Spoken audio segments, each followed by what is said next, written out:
Bindweed Chapter 1. The morning. Harry awoke. Before jumping from his bed, he took the time to take a deep breath and center himself. He hoped the third Triwizard tourney event should be the final day of this headache. All the work and planning since All Hallows' Eve will come down to this last event. After winning each task with all possible points awarded to him, he would be first to enter the maze. He would be 20 minutes ahead of all the other champions. Harry recalled all the visions he had during his summer holidays. Visions of Voldemort plotting a ritual to restore his body. Harry was ready to disrupt those plans if he could. He and Hermione had studied all sorts of ritual magic since his first dream vision of Voldemort plotting to get a new body. He was worried that the plan they had made would fail somehow. There were too many factors that had to occur at the precisely right time. He knew at some point when things went tits up, he would be winging it. But one of his most significant abilities was to guess the right course of action and see the little openings and how to use them. He had practiced doing the spells. A few he could do silently and without a wand. He could do the other 6 wandless but not silently. His accuracy wasn't as good as he wished. He had options. If he were wandless, wouldn't be defenseless. Months and then years of trying to keep his summer holiday activities off Dumbledore's radar were not always easy. He often avoided the discussions and agreed to go along with Dumbledore's plans. Then once he left the Hogwarts Express, he would disappear by hiding in plain sight. Harry had to apply himself after his first year. That was when he realized he couldn't allow Ron to distract him from doing his best in class. Finally, the hard work paid off. The results were that he took a different set of elective courses and insisted on dropping divination before day 1 and picking up arithmancy. Even after the headmaster tried to play his legal magical guardian card, Professor McGonagall agreed with Harry. She reported to the headmaster that she had handled the situation, and Dumbledore dropped the issue into the waste bin. Think he had won.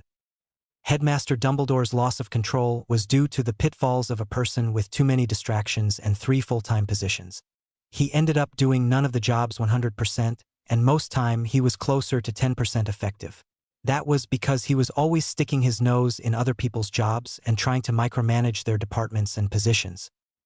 Harry shoved all those conflicts aside and tried to clear his mind. He took 3 more deep breaths and exhaled each breath slowly. Then he reviewed the plans for today. Shower, dress, meet up with Hermione. Breakfast, a quiet walk. Lunch, prep for the third and final event. Win the damn thing and move on. Take the end-of-term tests. Escape for the summer. Swinging his legs out of bed and gathering his shower stuff, he headed off to start the day. 15 minutes later, with his hair still damp, Harry wandered down the stairs, leaving a slumbering Ron Weasley snoring loudly, still sound asleep. As he descended the steps toward the common room, he recalled Ron's problems and how he and his dorm mates had resolved Ron's issues. During a dorm meeting, Neville suggested everyone stop babysitting Ron. After a few days, the no babysitting rule had become an unwritten law in the dorm and the Gryffindor house. It spread to the entire tower. Everyone had stopped babysitting Ron. No reminders about homework, no waking him up, and even no telling him to shower or change clothing. This act triggered many of his famous Ron rants about missing breakfast and most morning classes for 4 days in a row.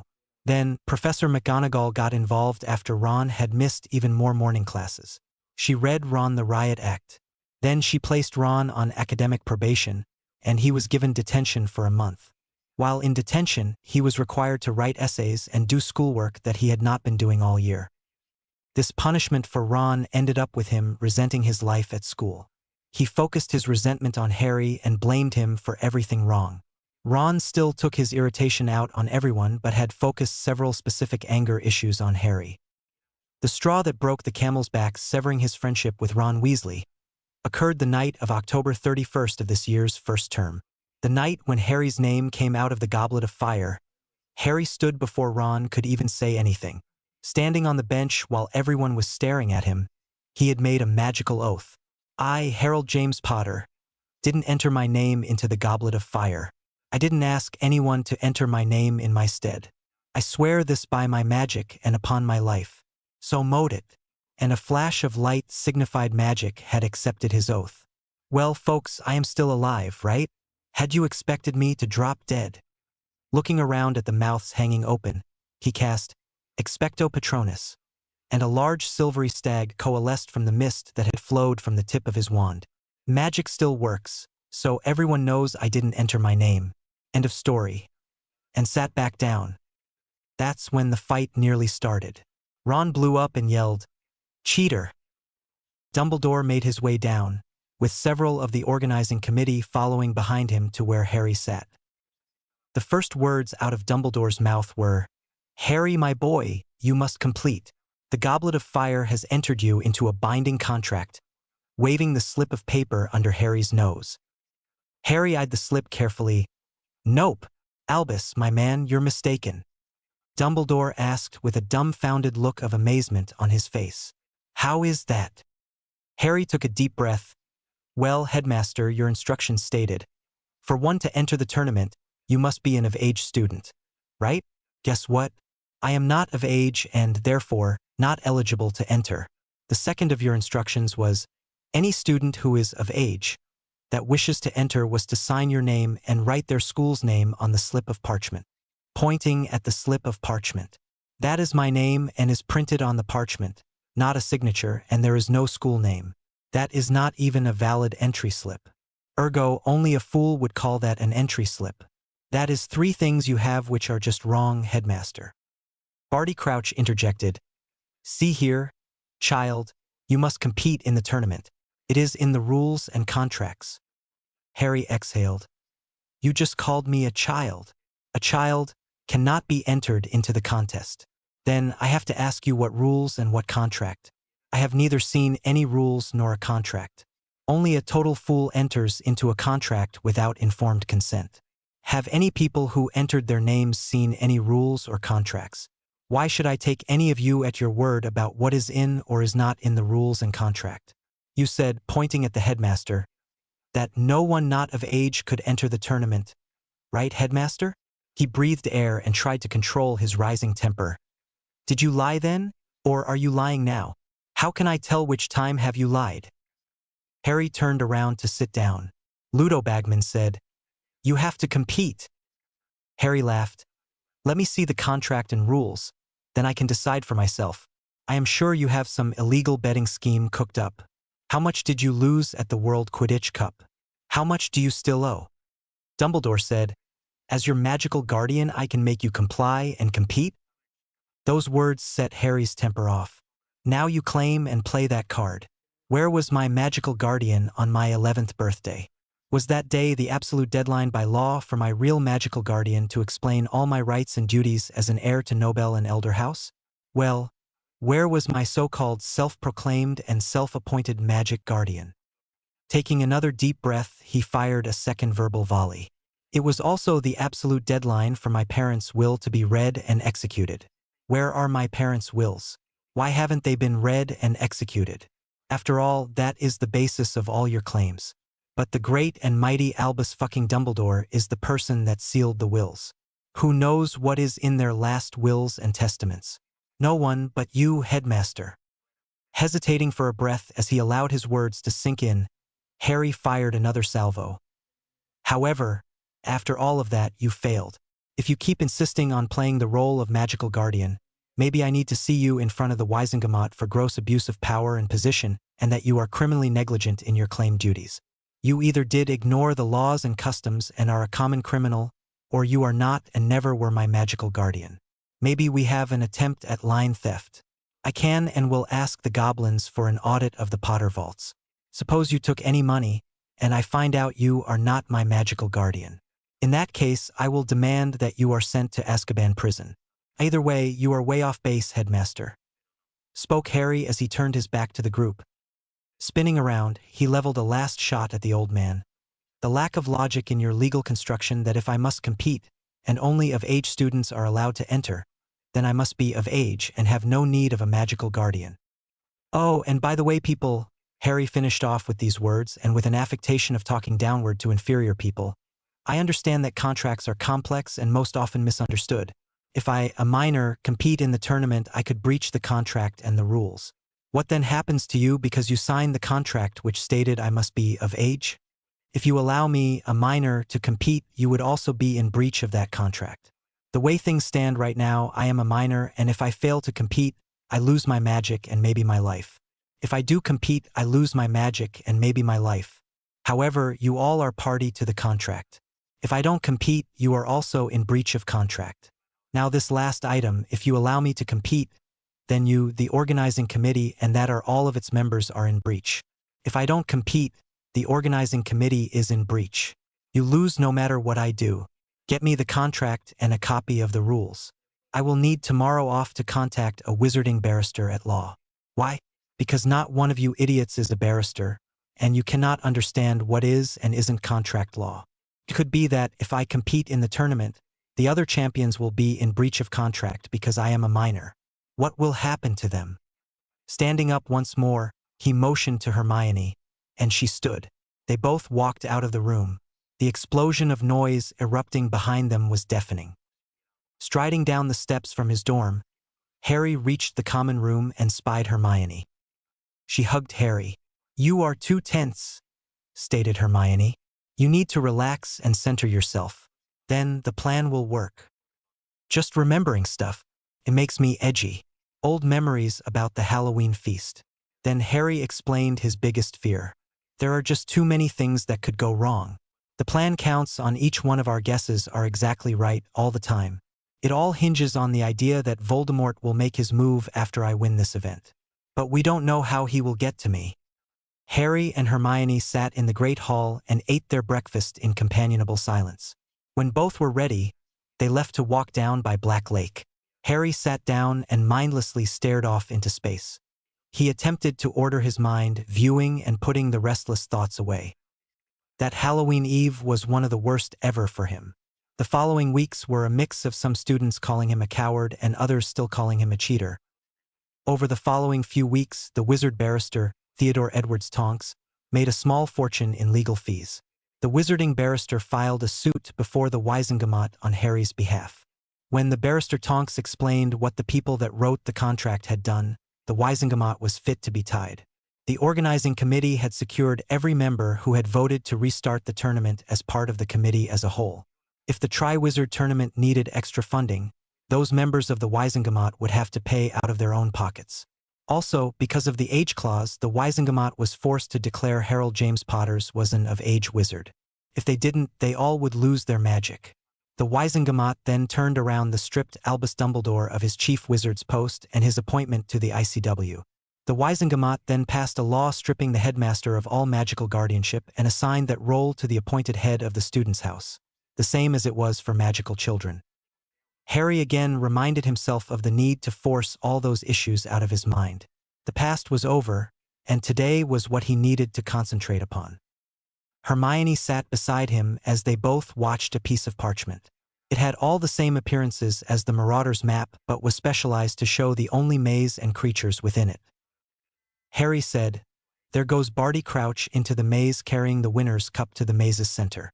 I thought someone said that Mad Eye was supposed to do that. Maybe he is busy, or the headmaster changed his mind," posited Hermione. "Hagrid is there with his blast-ended scroots. Wow, 8 of those things are being turned loose. There are already 2 Bogarts and Sphinx in the maze," remarked Harry. "Is that a Lethifold? These people are insane." Hermione nodded in agreement as 4 Acromantulas were stationed inside the maze. "Insane indeed. Take no chances today, Harry. Stick to the plan." Harry nodded in agreement, watching the maze shift. Soon it was lunchtime on the day of the 3rd event. Harry and Hermione made their way to the Great Hall. Professor McGonagall met them, and she said to Harry, "Your family is here to share lunch with you." Harry asked, "My family?" McGonagall says, "Yes, the Weasleys are awaiting you for lunch, all arranged by Professor Dumbledore." Harry said with an even, almost detached voice, "I might consider my family to be Ted Tonks, his Andy, and Naimi because they are actual blood relatives, cousins. But, other than Malfoy and his mother and crazy cousin Bellatrix or Sirius, I have no close relatives. The twins are my friends and teammates, not family. Ron isn't even my friend, and if you recall, Molly sent me 6 howlers when Ted Tonks forced the Wisengamot to nullify the unlawful marriage contract with her daughter, which Professor Dumbledore also arranged. So, the Weasleys are not my family now or ever." Harry turned and walked with Hermione into the Great Hall. As the two sat down, Harry said, "Family? Hermione, one day I expect you and your parents to have that title." Hermione sat there blushing at his words. After lunch, Harry had an hour before he was required to report to the contestants' tent. When Harry arrived, he parted ways from Hermione, and her last words to him were, "Remember the plan, all of the plans. Stay safe," followed by a kiss that left a future that she had promised. At the maze, Harry stood patiently waiting as Bagman read the final instructions to the contestants and the public. It seemed those instructions were more for the crowd than the champions. Harry could not pull out his map and look at it. Instead, Harry was counting minutes as he recalled the reiterations of the maze's configuration. If the cannon sounded on the minute, he had a straight run into the maze. It might make 1/3 of the way into the maze before it shifted. Harry raced into the maze as the cannon sounded, following the plan they had developed slowly since his name came out of the accursed goblet of fire. Harry stopped when he reached a solid wall of green. Turning to his left, Harry ran 125 feet, stopped, and turned toward the maze's center. Then, referring to his map, he waited for the labyrinth to shift. Standing there waiting for the maze to change, Harry's mind drifted and recalled the many months of fighting with the Ministry of Magic, Wizengamot, and Dumbledore. All of those appeared at one time or another to want to kill him or steal from him. However, the true realization that not all was as it seemed took place after his first year. After getting help from the twins in escaping his relatives, Harry went to St. Mungo's for his injuries from his so-called uncle. While in the hospital and showing the bars on his window to Dumbledore, Dumbledore backed off his demands that Harry return that summer to the Dursley. Instead, he got a room at the Leaky Cauldron for the summer between his first and second year. Catching himself, he called his awareness back to the present. Harry felt the magic build just before the maze shifted. He ran forward again. Harry ran until another solid wall of the hedge stopped him. There he turned right and ran 45 feet and stopped and turned to face the center and waited until the maze shifted again. The maze reformed again, and Harry ran forward again. He stopped before he reached the wall, which would have prevented him from moving forward. This time, he turned left, ran a few yards, stopped to face the center of the maze and waited. Harry thought about his second year absent-mindedly. How hard he had worked. Harry had become lost when Hermione got petrified. How he struggled and worked alone. Forced to become a better student by her absence, Harry worked at taking notes for Hermione. Notes as she would take. He would set and read aloud the chapters assigned for reading.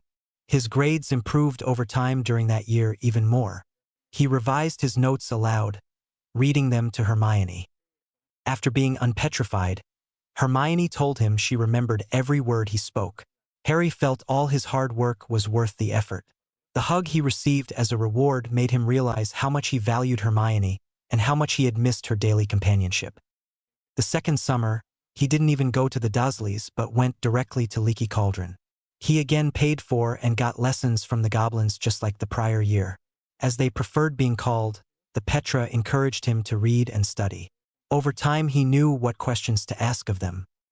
Harry's attention was pulled again back to the present as he felt the subtle buildup of magic around him. Harry scolded himself for being allowed to be distracted. Harry prepared for the maze to shift. When the maze moved, an opening appeared directly in front of him. Ahead he saw a straight path to the center of the maze. The trophy cup was finally gleaming within his sight. Without glancing left or right, he raced forward. As soon as he reached the goal, he allowed his fingers to close, grasping the cup. The crowd cheered when the maze flashed with the multicolored display of a portkey. Harry was gone. Harry felt the wrenching feeling as if someone had hooked him just behind his navel and pulled him across the fabric of the universe. The dizzy swirling of colors filled his eyes. The wonder of portkey travel, he thought. Harry remembered the harsh lessons he had learned after the World Cup portkey trips. The trip to the World Cup.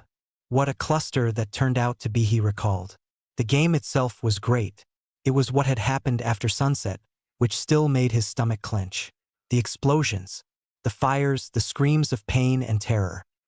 Then, when he was separated from Hermione and the rest of the Weasleys, He stumbled upon the 3 Death Eater scum, raping those 2 girls. Without a second thought, he cast the Bombarda charm 3 times quickly and watched as their heads disappeared in a red mist. It was so easy. A slash and a 3-syllable word. Then the memory of picking up the youngest girl and carrying her out of harm's way to the edge of the woods. Hearing more screams from the camp, Harry made 4 more trips to rescue people. He was then being called in front of the Wizengamot. They demanded an explanation of why he had killed rather than stun the people he claimed were raping. During that trial, he was prosecuted by Dumbledore. During the entire ordeal, Albus had what Harry called Dumbledore's disappointed grandfather's face on the whole time. When asked about his actions, Harry replied, "I protected the innocent." Dumbledore asked, "What about those you killed? They were not given a chance to repent." Harry asked, "How many times and how many chances have they had and still didn't repent? They made their choice. I made mine. I stand by my choices and my actions." He turned to look at the Wizengamot chamber and gallery full of people. If those had been your daughters, grandchildren, or even your wives, would you have wanted those criminals to get a 3rd or a 4th or more chance to repent? Would you have stunned them if you were in my shoes? Harry asked as he stared at a scarred oar. "No. You would have done just as I did. I put them down like the animals they were. That night I made 5 trips taking witches and wizards to the safety of the woods. Each of them was in danger of losing their life. One group of people was being subjected to the pain curse. The men in Death Eater garb yelled, 'Crucio!' and laughed at the screams. What should I have done? Just ask them to stop, please?" Harry was cleared of any wrongdoing when the vote was taken and tallied.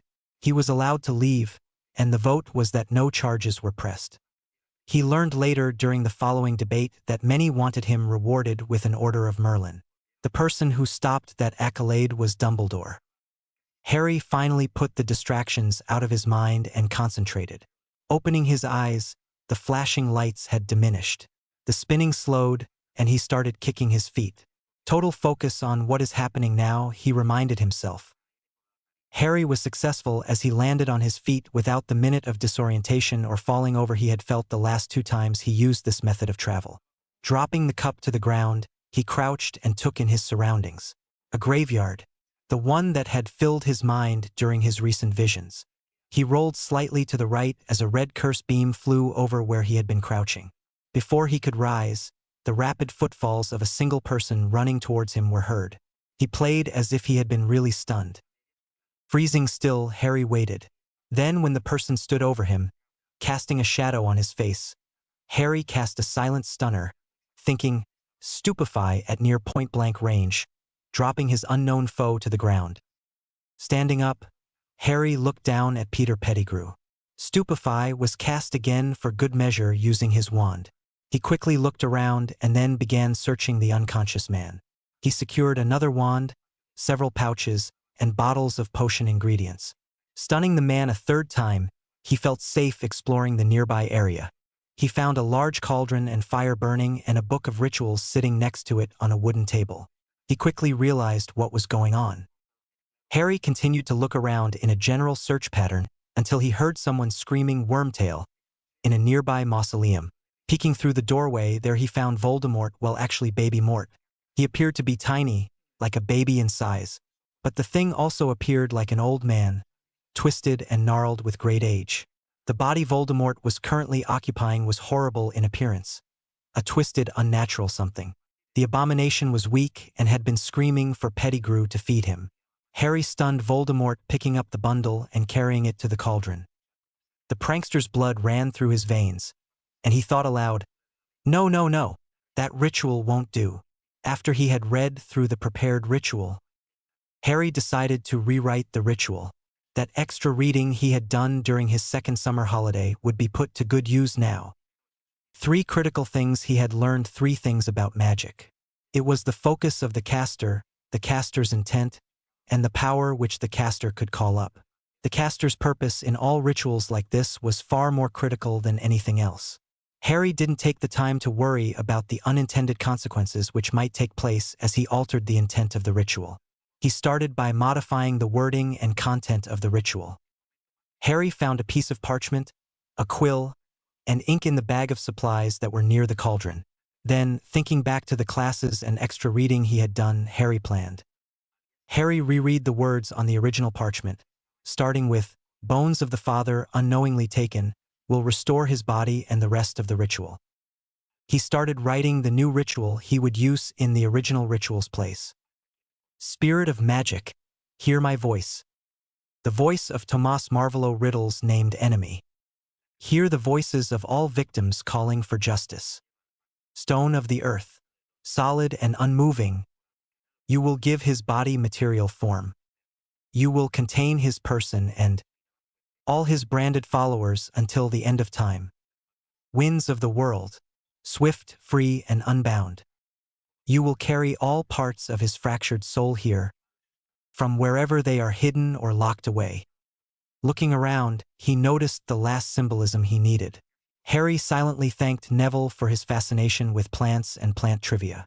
Then, walking over to one of the graves, he picked up a few spindly, long green vine growths with 5 white-petaled flowers. He noted some of the blooms had already started going to seed. Bindweed, grown out of the earth, the keeper of life.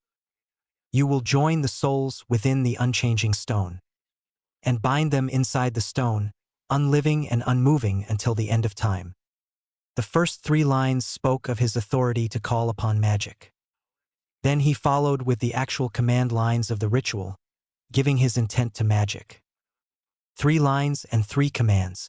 3 by 3. Hermione lectures about arithmancy are paying off. Intent. Check. Authority. Check. Symbols. Check. Permanence. Check. All set. Harry started casting his rewritten ritual. He carefully placed the potion ingredients in the cauldron in the proper order as originally written, then waiting for the appropriate interval to pass between each component. As the time came, Harry picked that perverted, twisted travesty of nature, Baby Mort, and dumped him without ceremony into the cauldron. Harry fixed his intent and goal firmly in his mind. Spirit of magic, hear my voice. The voice of Tomas Marvolo Riddle's named enemy. Hear the voices of all victims calling for justice. Picking up a dark red stone with green and green spots which looked hard and solid, he held it over the cauldron reciting, "Stone of the earth, solid and unmoving. You will give his body material form. You will contain his person and all his branded followers until the end of time." After dropping the stone into the cauldron, Harry threw his hands open wide. Winds of the world, swift, free, and unbound. You will carry all parts of his fractured soul here, from wherever they are hidden or locked away. Carefully and gently, he had rolled up ball of dozens of vines of bindweed with flowers and seed pods intact. He held the ball up while he was a few feet away from the cauldron. Bindweed, grown out of the earth, the keeper of life. You will join the souls within the unchanging stone, and bind them inside the stone, living and unmoving until the end of time. As soon as he tossed the ball of bindweed into the cauldron, a large column of white light and red sparks burst into the sky. The wind appeared to swirl around the cauldron from the sides like a small tornado. The wind was whipping and blowing debris around the cauldron. Then it changed slowly into a giant whirlwind. Harry watched as a tendril of green light came out of the cauldron and struck his forehead. Just before Harry passed out from the pain, he witnessed the beam of green light seizing a blackness and ripping it out of his scar. As the pain overcame him and he slid into the darkness of unconsciousness, he had a stray thought, "Oh, my scar contained a piece of Riddle's soul. What joy!" Harry wouldn't be awake to see the seized piece of Riddle's soul drawn into the cauldron. Over the next several minutes, objects would swiftly arrive, and the magic of the ritual would extract and seize the pieces of Riddle's soul, drawing them into the cauldron. After the bit contained in Harry's scar, next was a large snake. The green light removed the snake's head and 2 feet of its body. Next to arrive flying through the air was a ring, then a locket, followed by an ornate cup, a silver locket, a tiara, then a shadowy form of a young teenage boy trying to struggle to escape. If Harry had been awake, he would have recognized the form as young Riddle, which had been sent to his afterlife when Harry killed the diary. was finally that Spirit was seized by the green light and drawn into the cauldron. The ritual was completed. The graveyard suddenly grew silent as the wind stopped. The angry hissing of a white column streamed up into the air. As fast as it appeared, the beam of light shrank into a smaller beam as it suddenly grew brighter, only to slowly turn into an oblong oval-shaped blob of light sitting inside the cauldron. With a loud crack, the cauldron shattered and split apart, and some parts of the cauldron slowly turned to dust as a figure emerged from the quickly dimming light. The huddled figure was in a fetal position. Slowly it stood up, and as it stood, a glow encompassed it, gradually moving from its feet upwards. The figure was tall and slender. It stood fully erect, but before it could move more than to open its mouth, forming what would become a silent scream of torment and pain, the body froze in place, unmoving and still. A little more than an hour later, Harry slowly awoke. On top of being groggy, he was stiff and sore from laying on the damp ground for so long. It seemed to take far too slowly to become aware of his surroundings. The blood from his forehead had run down his face and dried into a thick cake. As he moved, a little more blood wept from what had been his scar running down into his eye. Harry took his time and looked at the aftermath of the ritual. What was left behind? The cauldron lay split and broken. Harry guessed the stresses the magic had placed upon it had been too much. The lifelike statue of Voldemort's face had a look of pain mixed with rage. It would be forever carved upon his face. Voldemort's unblinking eyes were filled with unmistakable anguish and pain. The body was still deformed, and the face had many of the features of a snake. Harry stood and carefully went looking for Pettigrew. When he found him, he was lying still where he had fallen after Harry had stunned him. Harry's eyes widened as he realized Pettigrew was stone cold because Peter had been turned to stone. Harry developed a worried look. Sooner or later, the Ministry or Dumbledore would come looking for him. One cannot do this much magic and not go undetected. The light show should have attracted the Muggle police or military by now. Harry hid the parchment with his changed ritual inside his shoe. He left the litter of the potion bags and bottles lying on the ground around the overturned table. Harry noticed the items laying around where the cauldron had stood. He gathered the ring, a cup, a tiara, and a necklace and put them in a different bag. He went through the bag with the original ritual parchment, book, and inks and left it all near the small table, which had overturned in the aftermath of the ritual. He fired a few more stupefy curses for good measure to ensure it looked like a fight had occurred. He recalled the original ritual. Harry found Tom Riddle's grave and pulled lots of dirt up, churning the ground, making it appear the tomb had been violated. He found the ritual knife and carefully cut his arm, allowing it to bleed after smearing blood down his arm and allowing it to soak his shirt. Harry carefully wrapped it tightly with a strip of cloth torn from his shirt. He even used one of the wands he found on Peter to conjure a set of ropes and wrapped them around a tombstone so that it appeared he would have been tied. Having the scene all set and his lines all laid out in his mind, Harry found a broken tombstone and sat down to wait. He ended up waiting for several hours to pass before help would arrive. Then, smiling at the imaged look he would get to see on Dumbledore's face when he sees Voldemort, bound into stone. A different point of view. Back to the beginning of Harry's adventure. The center of the maze was filled with a flash of an outbound portkey. Everyone turned to watch the platform where the winner would appear. Seconds turned to minutes as Dumbledore's worried look slowly appeared. The magical maze started to disappear as soon as Harry touched the cup. The headmaster watched as various trainers moved to secure their assigned beasts. Of the 3 contestants, 2 that remained outside the maze were Crumb and Diggory. When Harry touched the cup, Fleur had only made it about 40 feet into the maze. The confusion started as Fudge peppered Dumbledore with questions. The other officials from other ministry officials added to the chaos. Professor McGonagall came up and reported plainly, Mr. Potter was not to be found, and the cup was missing. Seconds later, as the degree of confusion increased, she was followed by Professor Flitwick and his report to Dumbledore. Professor Flitwick's task was to examine the maze's center and try to detect what had happened. The professor stated, the cup's portkey had been activated and appeared to have taken Mr. Potter off the school's grounds. So who changed the portkey's target the winner's platform to someplace else? The Aurors are trying to do a trace on its signature as well as the person who modified the cup. Dumbledore spied his friend, Alastor Moody, standing on the far side of what had been the maze, stunning two of the acromantulas that were supposed to be part of the maze challenges. Frowning, Dumbledore yelled, "Silence!" Then, with a calmer voice, Dumbledore instructed, "Get the other competitors into the medical tent. Then order all the students to return to their common rooms until we sort out this little hitch. Don't let anyone leave the grounds." Nearly 18 minutes had gone by since the portkey had taken Harry away. Everyone heard several different screams of pain or shock. Sounds and shouts of panic and uncertainty followed those. Finally, Albus looked and saw the closest person screaming was Narcissa Malfoy. Dumbledore's long legs made the distance shrink. He made his way to her and saw the reason for her screams. Her husband had turned to stone. He was sitting in his seat, looking down at his hand, which was clutching his arm. As the headmaster scanned the crowd, he noted several new stone statues had appeared where before they stood or sat as a living person. The oddest one was an Auror, part of Fudge's protection detail. Yaxley had also turned to stone. Scanning the crowd, he found Severus. His potions master had also turned to stone. Of the known and many suspected but marked Death Eaters had magically been turned to stone, he summarized to himself. With a concerned voice, Dumbledore turned to Madame Bones and suggested, "Send an Auror to check on Azkaban.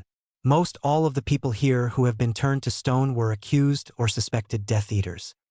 Albus quickly cast several different diagnosis and detection scans on the statue of Lucius Malfoy.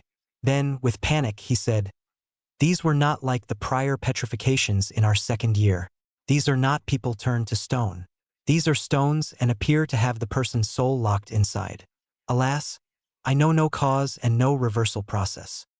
Fudge screamed, "Find who did this? We will push him through the veil of death. Look at how many purebloods' lives he ended. It was Potter. Find him, Dumbledore." Dumbledore cast "Point me, Harry Potter," and held his wand in the palm of his hand. The wand slowly spun around in a circle. "He is located someplace which has been magically hidden," he declared. An Auror flew up the path from Hogsmeade on a broom. Upon spotting Madame Bones, he veered in her direction. Stopping beside Madame Bones, he leaps off his broom and stands at attention. After she acknowledged him with a nod, he reported, "A large outburst of magic in a Muggle area in the Yorkshire area. We are having trouble locating the exact place, but 3 teams are working on it. One of the magical signatures in the play seems to be Harry Potter's. Still, nothing is showing up in the magical underage detection network. No magical trace violations." Madame Bones turned to Dumbledore. "Albus, do you know why Potter would have been taken to someplace magically hidden in Yorkshire? I have 3 squads searching in the area now." Albus frowned. "I expect this was an attempt to return Voldemort to a new body. I believe this was all part of Voldemort's original plan with the final result of Harry Potter's abduction. The goal was to force him into some dark ritual to restore Voldemort's body. If I recall correctly, Voldemort's mother and father were from Little Hangleton in Yorkshire." Fudge's face turned an ugly color of puce and shouted, "He is dead! The Dark Lord is dead. Dead people do not come back to life." Dumbledore frowned. "Speak to the unspeakables, Cornelius. I know of 4 or 5 ways. The ancient Egyptians and Chinese both had different ways." Continuing in his teacher mode, Albus recited, "Stories about Atlantis are said to have been destroyed because their method of attempting immortality was so abhorrent to magic that magic refused to allow it. The few who escaped the island became the Dementors. Many people have used different methods to gain a sort of immorality, including vampires, which are humans that have died once and returned to a life of a sort. So you see, Cornelius, just because you don't know how it is done, doesn't mean it is impossible." Fudge stared at Dumbledore. "He can come back?" Dumbledore asked a simple question. "Did anyone ever see his body?" "That is evidence of death. A lack of prima facie evidence is a clue, Minister. There are many ways to trap a soul on this side. Ask any ghost in the castle. Necromancy is the name of one of the darkest of arts. It does exist and isn't talked about in polite circles. All our books on these subjects are in the headmaster's private library. All access is restricted to on a need-to-know basis. I understand Gringotts Cursebreakers know about them and how to deal with them. The Unspeakables and Headmasters are charged with keeping the books, so we know how to fight these dark arts. I know Voldemort made at least one anchor, and it was destroyed 2 years ago by Harry Potter. Why is Potter always in the thick of everything? Last year it was the nonsense about Sirius Black and the lie he was innocent, and now he has cheated his way into this tournament. Fudge blurted out. Well, Minister, Dumbledore explained, Harry Potter was the person Voldemort went to kill that night in October. Not his parents. Albus smiled as Fudge shuddered at the name. Harry fought his shade during his first year here, and then again in his second year he destroyed one of Voldemort's soul anchors. Last year Potter cast a Patronus strong enough to drive off all the Dementors you had stationed around the school grounds. This year he won every segment of this tournament, competing against students 3 years older than him. Between you and I, Minister, there is a good reason Harry Potter is in the thick of things. Now, I believe that he has become magic's own champion. I know he didn't enter himself or ask someone else to enter his name into the Goblet of Fire because of his oath on his magic. His entry slip was a parchment torn off one of his old school assignments. No school name was listed as required by the rules. Now that I have been thinking about the matter, his doing magic doesn't show in underage officer of magic because Barty and Ludo forced him into this tournament. They declared him an of-age wizard, when they wouldn't let him withdraw his name because he was an underage wizard. The Wisengamot even ruled that Potter was an of-age wizard because of the contract. The goblet might have stripped us all of our magic otherwise. We have Miss Granger to thank for that. Harry insisted on getting a copy of the contracts and rules. She discovered the problem and a simple solution for it. We can strip him of that declaration after the tournament is over if it becomes a problem. Fudge looked pensive for a moment. Then, before he could speak, Dumbledore pointed out, "Did you know Sirius Black never had a trial or hearing? He was sent to prison on Barty Crouch's authority alone. I don't believe Bagnold signed off on it. 12 possibly innocent people went to Azkaban without hearings or trials. Simply on the orders of one person. Would you think it right if Madame Bones decided on her whim to send you to prison? What about Dolores, Weasley, or Marchbanks? Even 2 years ago, you sent Hagrid to prison on just your say-so, just to be seen doing something. You kept him there even after the attacks continued. Now, it is up to you to set the course of the next few moves. Today could be your highest or lowest moment in history for you. How are you to be remembered in the years to come? A weak man or a strong man? Either way, the next few minutes may be the most important decision of your career. There is a reason only Death Eaters and accused Death Eaters have been turned to stone. Cornelius. Lucius is no more. Make a clean break while it is possible," warned Dumbledore. Madame Bones said, "I have an idea. Have Dumbledore make a portkey to Little Hangleton, and we can do a sweeping search of the area and see what we can find." She nodded in the affirmative and called aloud, "All Aurors to me." She designated 5 to stay and provide security. The rest are coming with us. Albus Dumbledore summoned a considerable length of rope, charged it with the portkey charm, Portus, and watched as the rope glowed a soft blue color. When Madame Bones signaled all were ready, Albus commanded, "Activate!" And 20 Aurors and the Minister of Magic, the head of the DMLE, and Albus Dumbledore spun away in a rainbow of colored lights. Harry looked up after hearing the 4th set of whirling sounds. He understood that was the sound of an incoming portkey. This one was the loudest, so maybe it was the closest or a larger group of people. It had been nearly 2 hours after the first portkey sound by his reckoning. Harry responded again by shooting up red sparks. That was the signal of a wizard in distress. He was afraid of leaving the graveyard and the evidence contained inside. He knew he would need the stone bodies of Pettigrew and Voldemort to explain what happened, and to free his godfather, Sirius Black. He didn't know what sort of wards or charms were around the graveyard. Still, there had to be some reasonably heavy ones because no notice had shown up for underage magic. Harry sat exhausted and sent yet another streak of red sparks, and finally, he heard a voice in the distance calling, "Harry!" Harry strolled towards the voice. Every few stopping feet sent up red sparks. Finally, when he reached the graveyard's edge, he stopped and called out and shot up red sparks. Finally, after many minutes of this magical cat and mouse game, He saw figures in the thick evening mist slowly appear. He called for help, and a few people heard him, and they blindly entered the warded space. Harry Potter felt a rush of relief. Harry thought to himself, safe at last. My rescuers have finally arrived. Professor Dumbledore reached and grabbed him, then gave him a careful once-over. Harry, my boy, what happened? Harry started off yelling out. It was Voldemort and Pettigrew. They kidnapped me and did this ritual to give him back a body. I ruined the ritual by kicking dirt, rocks, and stuff into the cauldron. It seems to be a blur. Let me show you. That will be easier. Harry leads the rescue party deeply into the graveyard. He pointed to the grotesque and gruesome statue of Voldemort and the shattered remains of the cauldron. After the ritual, the cauldron shattered, and the pieces flew. I think that thing came out of the cauldron and froze. It hasn't moved since then. Peter is over here and looks just the other statue. Harry led them about 15 feet away and pointed to Pettigrew's stone body huddled behind a tombstone. There is the body of a giant dead snake too, but his head is missing. Dumbledore asked, Harry, where's the Triwizard cup? Harry pointed to a spot. Over there. I dropped it when I landed and was afraid to pick it up again. Dumbledore nodded wisely. Once burned, twice warned. An excellent saying to remember. Sometimes the safest recourse is to sit down and wait. You did that well, young Harry. Fudge looked around and called Dumbledore over to a table that had been overturned and pointed to a book.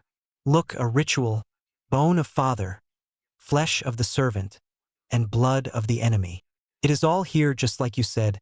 As the minister stared at Harry's bloody arm, Madame Bones called to one of her aurors over. Get the boy medical care, Tonks. Albus, can you figure out who changed Portkeys' destination? Voldemort and Pettigrew had to have someone in the school who helped set this up. We need to find that person. Albus summoned a small piece of rope, charmed it, Portus, and looked at Tonks and Harry. If you would take care of Harry for me, Nymphadora? The auror in question frowned and said, It is Tonks. Just Tonks, please. She took the rope in her hand, grasped Harry's uninjured arm, and said, Activate. As Tonks and Harry Potter disappeared, 3 new people garbed in gray robes entered the graveyard. Albus turned to them and said to his people standing around him, Unspeakable, watch your words, or you could cost us all our memories. The one in the lead spoke, Minister, Madame Bones, Albus, what have you found? Albus took the lead and spoke, A resurrection ritual gone bad, it seems. Watching as the other 2 unspeakables wandered away, he continued, It seems the potion part of the ritual became contaminated with elements outside the required symbolic objects. The required enemy fought and kicked rocks and dirt into the cauldron and some plant material. See, bindweed has been kicked up and may have influenced the ritual. The sacrifice was awake and spoke and yelled, interrupting the ritual. As you know, the intent is powerful, and all words inside a ritual have different meanings and can change a ritual. Even a stray thought can be a disaster for the ritual caster. Being awake, aware, and a potent wizard allowed Potter's intent to change the ritual. Substantially, it appears. Indeed, maybe a memory of the happenings today from Potter, so that we can document what took place. The lead unspeakable voiced. One of the other unspeakables wandered back to the group. That's Voldemort without a doubt, and according to the readings we have made, his entire soul is intact, 100% contained inside the stone. The stone is harder than a diamond. He is trapped inside, not dead but then not alive either. Time inside the stone doesn't exist. There is only now. The stone is frozen in time. So Voldemort gained a type of immortality. A type he didn't want. The prophecy, gasped Dumbledore. I was given a prophecy years ago. He will have power the Dark Lord knows not. And one must end at the hand of the other, for only one can live while the other survives. Like all prophecies, they are puzzles and enigmas until they come to fruition. This result is certainly a surprise. Voldemort, the Dark Lord, here only surviving, not living, and Harry is living and doing well. The 2 unspeakables nodded in agreement. It does appear the prophecy has been fulfilled. We will check the orb in our department and make sure later. Then, we suggest you allow us to clean up the mess and we will take charge of the statues and move them to a secure place for study. Albus spoke. We also have a collection of statues at Hogwarts. I think the full set will be every marked Death Eater. I suspect a few in Azkaban, which Madame Bones sent someone to check on their disposition. There could be an interesting experiment. Allow a Dementor to try to kiss a statue. See if they can remove the captured soul. Or maybe try to send a statue through the death veil. You will also need to check the homes and places of work of all the suspected Death Eaters. I am sure there will also be several to found in Nocturne Alley. Fudge instructed Madame Bones. Tell your Aurors to assist the unspeakables. Have you examined the cup yet? Who modified the destination? The last unspeakable nodded behind his veil. Barty Crouch Jr. modified it seems. Fudge said, but he has been dead for 12 years. How can that be? Simple, he wasn't dead, because that modification was cast this morning. But, Albus, you have had a dangerous Death Eater in your school lately. Do you think you had better find him? Asked the unspeakable. Dumbledore's eyes went wide with a full realization that Crouch must have been filling the role of Moody all year. If he wasn't turned to stone, Albus needed to return to the school. Albus made his quick excuses and quickly apparat away. Being the headmaster granted some privileges. The most important was apparate out of and onto the castle and school grounds. Albus quickly located McGonagall and quickly closed the distance between them. Harry's been found and is now in the infirmary here at Hogwarts. He was slightly injured and needs to be attended to by Madame Pomfrey. Any report or a full listing of the number of statues here? Madame Bones will be expecting a full list. Minerva shook her head. 22 is the count, and that number includes Professor Snape and someone trapped transiting between looking like Mad Eye and Barty Crouch Jr. It is very gruesome looking, and the man appears to be in a lot of pain. I put Percy Weasley to work doing the actual count and mapping where each of the statues is. We have 3 Aurors who are now statues and Lucius Malfoy and Richard Abelson, both board school members. Madame Edgecombe from the Office of Magical Transportation and her husband at both statues. Doyle and Crabbe are statues sitting not far from Parkinson and Malfoy. Oh dear! Dumbledore exclaimed. I wonder where the real Moody is being held? He had to be alive for the polyjuice potion to work. He turned and started moving quickly towards the castle as Albus neared the castle's door. He was intercepted by Miss Granger coming at him in a dead run. Professor Dumbledore. I was talking to Harry in the infirmary. He believes Professor Moody is actually a Death Eater using polyjuice. Miss Granger, Dumbledore started. All students were sent to their common rooms until we sort out the situation. Hermione replied, I was never told that. When Harry entered the maze, I made my way to the infirmary. That is where Harry was most likely to end up. When Harry finally arrived, he did need a little care, and Madame Pomfrey said she would not release him until you approved. Why is that? When Harry started talking to me, he realized he wasn't really moody because of his constant drinking from his flask. It seemed to happen once every hour on the hour. He has had other clues also. And then he recalled something said by Peter Pettigrew. Peter had told Harry how easy it was for Barty to fool the headmaster. Harry asked, why would Old Man Crouch wants to fool Professor Dumbledore? And then asked, did that old man enter his name into the tournament? Then Peter answered while laughing, it was Barty Jr., a Death Eater playing the role of Alastor Moody all school year. Fooled everyone, and he did, didn't he? While he laughed. The two had approached Moody's office, and Albus simply asked aloud, Hogwarts, override the locks and allow access to the Defense Against Dark Arts professor's office. Both drew their wands, and the headmaster ordered Hermione to stay outside as Albus peered inside. From just outside the doorway, he cast several different detection-type charms. 3 tripwire alarms, and the first one is charmed to be rearmed if the other 2 if it are disarmed. Paranoid much, Alastor, muttered the headmaster. After casting a disarming charm and before he entered, the wary headmaster found one of the tripwire wards had armed a hazardous muggle explosive device as it was disarmed. That device would have killed everything in the room. So after Dumbledore disarmed the device and vanished it, he proceeded into the room. After a quick look around, he motioned for Hermione to enter. He spoke, touch nothing. Use only your eyes and observe. What do you see? Hermione looked around, slowly spinning at 360 degrees several times. Looked everywhere and frowned. It is what I don't see. Everything appears normal and correct on the surface. I see nothing personal in this room. A chair with a cushion that appears to never have been sat on. An inkpot that is full and still sealed at the end of the term. It should have been highly used to mark papers. A new quill never used. Even the desk blotter is in perfect condition. Moody never used this office. It is a front, a distraction. Albus frowned. I felt it was off but couldn't put my finger on it. So where did this false Moody do his work? He needed a place to brew polyjuice, and that place is not here. Hermione asked, could he have hidden a doorway? Where are his quarters? Albus thought aloud.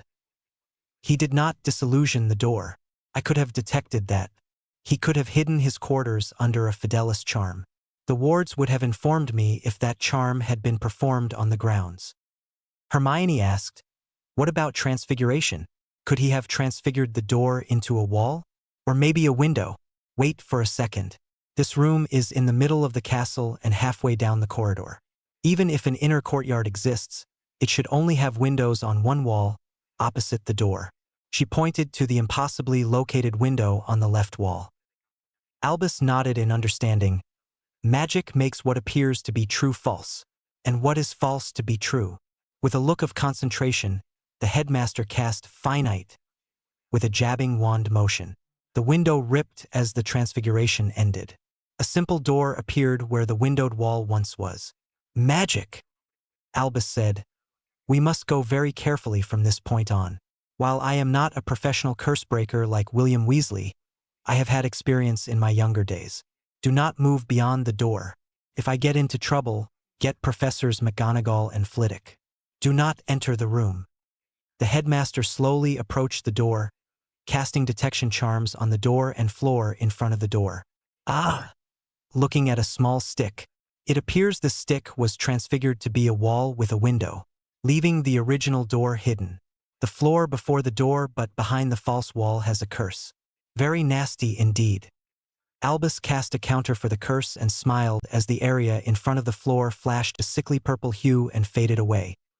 Instead of touching the door, Albus vanished the door's hinge pins and banished the door. He then examined the frame and vanished a set of carved runes engraved on the frame's facing. With a tired sigh, Albus muttered, this is getting old quickly. It feels as if this false Moody didn't expect to return to this place today. Some traps are meant to stop a person from leaving, and some to prevent a possible rescue. All these traps stop them from getting inside or leaving and coming out. From the doorway, Hermione spoke. Can you tell if the real Moody is in this room? Albus nodded as he cast Vidir Hominum Alaster Moody, and a bright spot appeared on the trunk.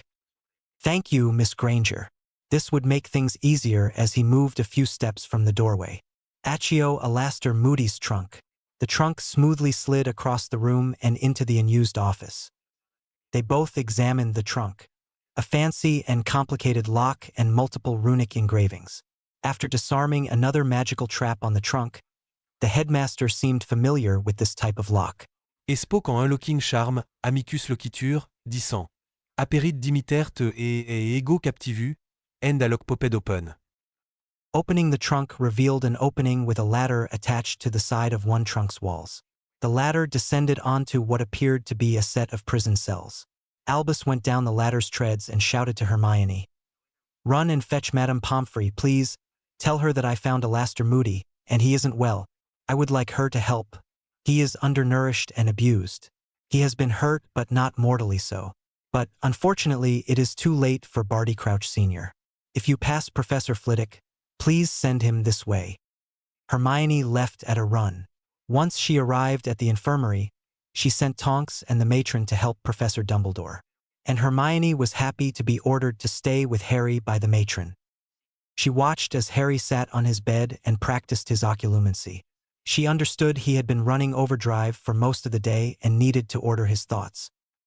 As he sat back in the hospital bed, Harry was slowly constructing memories of events that never happened. A moderately skilled occlumens could build pretty good false memories. A better and stronger occlumens could make memories out of whole cloth, which would pass the most careful examinations. Harry felt the key was not to try to modify an existing memory but build an entire memory from scratch. He had read that there would be no reason to question his memories without any contradictory memories from witnesses. His advantage was that he had been teaching himself occlumency the summer before his 3rd year. So when Professor Lupin had led him to the Patronus charm, both were surprised at how easily he performed it. Professor Snape habitually snooped through everyone's mind during classes and meals. Months ago, Harry realized he could prank Professor Snape and start playing with false memories to test his ideas. One of the better false memories he had constructed was a fake memory of Draco Malfoy mocking several people. The first memory Harry made and implanted into Draco's mind was him mocking his own father.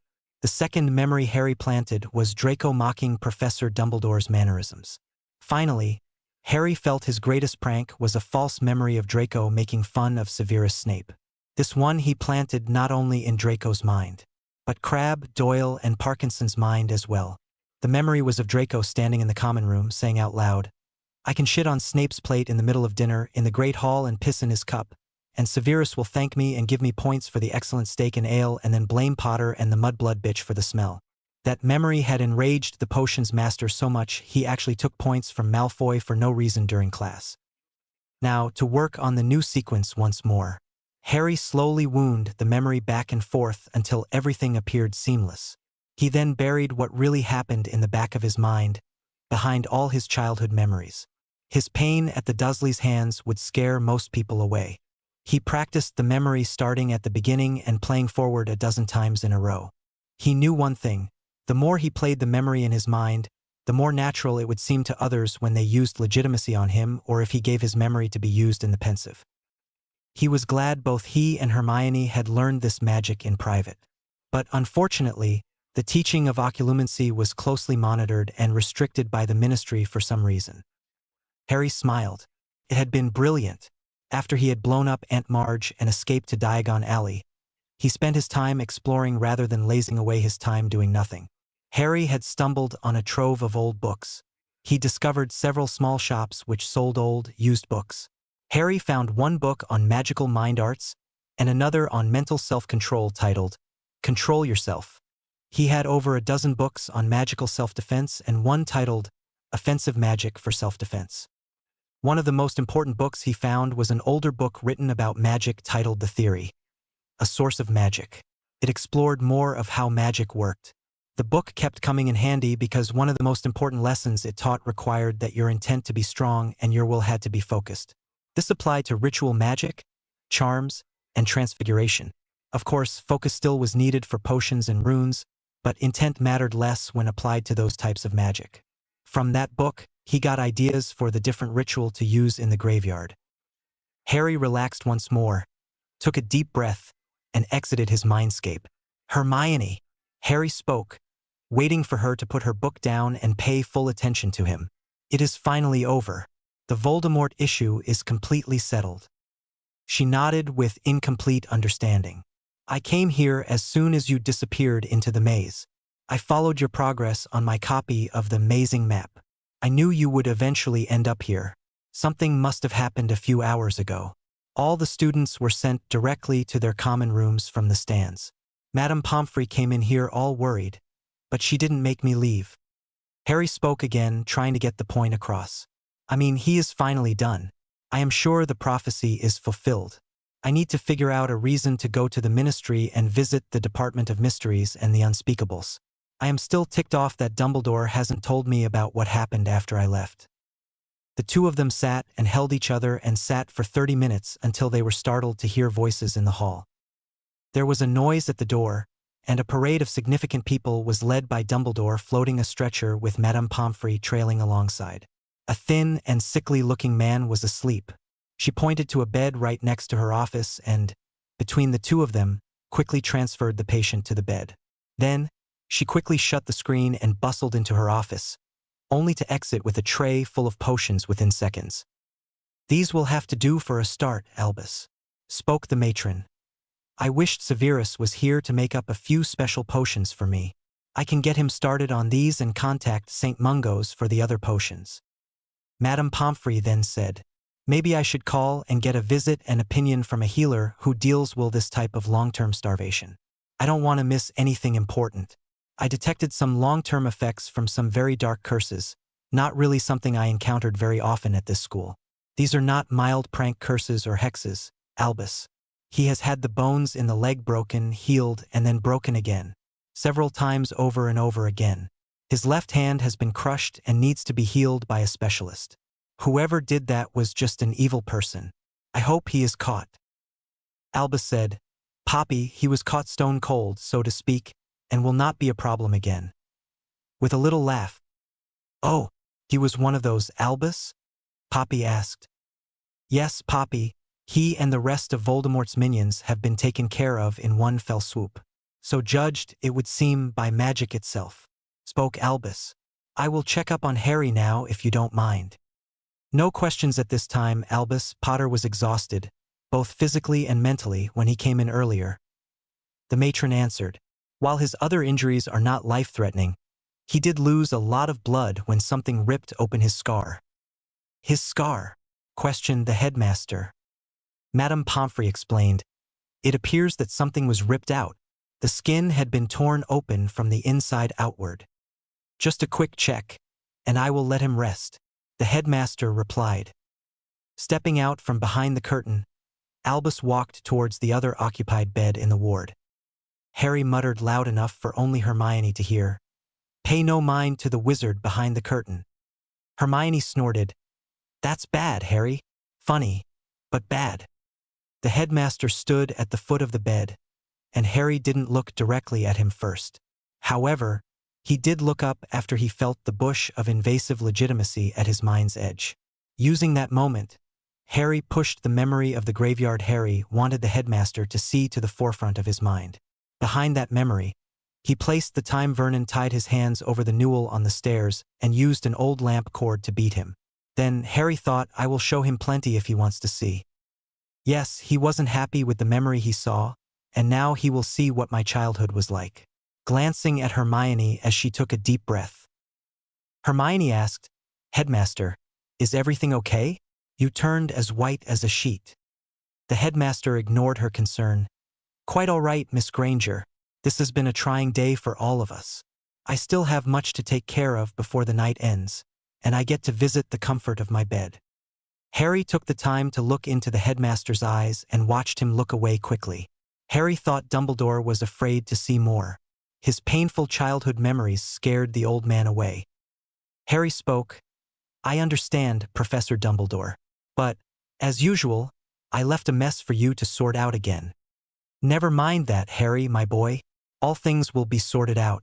The big thing is you stopped Voldemort from coming back once again. There may be some collateral damage and fallout. Some people will be very upset about the events of today. Others will not understand what happened at all. There will even be some confusion and chaos that will take place. Then things will slowly return to normal and everyone will be happy, stated the headmaster as he turned and walked away. Harry took his wand and moved in a complex pattern as soon as the old man left through the doors. He then held up 3 fingers. First, he pointed to the foot of the bed, her book, and his shoes. Next, pointed to his ear and held up 2 fingers to indicate Dumbledore had placed 2 listening charms and, then, pointing at his shoes, made a walking motion with his fingers to indicate a tracking charm on his boots. Hermione nodded and gave him an okay sign that she understood. Harry then indicated they needed to set things up. The school was out in about 2 weeks, and he needed to ensure specific plans were moving along correctly. Hermione said, Harry, when you can, are you going to Wesley's this summer? Harry smiled. No way. After Ron turned on me, he pissed away our friendship. Even his lame attempt to apologize to me came up short of the mark. Right up to this afternoon, when I started the 3rd task, he still thought that I had entered my own name. He can go piss up a rope for all I care. Hermione grinned back. Language. Harry, do you think Dumbledore will make you return to the Dursleys again? The old man will insist, like always, Harry said. Maybe they will kill me this year if he is lucky. They have tried several times before, and Dumbledore has done nothing. Hermione said, Maybe you should talk to Madame Bones. You know she will want to know what took place in the graveyard. You can show her those memories too, maybe by accident." Harry stated, "That is not likely to happen. Dumbledore will pay for his magical guardian card. He might even try to get me committed to a mental hospital someplace." Hermione said, following the script, "That's okay, Harry. I sent the copies of your memories off to Sirius already, and he will send them to Skeeter and Bones if that happens. It's called taking out an insurance policy. If Dumbledore tries anything, it will come back to bite him in his wrinkled old arse." At this time, Dumbledore sat in his office brooding. He had taken his time to look at the instruments which monitored the wards on number 4 Privet. They were working as they had always done, but not how a ward usually should have performed, but they appeared to be working somehow. He had reviewed his glimpse of the memory of what Harry Potter was thinking about. The event took place at the end of the Triwizard tournament. His attempt at legitimacy on Harry had passed the truthfulness test, as far as he was concerned. The part that disturbed him was the thought he had glimpsed after the initial memory. It would appear the boy had some real fear of returning to the Dursleys. He would have to investigate that if he had time before sending the boy back again to the Dursleys. Dumbledore reviewed the list of statues by name. The list increased as the DMLE searched more of the Death Eaters' homes and workplaces. The latest addition was the Ministry's Walden McNair, who worked in the Department of Control of Magical Creatures.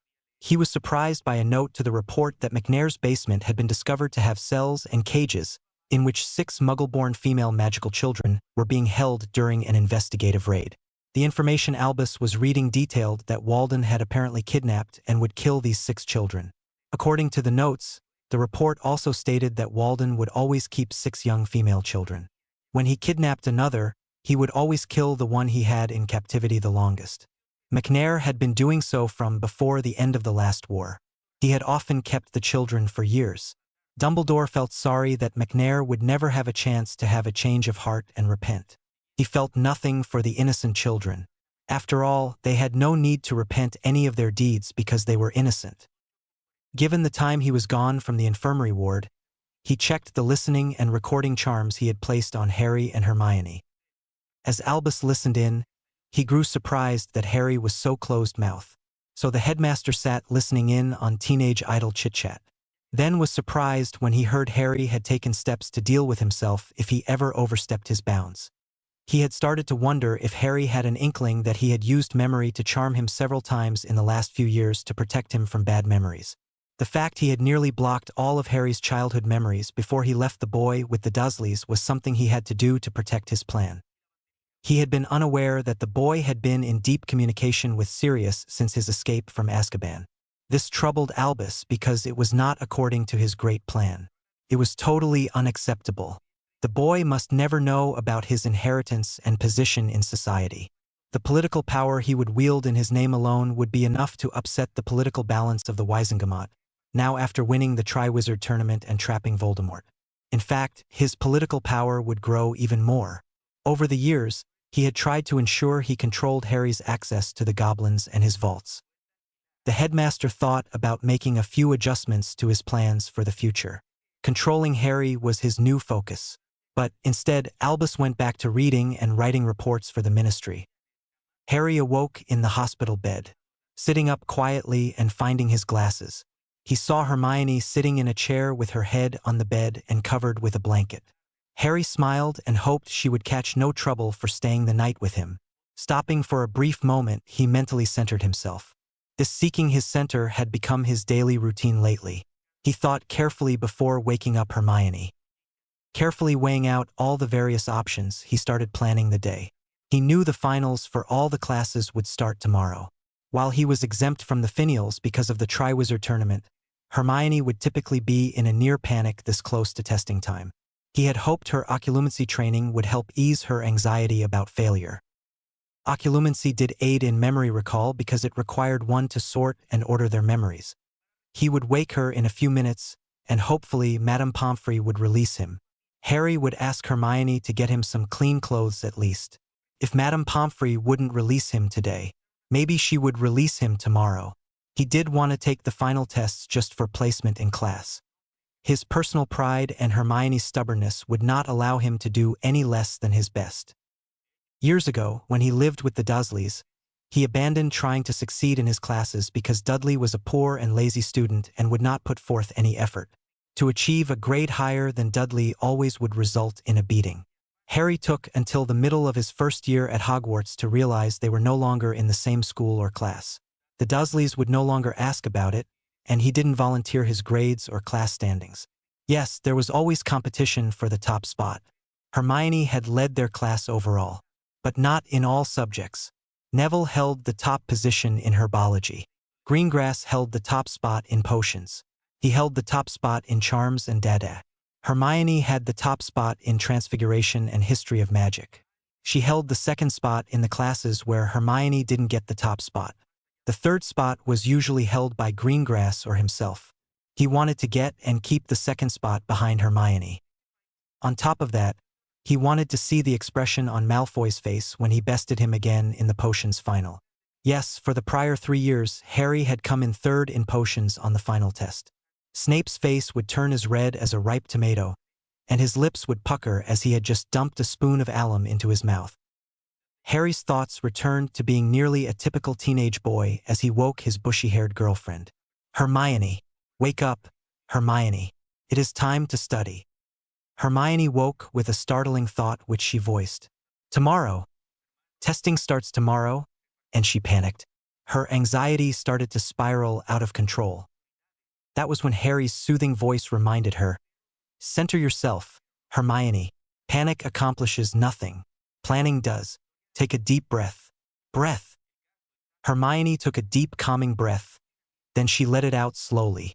Then she repeated the mantra aloud. "Panic accomplishes nothing. Planning prevents panic. I have a plan." Taking another deep breath. "Thank you, Harry. I needed that reminder. We have a plan." "Right."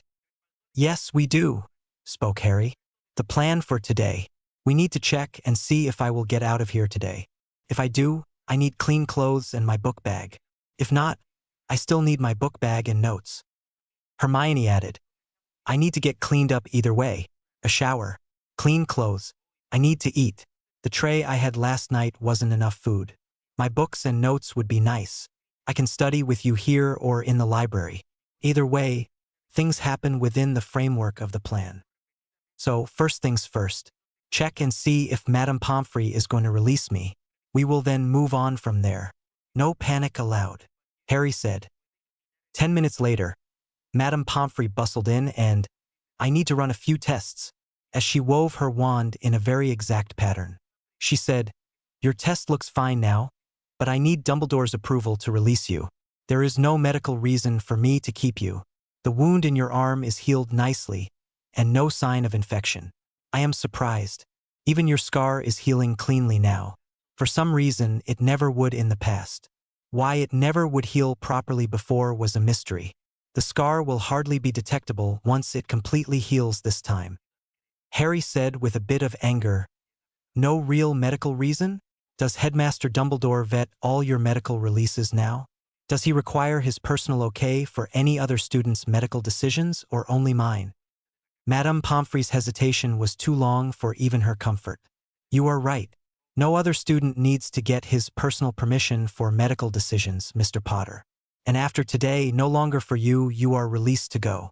Return here if you feel ill or overly tired. Come back if either wound starts to bleed or weep any fluid. No heavy activity for a few days. No flying. Good luck with your tests, both of you." Harry got dressed in his clothing from yesterday. Then the two students made their way quickly to the tower.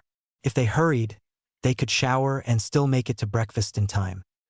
10 minutes later, Harry and Hermione had showered, dressed, and met in the Gryffindor's common room.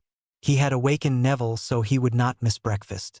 So the two, walking hand in hand, made their way down to the Great Hall in time for breakfast.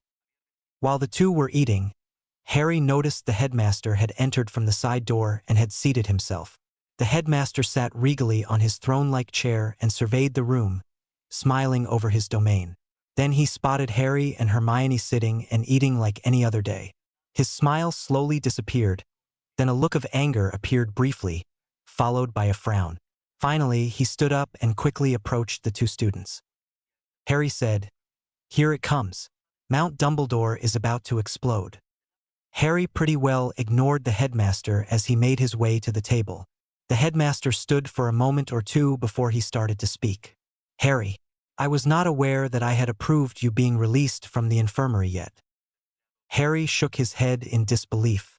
I wasn't aware you normally vetted Madame Pomfrey's medical decisions, headmaster. She seemed upset when I asked if you vetted all her releases and medical decisions or just mine. When did you become qualified to make medical decisions? Just as I question you often concerning your own decisions on how all the students get to spend their summer holidays or just my summer holidays. Harry, my boy, now neither is the time nor place to have this discussion, Dumbledore stated with a growing frown of disappointment. I know that song and dance tune by heart. Do you have anything else to perform? What other things are you not telling the rest of the students or me? Is it time to play the I'm your magical guardian card now? I will remind you again, you're not now and never have been my magical guardian. If you were my true magical guardian, why have you never done any of the duties as required by law and customs? Let me ask you these questions. Did you inform me of my seat on the Wisengamot and my rights on my 11th birthday to select a proxy of my choice? When did you inform me of my right to select a proxy of my choice and that I was heir primary to the black-controlled seats in the Wisengamot? That makes one wonder what deals you made in the back room with Malfoy. You let him unlawfully sit proxy on a seat he claims as his own. Was it to protect his son's interests as if he were the heir black? He is not heir black. I am and have been since my own great-uncle Orion Corvus Black died. Right? When did you tell me about that also-great headmaster and false claimant of magical guardianship? You have failed at every turning of all your so-called magical guardian duties. Harry, you don't understand. I just tried to ease your burdens, stated Dumbledore. It was never your duty to ease my burdens, headmaster. Never. Not the way I see it, spat Harry. 1. You signed the paperwork sending my oath-bound godfather to prison without a trial. 2. You unlawfully sealed my parents' wills, which had detailed succession lists for guardianship. Then they sent me to my mother's foster sister's home. Oh, I bet that's a big fucking surprise. There is no blood relationship between Petunia Leanna Gaither and Lily Rose Evans. Lily's father, Miles Evans, was Petunia Gaither's godfather. When a drunk driver killed Petunia's parents, Miles Evans, a single man, took Petunia Gaither into his home. He hired Susan and Ralston as a nanny. The two became friends and later married. 9 months later, Lily Rose Evans was born. So now, play the so-called blood wards and protection card again, headmaster. Another question, headmaster. While you can think of another falsehood to shovel some bullshit out of your ass, why did you allow the harassment this year to continue when you knew I didn't put my name in the cup? Same as with the crap you allowed when people thought I was the heir of Slytherin. Harry, how did you find out these things? Albus asked worriedly. It doesn't matter how I found out the truth, does it? It is funny you called them things when others call them the truth, right? Does it make your actions any less wrong or criminal? Hagrid made a major blunder when he took me to Diagon Alley. When I paid for my uniforms, we didn't stop by and pick them up before we left. So I had to make a second trip to Diagon Alley to pick them up. I decided to buy a few more books that would help me understand the magical world, and I needed more money to buy those books. While at Gringotts, I discovered some of your duplicity. The goblins referred me to a few books on wizard law, magical customs, and finance. During my second year, after I accidentally blew up good old Not My Aunt Marge, I spent most of the summer learning many important things. I learned goblins speak a language called Petramike, not gobbledygook. Amazing, isn't it? The one thing the people of Petros respect more than making money is a curious child interested in learning. Harry looked up at the table and saw Professor Flitwick. Harry called out to the littlest professor in Petramike, Kotayumak Gaug Cetera Moheche. Dietio naihegrewie goche chezacach lakes y. Professor Flitwick got an astonished look on his face and replied, He, Cheamo na wa fda umak zakya biu ja, while laughing. 50 points for Potter. That is a good observation and a great joke. What did you just say, boy? Asked the headmaster as the blood drained from his face. I said, the headmaster's beard length is exceeded by both his hubris and nose size. I also asked if my accent was still bad, as Sharpclaw complains about all the time. Harry expelled a long breath of air before continuing. My business is mine and mine alone. You'll find you are no longer considered my guardian in any way, shape, or form. When you forced me into the tournament as champion, which I completed yesterday and won, by the way, you forced me into filing suit for recognition of being of age, because of your own actions. Not emancipation, but being of age. I have exercised my rights as an of-age adult since October 31st. You will find that a complaint letter has been formally filed with the Wisengamot for gross dereliction of duty. I was asking you to be stripped of all positions and tried for the crimes you have committed against me. Sometime today, you'll be served with legal notices and writs that state unless it deals with educational issues, you may not speak to me. Good day, Headmaster Dumbledore, at least for a few more days. Harry stood up quickly and, with Hermione following, walked out of the Great Hall, leaving the headmaster speechless. Every eye was watching the duo leave. As soon as they were out of the Great Hall, the whispered voices exploded. Harry stopped and looked at Hermione, releasing a deep breath. He spoke with a harsh edge to his voice. That went well. He should receive the formal paperwork and notices in an hour or so. Trials should start the day after we get home from school. Then, a week later, Sirius should be a free man. Hermione said, You lost control for a bit there, Harry. You advanced the plan a little bit. Nice show with Professor Flitwick. You surprised him as well as Dumbledore. I bet they both know the people only teach their language one-to-one. You needed to be with them for quite a while to have learned as well as you have. Dumbledore will spend hours figuring out when and how long you spent time with them, so he can attempt to do the most damage control he can. Yeah, Harry said meekly. I still don't know much of what happened yesterday while I was gone. I know Tonks didn't say much, and neither has the headmaster. Discovering what happened while I was gone has become our #1 item on the plan. We need to learn all we can right now. Then we can head to the library and you can start your revisions. I will see about getting a copy of the Prophet from last night. We would need it if they printed a special after the third tournament event, as they did after the first two events.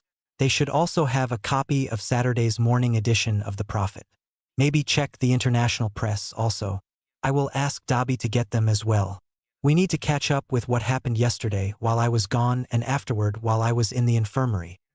Hermione said, I noticed at breakfast there were no Durmstrang or Beauxbatons students. I wonder if they left during the night? Harry shook his head. Madame Maxim was ready to leave after my name came out of the goblet of fire. She had sent 2/3 of the students who came with her back to the school. Most of the students really were not prepared to handle a Scottish winter. Several girls had called in the Aurors because some of the Durmstrang boys were over-aggressive, and there was one gang rape of a young Muggle-born girl from Beauxbatons, Hermione said in a whisper. The boys involved were sent home, and the entire issue swept under the rug because she was Muggle-born. This tournament has not done any improvements on the international front at all. On the contrary, it may have made things worse, Harry stated. Hours later, both of them were sitting in the library.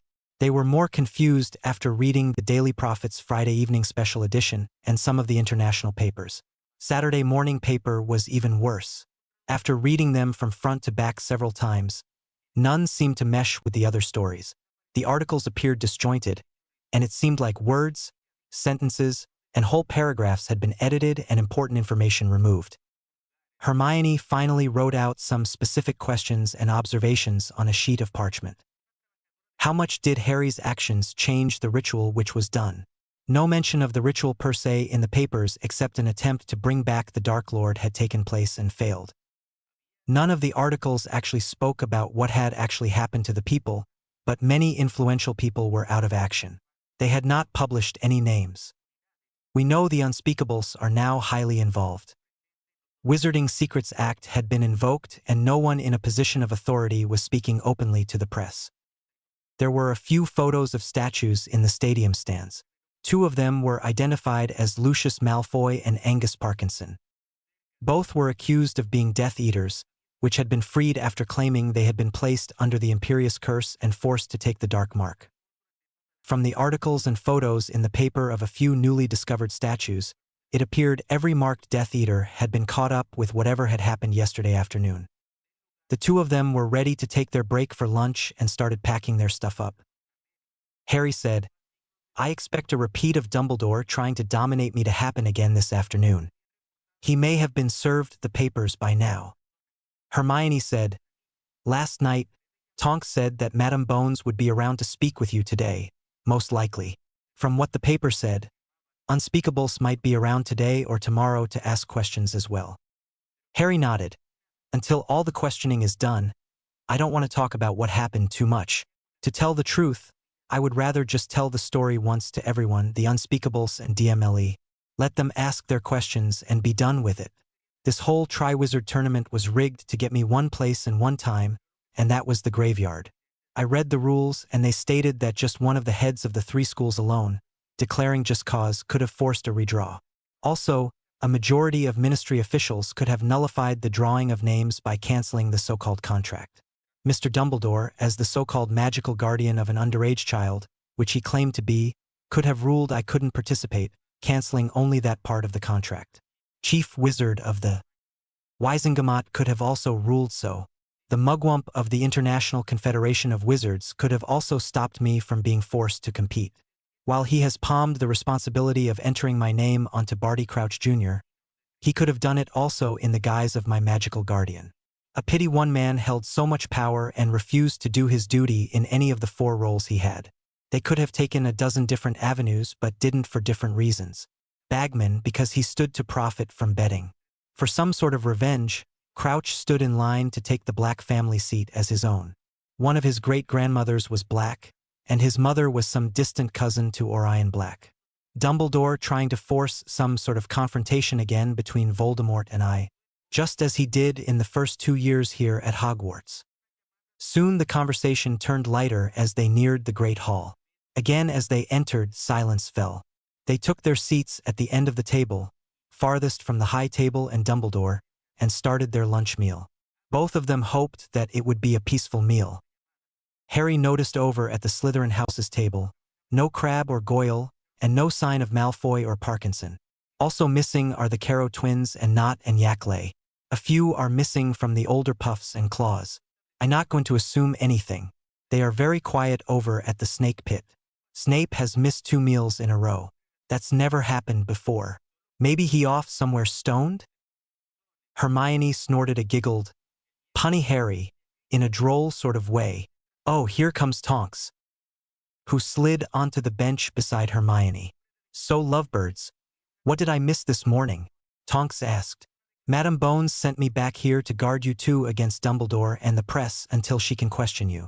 By the way, Harry, everything that happened yesterday, you know where, is covered by the Ministry's Wizard Secrets Act. No speaking with the press. Harry asked, am I now a person of interest to the DMLE? Tonks was surprised by the wording and tone of the question. As she replied, not now, Harry. I suspect she wanted me to run interference with Dumbledore. Some of the higher-ups are upset. Additionally, they are at a loss of what to do or say without the usual voices whispering in their ears. For the first time in 10 years, they must think for themselves, which troubles them. Hermione asked, so what is the news from the Ministry? The Daily Prophet had very light reporting from what we read. While the headline stated I had won the Triwizard tournament, it gave no details or descriptions. It only says to read page 3. Page 3 stated only that there was a reported irregularity during the final moments of the last event. While it appears Harry Potter won, there has been no formal announcement. Tonks looked slightly flustered. Not a lot I can speak about here. We are in the middle of the investigation. Bones ran me out of the infirmary while she questioned Mad Eye. The DMLE is trying to investigate how badly it had been compromised by Barty Jr. snooping in the files and pilfering the evidence lockers. I know much about yesterday evening because I left the graveyard as your escort. Percy Weasley was placed on leave yesterday evening pending an investigation into his role as Crouch's assistant. The Undersecretary of the Minister was arrested and is in a holding cell. She was found in the Department of Mysteries department, snooping. She had been stealing dark artifacts and selling them on the black market. Everyone else is in total panic and looking over their shoulders. At one of the hourly briefings, someone asked the question yesterday, What would have happened if he that can't be named had been successful in his attempt to come back? Naturally, no one was happy with the answers. Yep, Harry exclaimed. All the cuts in staff for the DMLE for the last 12 years. This current personal count is less than 1/4 of the pre-war numbers. But, of course, those cuts were all Malfoy and Umbridge suggestions at work. Also, the so-called creature regulations which demonized all creatures should be reviewed. Umbridge had a significant role in writing those acts. All those regulations drive those classified as creatures and otherwise ostracized in our society into Voldemort's forces. The anti-Muggle-born rules and taxes were all implemented at Malfoy and Umbridge's factions' behest. There was a sighting of the werewolf Greyback in France today. It reported he was making his way back to England. It is nearly time to start setting things to right. Now that Malfoy is out of the picture, I shall start the ball rolling to keep the old guard on their off foot, spoke Harry with a grin.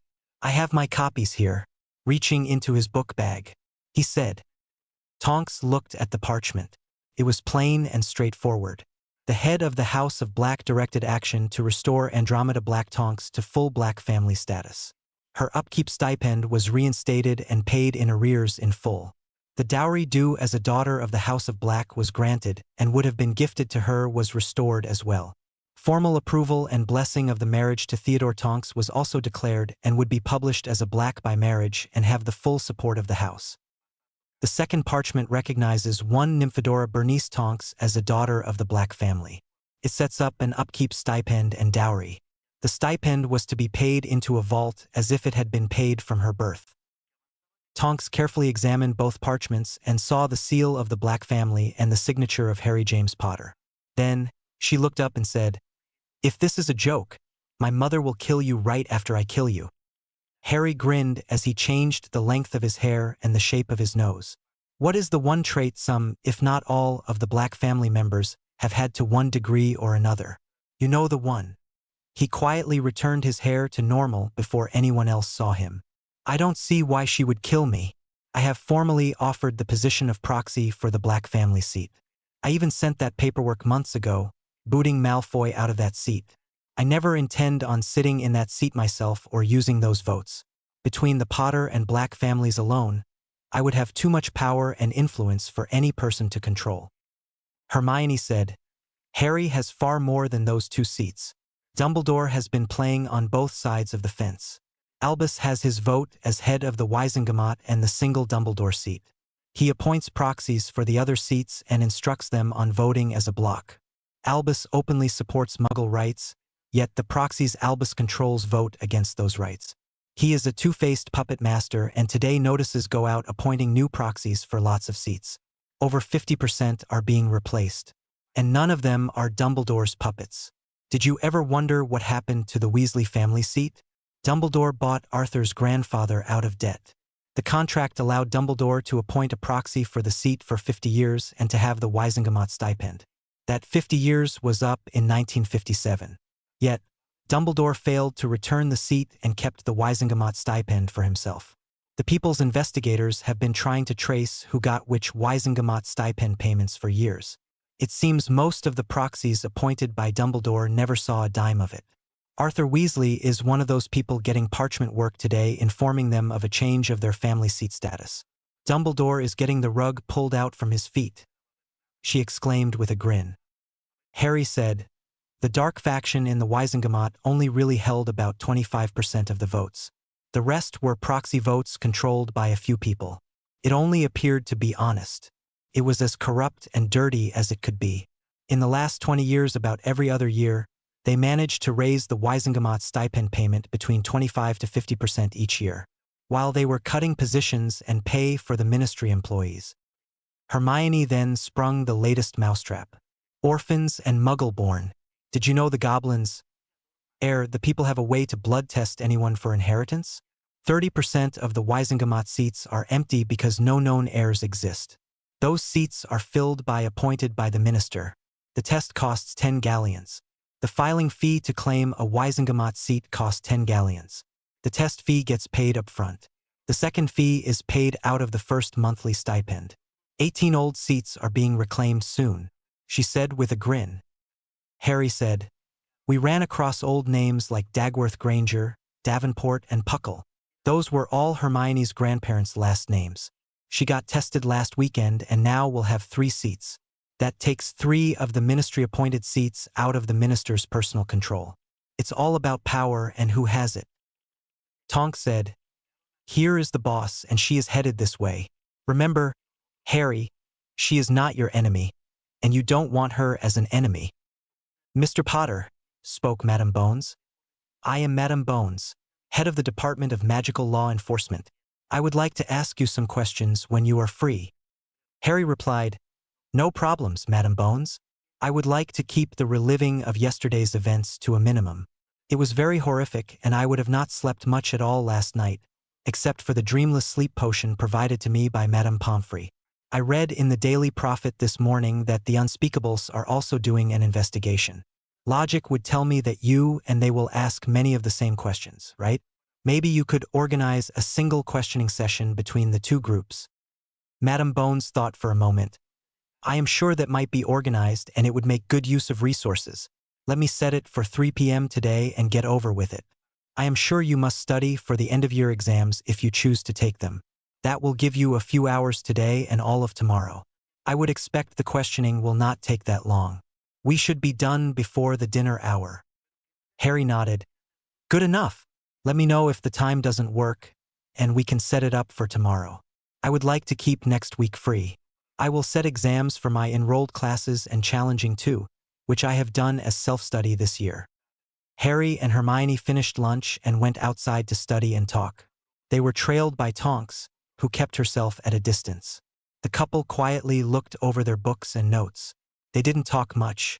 While it appeared Harry was reading, he was really meditating. Harry more or less played his personal story of the events in the graveyard repeatedly.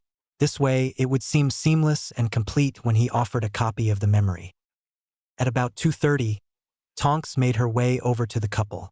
Madame Bones, the minister, 2 Unspeakables, and 2 senior Aurors just came up from Hogsmeade, and my mother is with them.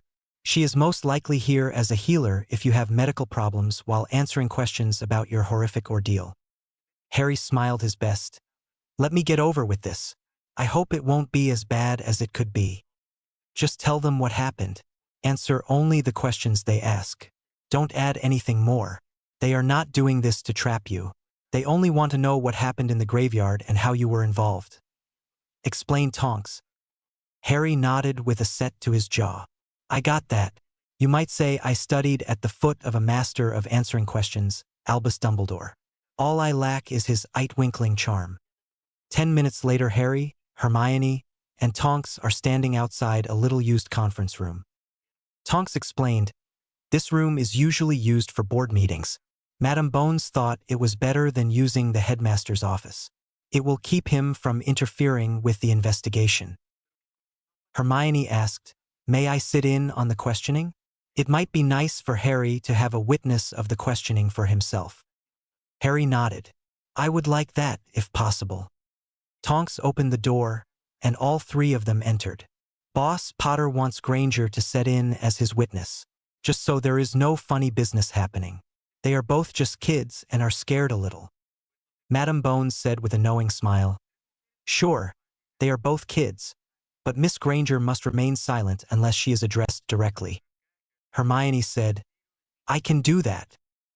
"Have a seat, Mr. Potter and Miss Granger, if you will," Madame Bones ordered. "Have a seat, Mr. Potter and Miss Granger, if you will," Madame Bones ordered. Madame Bones cast a sealing and privacy charm on the door, and then explained as she sat out some items on the table. She started explaining, "This is a special parchment and a special quill. It will automatically accurately transcribe everything said in this room. So, no else should be talking once I start the interview. The parchment is charmed so that everything said is written down and nothing that is written can be altered or changed. It will even record whispers or something you're vocalized to yourself. Be careful with your answers, Mr. Potter. I sure the Unspeakables have something similar deployed as well." Followed by a smile by Madame Bones in their direction. "Are we ready, gentlemen?" She got a thumbs up from the Unspeakables. "When I start this session, everyone will speak their names fully names as I point at them. The unspeakables may use their code names rather than their real names. Ready? And she cast a charm to start the recording. I am Madam Bones, head of the Department of Magical Law Enforcement, leading a questioning session of one Harry James Potter into the record of the events up to and following the third challenge of Triwizard Tournament. Sitting as questioners and witness are two unspeakables. Madam Bones pointed and one said, Head of the Department of Mysteries, Unspeakable Croaker. Then she pointed at the other, Chief Investigator into Ritual and Blood Magic, Unspeakable Sparrow. Next, she prompted the Minister of Magic, Cornelius Howard Fudge, Minister of Magic. Then she pointed to a taller black-skinned Auror. I am Senior Auror Detective and Special Investigator Alex Tremaine Shacklebolt. Then Madam Bones went around the table and pointed to the other Auror, Head Auror and Chief Investigator Criminal Division, Department of Magical Law Enforcement, Rufus Carlin Scrigmore. Next, Madam Bones pointed to Tonks, Nymphadora Bernice Tonks, Auror First Class, Special Investigations. Next was Hermione, which she pointed Hermione Jane Granger, Scion Dagworth Granger, a fourth-year student at Hogwarts. Next, she prompted a person in healer's robes. I am Healer and Medical Officer Andromeda Lyra Nay Black Tonks, appointed Medical Observer by Drawn Lottery, St. Mungo's. Lastly, she pointed to Harry. With a gulp he stated, I am Lord Harold James Potter, head of the Black and Potter families, both families being noble and ancient or elder houses, a student, a compelled and an unwilling participant in the recently concluded Triwizard Tournament, as well as the undeclared winner of said tournament. That announcement took Madam Bones for a shock, but she quickly recovered. Thank you, Lord Potter, for allowing us this opportunity to question you concerning the events of yesterday. I understand you've described your ordeal as horrific in nature to me and others. We will get to that eventually. These gentlemen have already presented me with questions they wish asked. If they have any follow-up questions or need clarification of any answers or part of an answer, they will write them down and pass them to me. At no time is anyone to ask any questions of you except for me. You are not to answer anyone's questions but my own at any time.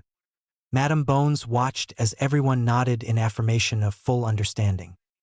Now, Madam Bones asked, Lord Potter, did you enter yourself or have anyone else enter your name into the Goblet of Fire?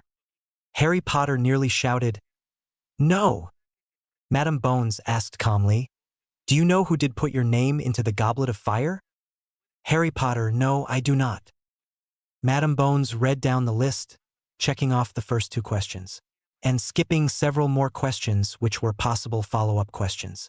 Lord Potter, do you know where the parchment came from with your name on it, which came out of the Goblet of Fire? Harry Potter answered easily, No, I don't know exactly. Madam Bones asked, Then what is your best guess, Lord Potter? Harry thought for a second, considering his answer. I suspect it was most likely taken from a piece of schoolwork. It wasn't a signature, it was my printed name. Also, it didn't have a school name on it either, which was required by the rules. Madam Bones got a puzzled look because he had volunteer information. Lord Potter, why do you feel that those details are significant? Harry answered carefully, Either or both of those discrepancies should have disqualified my entry into the Triwizard Tournament. I don't believe the slip ever came out of the Goblet of Fire. What leads you to believe that to be true, Lord Potter? Inquired a surprised Madam Bones. Harry hesitated slightly. While you asked that question, I recalled seeing the 4 entry slips. The other 3 slips had singed edges. My slip was not scorched at all. It had smooth edges as if it had been carefully cut from a larger piece of parchment. A simple switching spell could have done the trick along with preceding spell to make it appear that a small burst of flame came out of the Goblet of Fire. And this means exactly what, Lord Potter? Asked Madam Bones. Harry carefully outlined his thoughts. I think it means these items are true. 1. It means I was never entered into the competition. 2.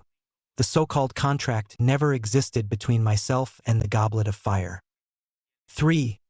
The other 3 champions are in danger, as well as the rest of those which organized and were a signatory to the tournament contract, because no events ever took place for the contracted tournament.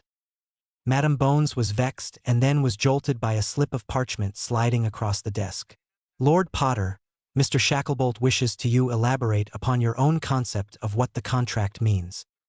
Harry thought for a second and then said, for instance, what would happen if the contract was enacted between the tournament organizing committee, the Goblet of Fire was invoked, and no students entered their names? Would the Triwizard tournament be over? I have reason to believe the answer would be no. They would still have to hold 3 events or be in breach of contract. Were official events even held? Madam Bones said, there were 3 events held.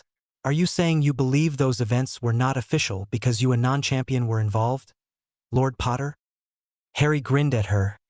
I do think so. The same thing would have happened had there been a substitution of judges. The missing judge would have been in violation and a breach would have occurred. Has anyone seen Barty Crouch Sr. in how many days? Asked Harry.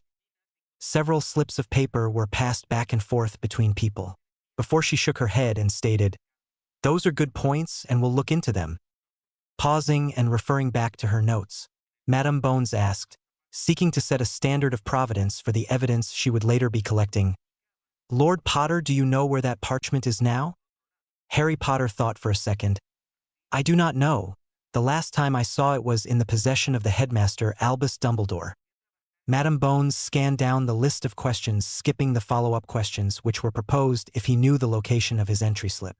Lord Potter, do you know that since you were compelled to compete you were considered not emancipated, but declared an of-age wizard by the Wisengamot? Harry Potter took a bit of a worried look on his face. I was so informed by the Goblin's Inheritance Department on November 1st. Madam Bones asked, Lord Potter, what sort of actions did you take then? Harry Potter explained, I went to Gringotts at their request and visited the Inheritance Department. There I took an inheritance verification test, and then signed an order that my parents' last wills and testaments be unsealed, read, and properly executed. I also filed a complaint against the person who had decided to unlawfully seal the wills of my parents and failed to follow said wills for his own personal gain. I received certified copies of my parents' wills and started to set my houses into order, as I wished. I also got copies of the vault transactions and found several transfers of funds from the House of Potter's vaults by Albus Dumbledore, who I found out was my self-proclaimed magical guardian. However, he is not and never was an authorized magical guardian for me. There was an extensive list within my parents' will. I am currently seeking legal action against him for attempted line theft. Madam Bones asked bluntly, Lord Potter, do you believe Albus Dumbledore knew about the list in your parents' wills? Harry Potter answered with a bit of anger to his voice. Yes, I know that he knew exactly the contents of my parents' wills. He was the witness to them signing the will and his signature as the witness dated October 25, 1981. Madam Bones asked, was there anything else that was significant in your parents' wills? Harry Potter spoke clearly in this answer. 2 items. It named their secret keeper as Peter Pettigrew and had a specification that Sirius Black, my oathbound godfather, was to be my guardian in all things until I reached age 11. At that time I was instructed by my father to take up the reins of my families, and Sirius Black was to remain as an advisory capacity until I reached 17 years of age. Madam Bones asked, will you provide the DMLE with a copy of the will? Harry Potter answered tersely, yes, I shall. He reached into his book bag and handed 2 scrolls of parchment to Madam Bones. For the record, Lord Potter has just handed over 2 scrolls that have the certification stamp of authenticity from Gringotts. The scroll is certified true copies of the last will and testimony of Lord Potter parents. Madam Bones said, a few background questions I would like to ask first. I want to ask a question about your first year here. Will that be okay? Harry had all sorts of red flags going up. He was unprepared for this and it was outside his plan. He would have to wing it. He took a deep breath and said, you may ask, but I can decline to answer. This is outside the stated scope of this interview, Madam Bones. Madam Bones bristled slightly, then with a frown explained, Lord Potter, we are just trying to collect some background info which we felt may have led up to the event in the graveyard. Harry nodded but held up his hand. I will still exercise the right to decline if I feel it is necessary. Madam Bones answered, I understand. Then asked, do you have first-hand knowledge about the demise of Quentin Quirrell, then Professor of Defense Against Dark Arts at Hogwarts? Harry Potter said, He died attempting to steal what was purported to be Nicholas Flamel's Philosopher's Stone while he was processed by Voldemort. During an altercation he grabbed me and some magic protection, which was supposedly placed on me by my mother, turned him to ash.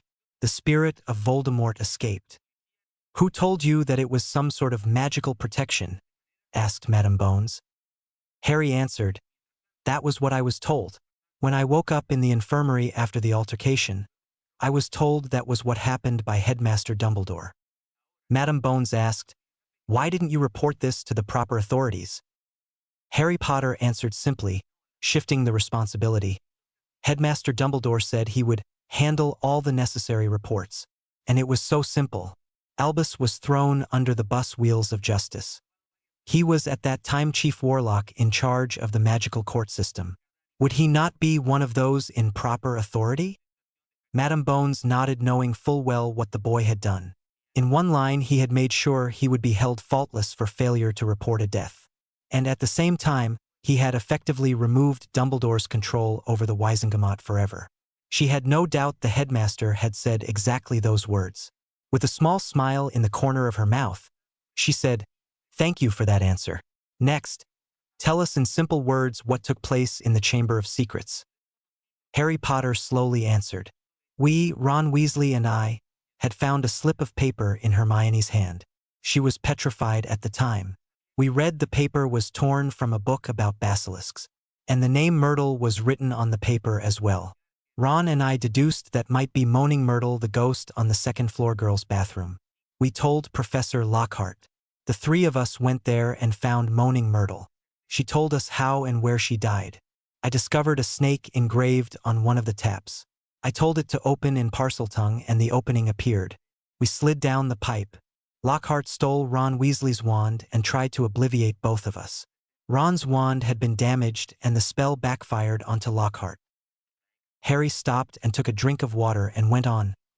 The ceiling collapsed from the backlash of the failed spell and separated Ron and I. I then went on, alone. When I got to the chamber, I saw Ginny Weasley laying on the floor of the chamber. She looked to be asleep. When I tried to wake her, a ghostly spirit appeared. The spirit said he was a 15-year-old version of Lord Voldemort. He showed me an anagram of his real name, Tom Marvolo Riddle, and made it spell out, I am Lord Voldemort. I continued to try to wake Miss Weasley. The ghost then became solid enough to use a wand. He summoned Slytherin's beast, a 60-foot basilisk, and ordered it to kill me. I ran into some side tunnels and escaped. Eventually, Dumbledore's phoenix showed up and attacked the basilisk's eyes, blinding him. He also brought me the sorting hat, which gave me the sword of Gryffindor, and I used the sword to kill the basilisk. I then stabbed the diary with a fong from the basilisk. The diary which Tom had indited was letting him siphon off the life force from Ms. Weasley to restore him to life. After I stabbed the diary, the spirit dissolved and Ginny woke up shortly afterward. After that, we returned to the surface with the help of the phoenix. One of the unspeakables passed Madame Bones a note. She slowly read it and grimaced.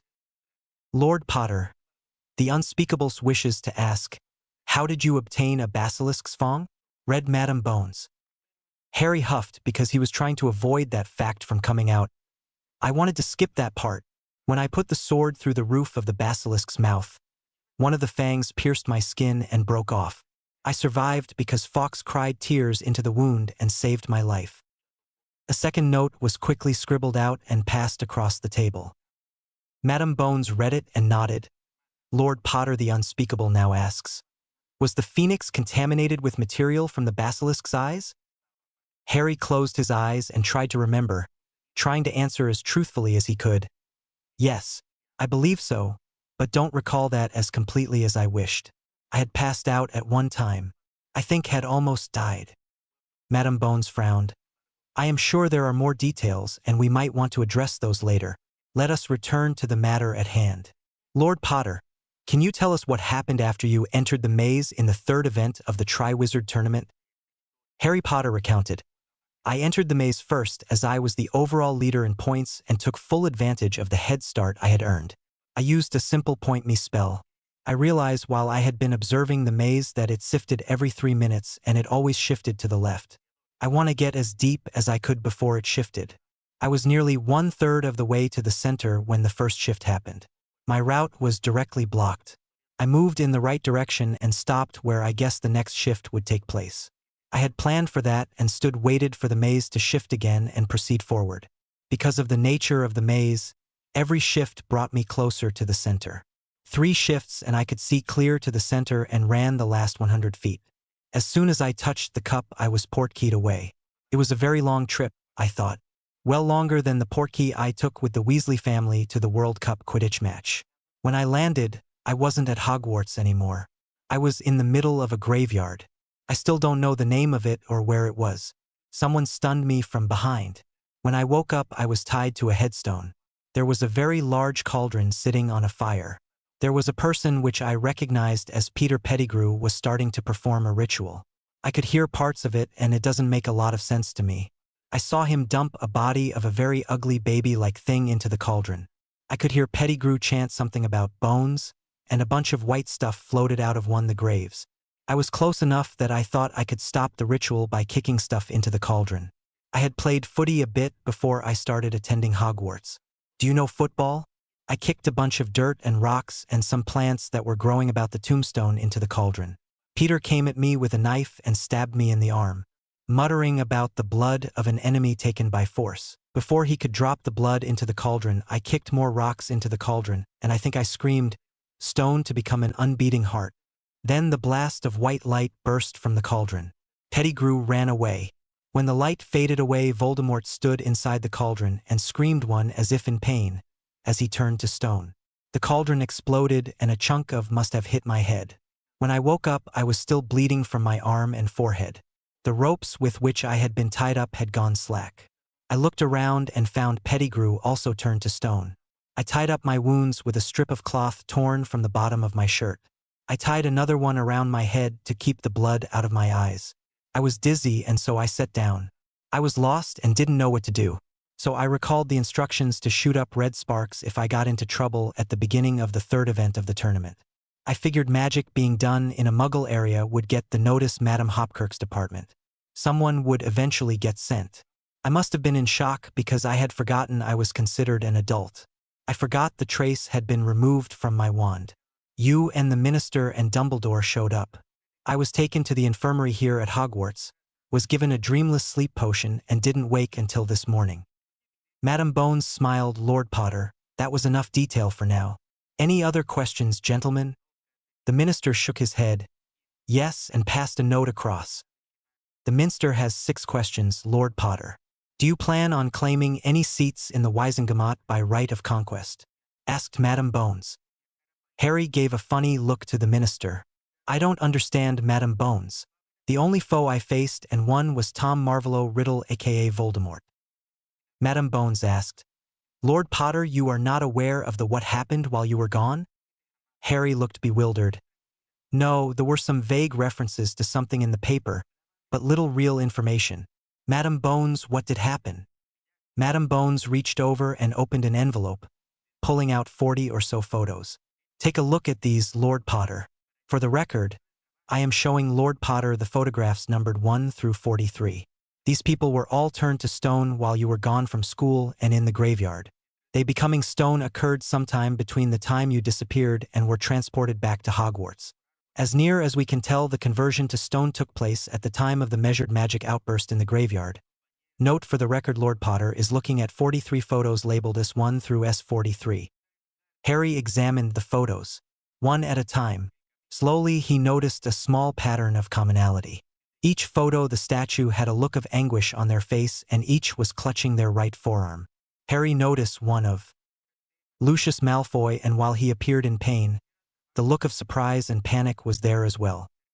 After looking at them all, he composed himself, cleared his throat and spoke, trying to control his voice.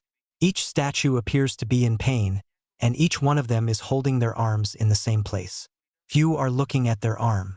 I know some of those people were marked Death Eaters. I also know from things I have learned in Hogwarts. One of them is that the dark mark couldn't be placed involuntary. It had to be taken freely and of one's own choice.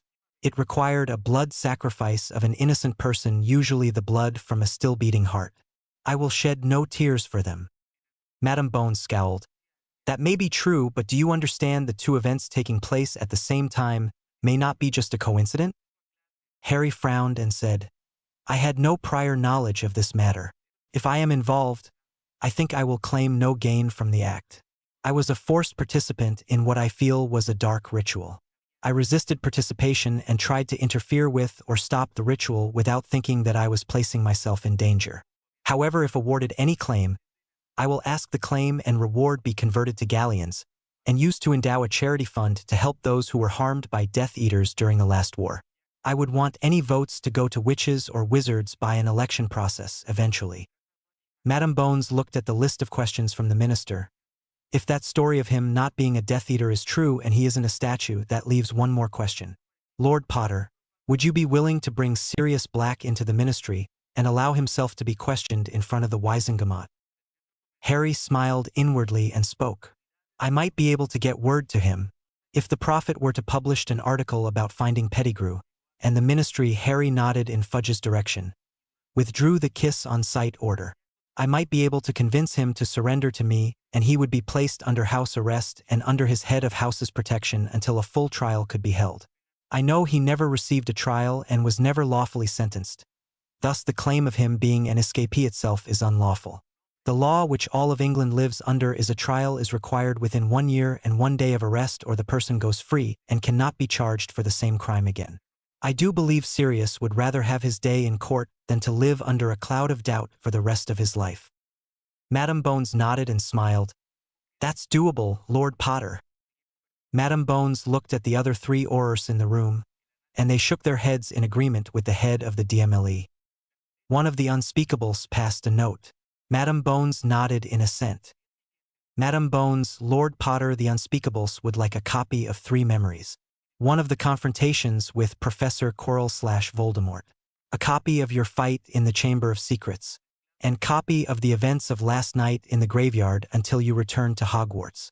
They are willing to agree to the following: to limit access to memories only by the unspeakables and the head of DMLE and Minister of Magic, and with my complete agreement to grant complete indemnity concerning all those acts which might have taken place in the graveyard. I might add you were already indemnified for all acts during the Triwizard tournament, short of using any one or all of unforgivable curses. Harry Potter thought a second before saying, Give me a moment to consider, please. Harry closed his eyes and weighed the request. He understood the concept of indemnity, but also understood that whoever saw the memory could still deal out grief or create an act of entrapment for something else for what they might be perceived to have happened. Opening his eyes, he said, How about 14 days after you get the memory you will return them to me? You will not copy or make copies of the people memories who view my memories. Dumbledore is right in this specific case. The public at large need not be privy to all things, and there are some things I wished I didn't know or haven't seen. I will make a non-disclosure oath of my own if need be. Madame Bones looked to the unspeakables. A few minutes later a note was passed. The unspeakables say, At this time no oath is required. We are all still working as a group. This matter is still a secret and privy to just the people in this room. Others will only be read into the secret with the unanimous decision of Lord Potter, head of the DMLE, and the 2 unspeakables here today. One of the unspeakables stood and passed 3 vials across the table. Madame Bones, at this time 5:09 p.m., I conclude the interview session, and I am disconnecting the transcription charm. Pointing her wand at the quill she cast finite, and the quill stopped writing. Harry quickly cleared his mind and withdrew the story memory, and placed it into a vial. Next was the chamber memory and then the Voldemort memory, and passed them all back to the unspeakables. Croaker spoke quietly with a smile. Thank you very much for what you did. Be assured these memories will pass our inspection. We may talk later, Lord Potter. Maybe when I try to recruit the 2 of you in 3 more years. Maybe sooner. Very nice shields, both of you. By the way, I can't wait to see what the 2 of you accomplish in the next 3 years. Harry tried to keep calm as the 2 unspeakables left the conference room, only to have Dumbledore attempt to push his way inside past them. Once in the room, Dumbledore tried to assert his authority over Harry Potter. Harry, my boy, didn't tell you no interviews? Harry Potter, yes you did, Headmaster, but in this case you didn't have the authority to order it. This was a matter of State Security and Secrets Act about a Ministry of Magic sanction event and took place off the campus grounds. You were not told because it is not your concern at this time. You are merely the presiding wizard in the Wisengamot for the time being. When and if the Unspeakables or the Department of Magic Law Enforcement releases the information, until that point of time, it isn't your business. They made that clear to me. But I am your headmaster and your magical guardian. The old man tried to assert again. Harry said, "Firstly, yes, you are the headmaster of this school only, but what was discussed didn't take place at this school. Second, I made it clear before this, if you were my magical guardian, you have criminally negligent and failed at that duty. You failed when you unlawfully sealed my parents' wills. You failed when you sent me to my mother's foster sister's house under the pretexts of unlawful blood wards. Are you listening to this, Madam Bones, Aura Shacklebolt and Aura Scrigmore? You failed to properly inform me of the rights and duties to my house as required by law for all magical guardians to do before their ward's 11th birthday. The legal reasoning for that law is to prevent line theft. The fact you inked and signed a marriage contract itself is unlawful because House of Potter Charter forbids marriage contracts. That same charter demands charges of line thief to be filed and prosecuted, which I plan to do. I will give you an out. You resign your family's seat in favor of your brother. You resign before noon tomorrow as headmaster and all public positions, elected or appointed. You retire, never write or publish any books or letters, never give any interviews or public statements. You take an oath to never take any public office elected or appointed again. Lastly, you leave me the fuck alone." Albus attempted to draw his wand on Harry, but Harry was younger and much faster. Expelloramus. He preformed both wandless and silently, catching the wand with his other hand. "I have 3 wandless spells, headmaster. Do you want to try for the other 2? By the way, you have the start of dinner tonight to return my sword. You know the sword of Gryffindor, or I will take it from you by force. It isn't the school's, it is mine. You lied to me to attempt to steal it. I do not know how it came to be hidden in the sorting hat, but 15 years ago that sword, the cloak which you claimed was loaned to you by my father, and this wand were all placed into the Potter Vault by my father. That vault which you had no right to access. 3 goblins have been executed because of your theft. Their blood is on your hands. If the goblins ever get you, you'll wish you were in Azkaban." Harry and Hermione left the room. As Dumbledore started to follow the pair, Madam Bones pulled him up. "Headmaster, dinner starts in 15 or so minutes. I suggest you follow Lord Potter's demands. He is being quite generous. He could have asked me to take you into custody here and now. Then I would wait for the goblins to request extradition or move to try you in front of Wisengamot. He may elect not to prosecute you for what you have done, but I didn't make you any promises. If you had signed a marriage contract for him and you had no right to do so, that is line theft, and life sentence in Azkaban is the suggested punishment which you have voted in favor a few times yourself." Madam Bones pushed Dumbledore out of the way as she and her Aurors left the room with the Minister of Magic. As they started to leave the castle, Madam Bones turned to Tonks. "You start on protective detail for Moody during the night. I don't think anyone will try something during the daytime. Keep an eye out on Potter. Dumbledore has something planned, but I believe Potter is a mile ahead of the old man." Dinner had started when Harry and Hermione had slid into their normal spot at the far end of the table. They were quickly joined by Neville. 10 minutes after they sat down, a very harried-looking headmaster arrived and made his way to the end of the table. "Harry, my boy," started the headmaster. "Lord Potter." "Correct Harry without looking up. I am not and never have been your boy. The term is insulting and has connotations of ownership and slavery." The headmaster correctly addresses the person sitting down. "Lord Potter." Harry smiled. "Now do you have something, Headmaster Dumbledore?" The headmaster quietly said, "I am returning the sword." In a loud enough voice for all to hear, Harry asked, "The sword you stole from the Potter Vault?" The headmaster, trying to be as quiet as possible to avoid attention, "Yes, Lord Potter." "The sword I used to slay the 60-foot basilisk?" asked Harry in a loud voice. "The same, Lord Potter," answered the headmaster. Harry, without smiling, "You never did explain to me the lie of you telling me that the sword belonged to the school, so you could keep it away from its rightful owner, did you?" "No, I didn't," admitted the headmaster. I did have my reasons then, and I still feel it should belong to the school. This school was founded by Godric Gryffindor, as such it should belong to the school.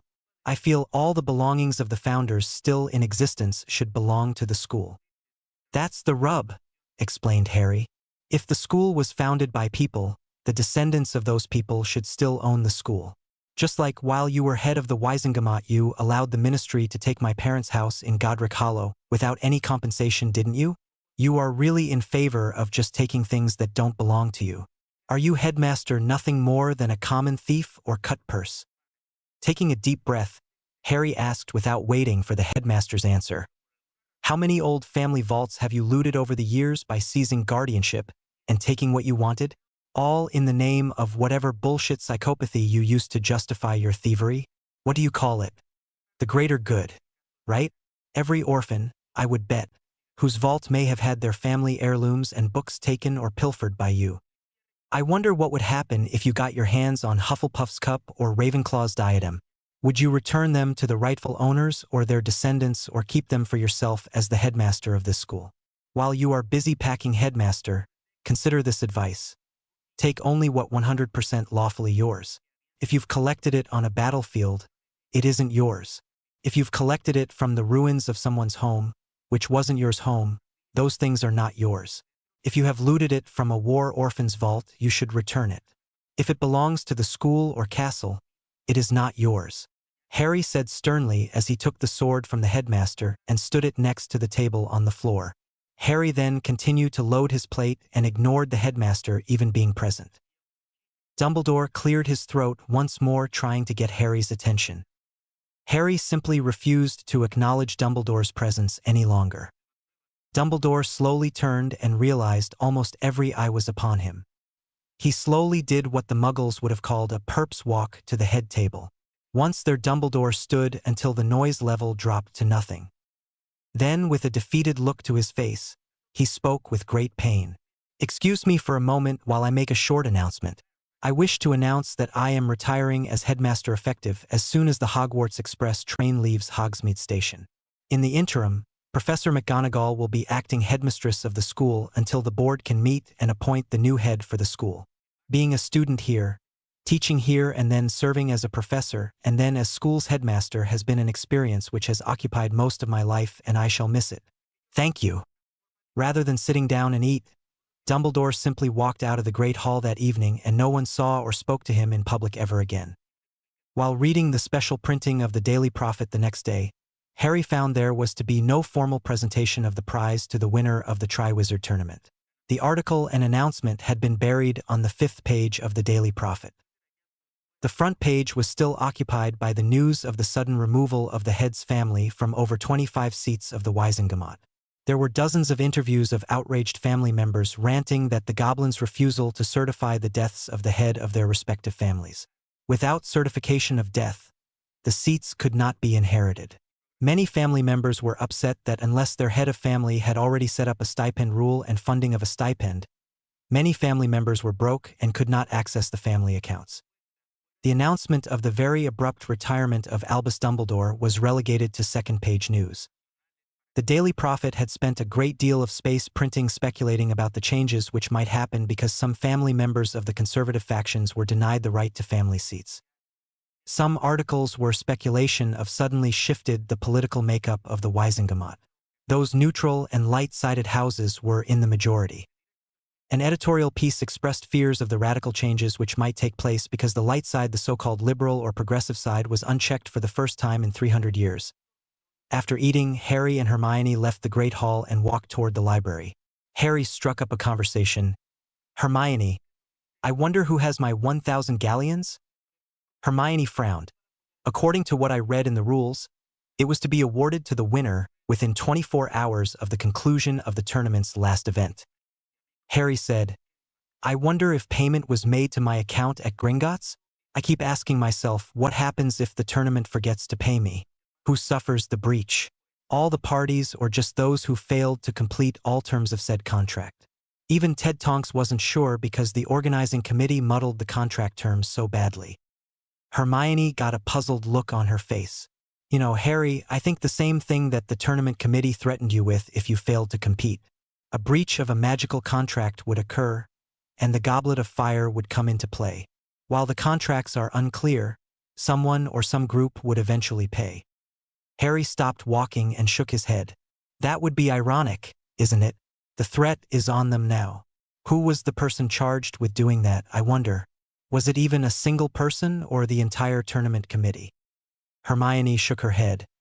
It might be everyone who was a party to the organizing and executing the tournament.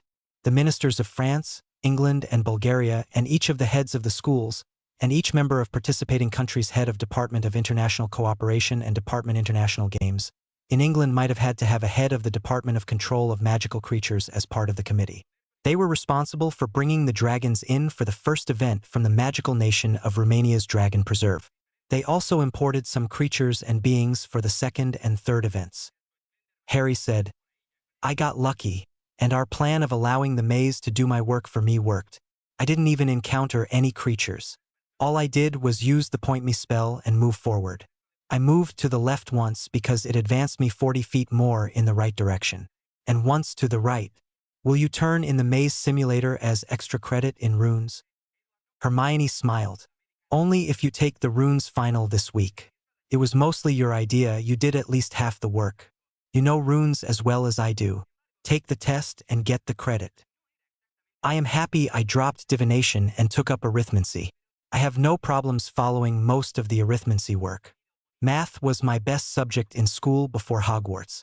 I was in the advanced section of the Muggle math classes before Hogwarts, and nothing you've done so far was as hard or beyond basic algebra.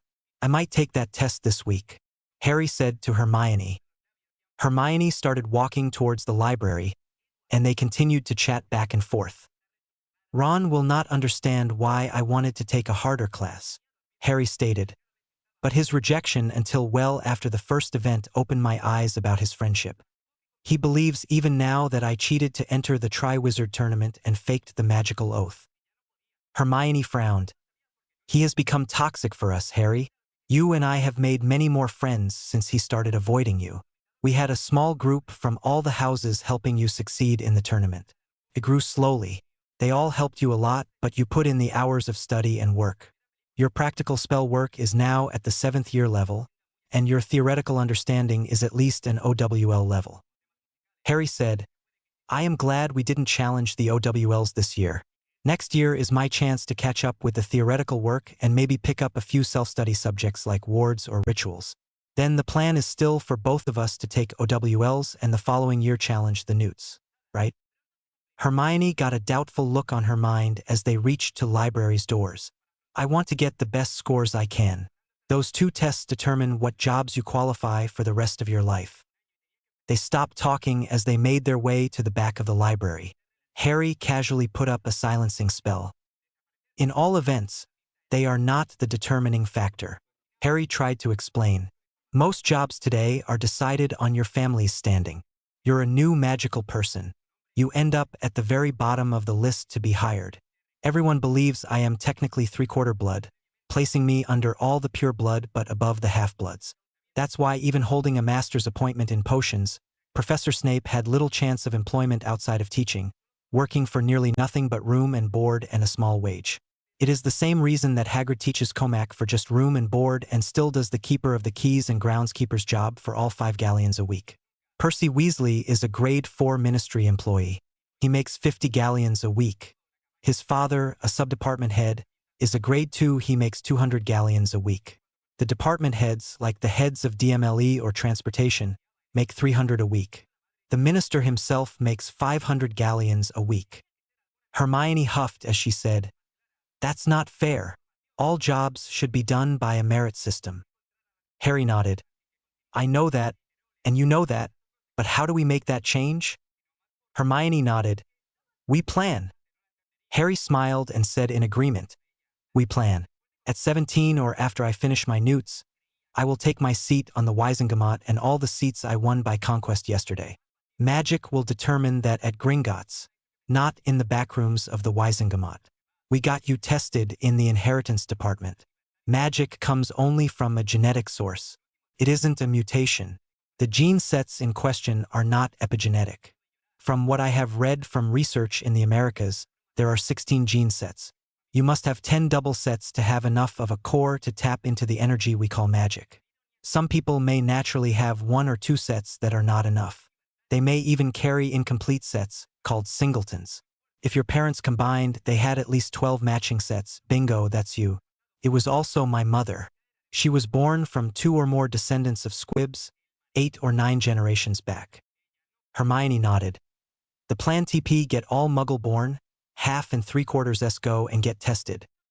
Harry, just like my mother did, while she didn't have to work because of her husband's family money, she had started an apprenticeship with Professor Flitwick when she had to quit and had go into hiding. While she wasn't considered a muggle-born anymore, her standing improved greatly by being married to my dad.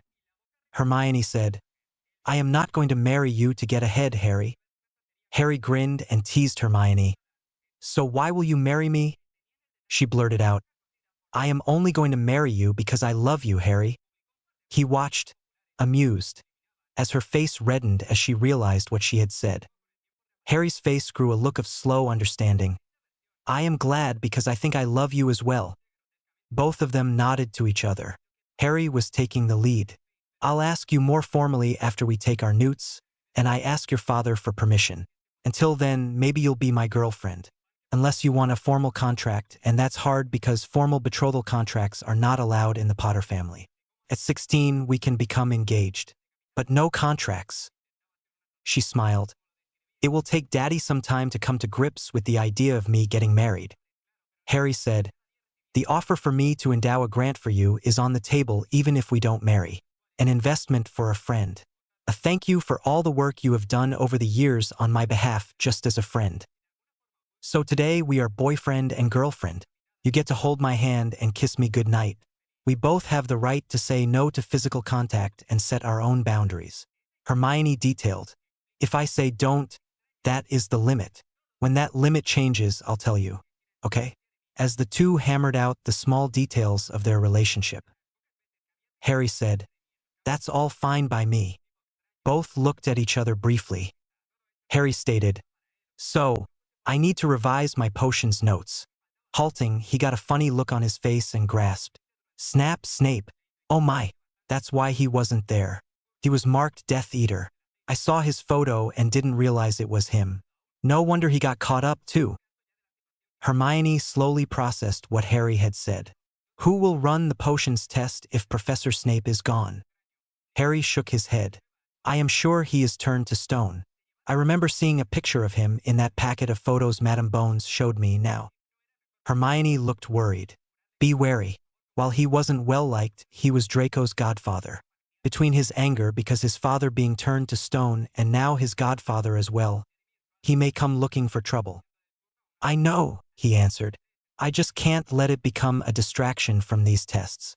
Especially if I want to take runes and arithmancy next year with you." "Study time," they both said together with a laugh and turned to their notes and opened their books. The couple spent the rest of the evening studying and revising the Transfiguration notes. Then, finally, they folded up after the second time through the material and gathered their things together, and left for their common room. The duo sat quietly by the fire and enjoyed each other company. They said I could look forward to a lifetime of evening cuddles. Soon, well before curfew, they separated and headed toward their respective dorms. Both planned on a good night's sleep and to be ready for tomorrow's examinations. After the Daily Prophet was delivered, Harry and Hermione entered the Great Hall for breakfast the day the end-of-year testing started. As they entered, silence fell again as every eye turned to look at them. Harry turned to Hermione and said in a voice that carried through the Great Hall, "Just as I said, one day a hero and the next day the heel. The great masses are fickle at best. I wonder what it was this time, the Daily Prophet or just the Hogwarts rumor mill?" Hermione said, "Do not let the little minds get to you, Harry. Whatever set them off will, in days, be shown to be not to be true at all. Just like your name being entered in the tournament, everyone first thought you entered yourself.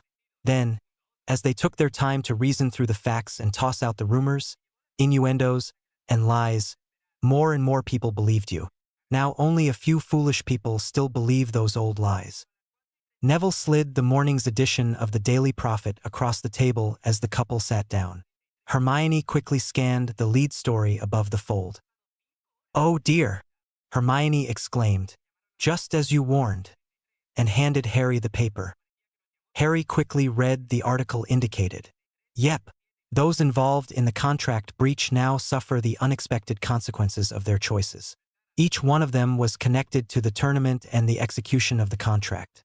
I completed my end of the contract, thus fulfilling all the champions' obligations to the magical contract, in my opinion.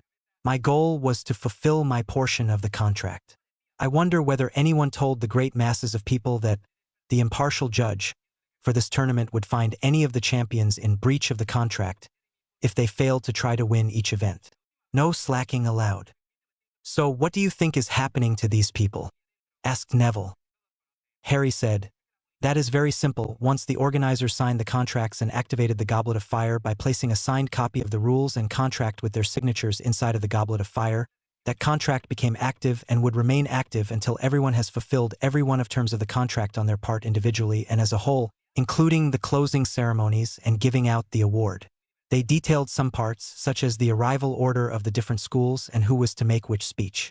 The idiots even wrote into the contract who was to sound the cannon. A breach would have occurred if someone other than Filch fired the starting cannon in the second or third event. Imagine, rather than stating a job title, they named a specific person. If he fell ill or died, and someone else fired the starting cannon, a breach of contract would take place." Hermione said, "Did you know there was one tournament where the tournament committee embezzled the prize money and failed to make the required award presentation? As a result, each one of the committee members fell ill and slowly lost their magic. It took about 3 or 4 weeks of enough warning that they had enough time to fix the problem." Harry said, "Exactly what I said yesterday at the interview.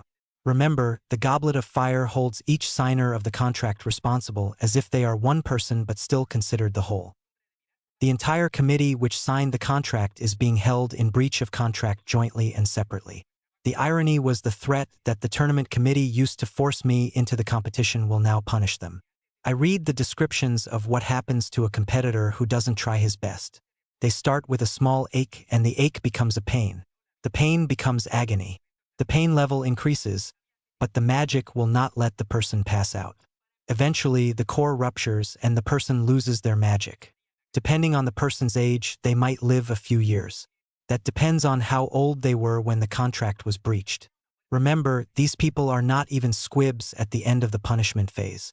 They are muggles. Magic does assist in keeping a wizard or witch alive to reach an age of well over 100 years of age. Some reach 200 years or more.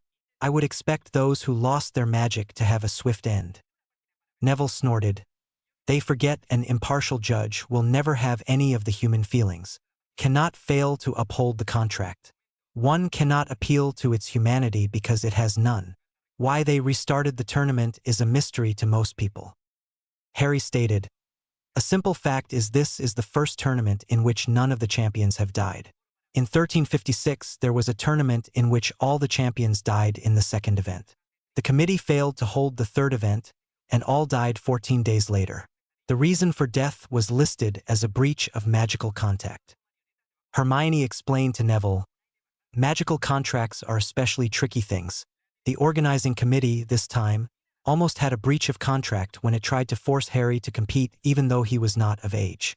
Harry forced the Wisengamot to pass a ruling that stating Harry was of age, a full adult with all rights, responsibilities, and privileges.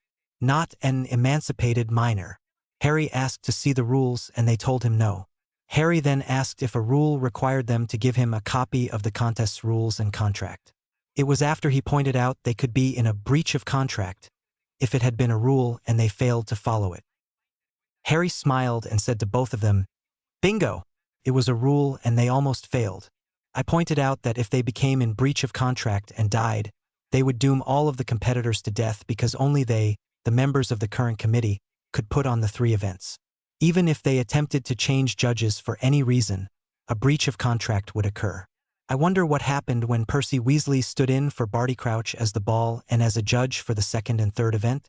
No one other than Percy has seen him for months.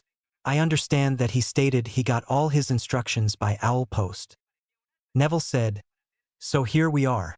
All 4 champions are alive. One champion had won the tournament, yet the tournament committee failed to complete the contract. The goblet of fire is taking their magic, slowly and painfully, and no one seems to be smart enough to put it together. Harry explained.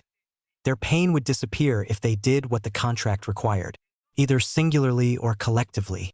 They might be able to name one person to work on behalf of the committee, like Percy Weasley has, as the committee representative and publicly declare the winner and award all prized and accolades due. But no, they were too busy trying to make their power plays and political posturing. Hermione pointed out the fact by saying, "Well, Harry, with all the statues turning up, they were trying to sort things out." "No, they were not," Harry said. "They failed to set their priorities for their roles and complete the contract. Instead, each member of the organizing committee wore too many hats and wanted to micromanage everything. The only two people who come close to setting their priorities are Madame Bones and the head of the Unspeakables. But, again, many members of the tournament committee are wearing too many hats and trying to tend to too many irons in far too many fires." Neville asked, "Harry, do you have an example?" Harry said, "A large one. How about Dumbledore? He is our headmaster. That's a full-time job all in itself. Additionally, he is the chief wizard of the Wizengamot. The job is equivalent to leader of the House of Lords. It is a second full-time job. Next, he is Mugwump of the ICW. A third full-time job. How well does he do 3 full-time jobs, even one of them? His job performance rating is poor at best. I actually believe a proper job review would give him failing marks." Harry went for the closing argument. Additionally, he named himself to be Hogwarts tournament judge and organizing committee member. So the days following the third event, he was busy trying to do the 3 jobs simultaneously and trying to run the tournament. Contract compliance fell through the cracks because he was forced to let something go. It appears he tried to supervise the investigators at the graveyard, that a 5th job. None of the hats he would normally wear has him supervising the DMLE or Department of Mysteries. If anything happens, he gets read into or briefed on investigation outcomes, but doesn't take any part running in it. A failure on top of his failure to prioritize or properly delegate tasks. One that will cost many people their lives because so many people depended upon the great and mighty wizard Dumbledore to do their thinking for them. Neville sat with his eyes open wide. "I see what you were talking about. Sort of like Professor McGonagall. She is deputy headmistress, head of the Gryffindor house, and professor of transfiguration. 3 full-time jobs. No wonder she is always tense and tired." "Exactly," stated Harry. "Hermione has read in Hogwarts a history that at one time, the deputy head or dean of students in the Muggle world was a different full-time job, as were head of houses jobs. Those jobs were never held by full-time instructors. Those only came about while Dippet was headmaster at the advice of the Transfiguration Professor Dumbledore. Once Dumbledore became headmaster, the head of house and instructor roles were doubled. The pay for doing 2 jobs increased by about half again, saving 50% of the cost of a separate head of house. McGonagall does 3 jobs for about 1/3 of the instructor's positions. The head of house paid less than an instructor, and the assistant headmaster paid a little more. Then additionally, we have only 1/3 of the number of electives to pick from than were offered in 1920. Hermione explained, "All students have had our education suffering on Dumbledore's watch. Even worse, magical England is on the verge of collapse. For the last 13 years, the number of graduates with potions newts has fallen so low that many healers' positions at St. Mungo's are being unfilled. Likewise, without potion newts, the number of people who can qualify for Or Academy has fallen, and only about 12% of the openings are being filled. While Fudge likes the changes in budget costs, the response times have fallen due to a lack of personnel. Likewise, more delay in treating magical illnesses and injuries is also the fault of having a person who was unqualified to teach as an instructor. The ratio of students obtaining passing newts compared to the first-year class was 5 out of 46 in last year's graduating class. The last non-Slytherin to pass their newts was Nymphadora Tonks, and she was a badger. Her mother, however, is a potions mistress and healer listed in the registry using the name of Andromeda Black. She married a Muggle-born wizard, Theodore Tonks. I think her mother may have tutored her outside of Hogwarts' classroom. She may not even have sat in Snape's newt classes but challenged the test as a self-study student." "So," started Neville, "what will happen now that Snape is gone with our year-end tests? OWLs and newts are given by the Wizard Testing Authority. Is Madame Marchbanks just in charge of those 2 tests? Harry said, I speculate that the Wizard Testing Authority will find someone to oversee the end-of-year testing for potions. Right now, Dumbledore seems to suffer from the same malady as the rest of the tournament committee members are suffering from today. But a week from now, it will be a moot point. You do know about the prophecy? Asked Hermione. Harry shrugged. It isn't specific about which Dark Lord it is addressing.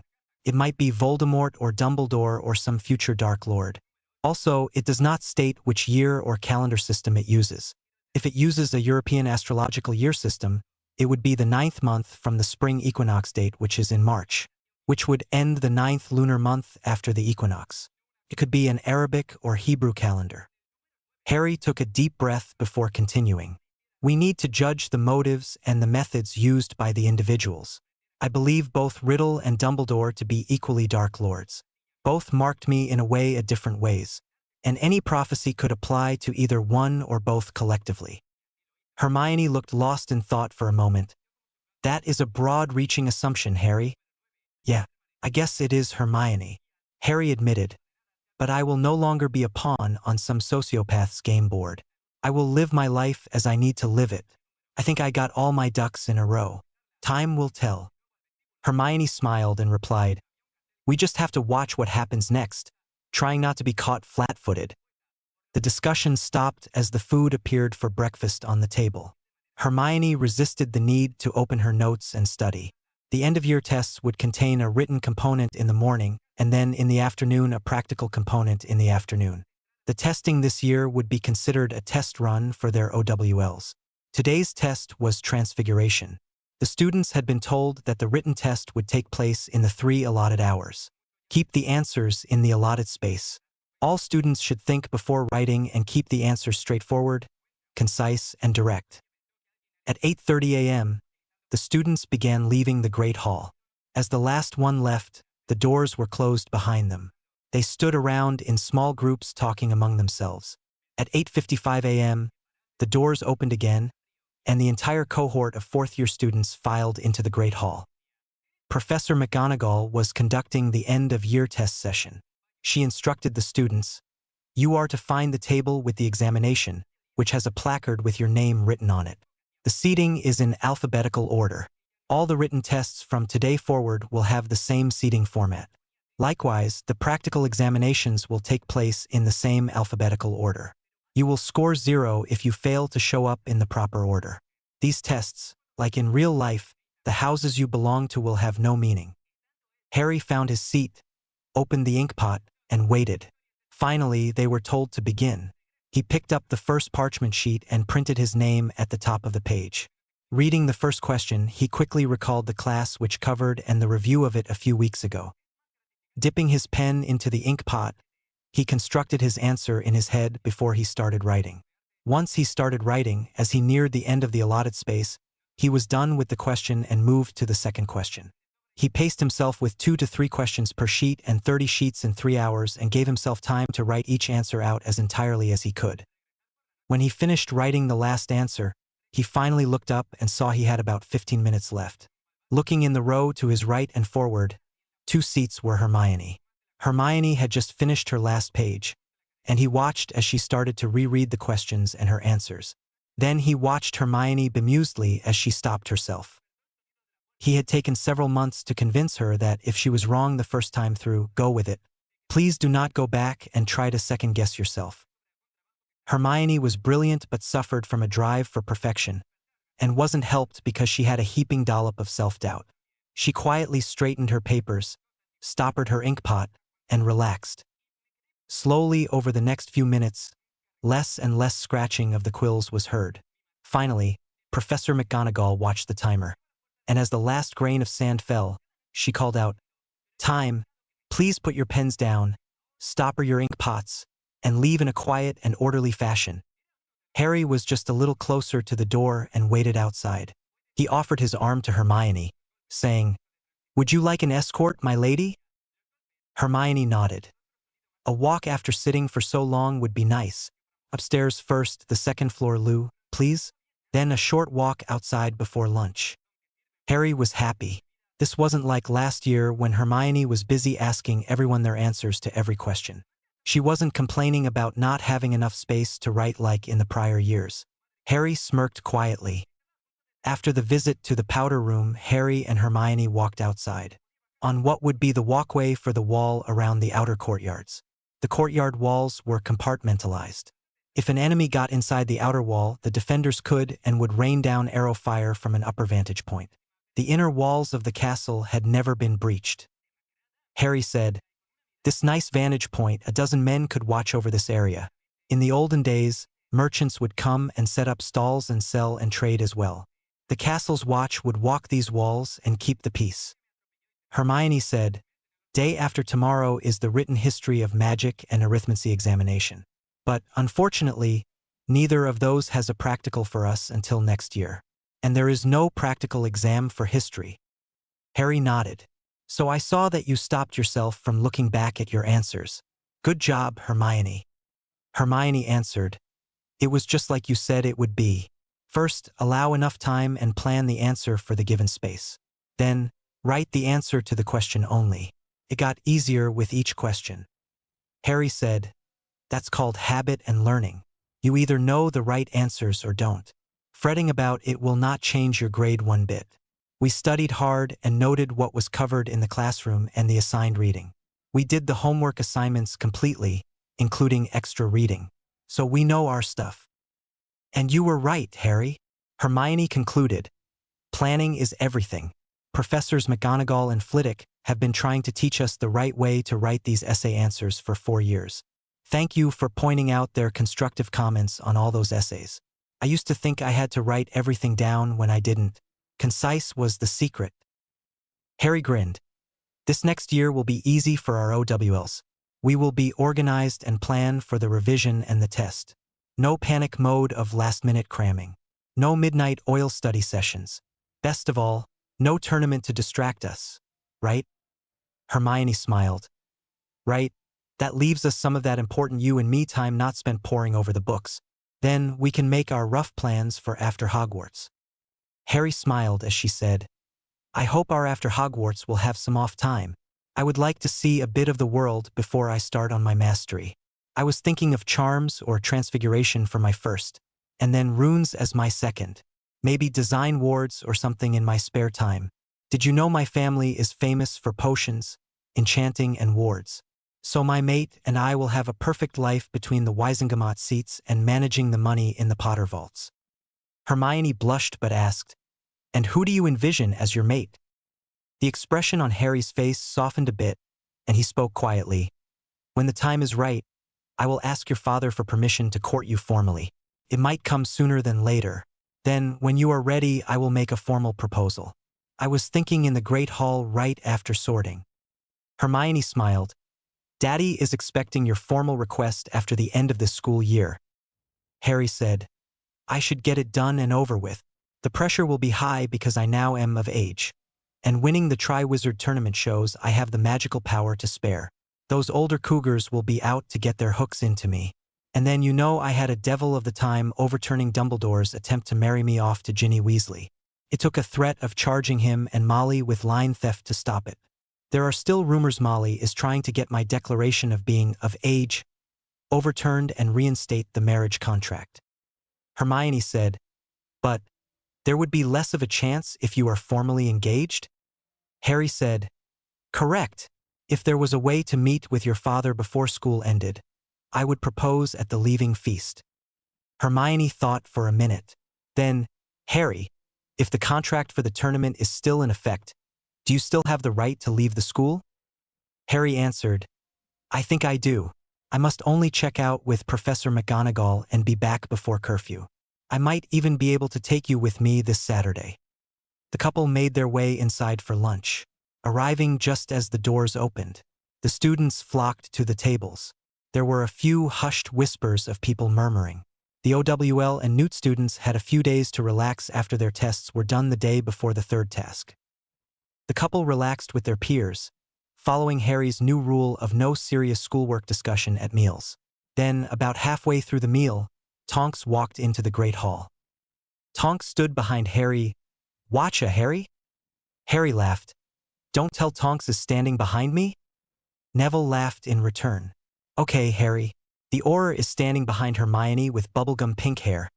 And her name is, call me Tonks, not Nymphid, as he quickly dodged her stinging hex.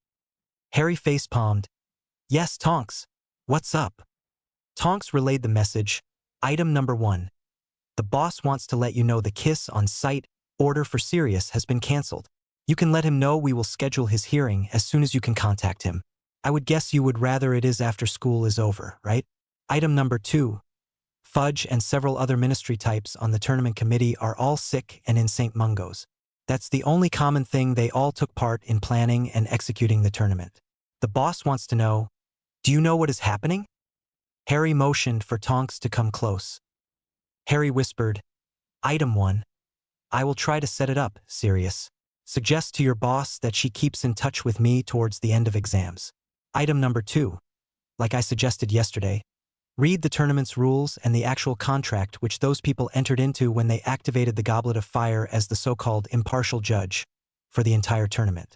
Section 3, paragraph 7 defines breach of contract, and Section 11, paragraphs 6 through 45 deal with penalties for breach of contract. I was forcibly entered into this fiasco against my will. The ministry would have killed themselves and me if they didn't fix the problem before the first task.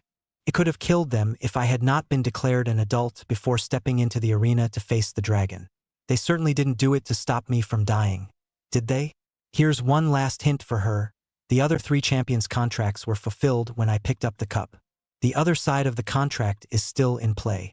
It is up to the organizers to fulfill their side of the contract. All of it. The Goblet of Fire is still active. This flame has not gone out. Now, please leave. I need to eat and be ready for my practical this afternoon. Tonks turned and hurried to the front of the Great Hall.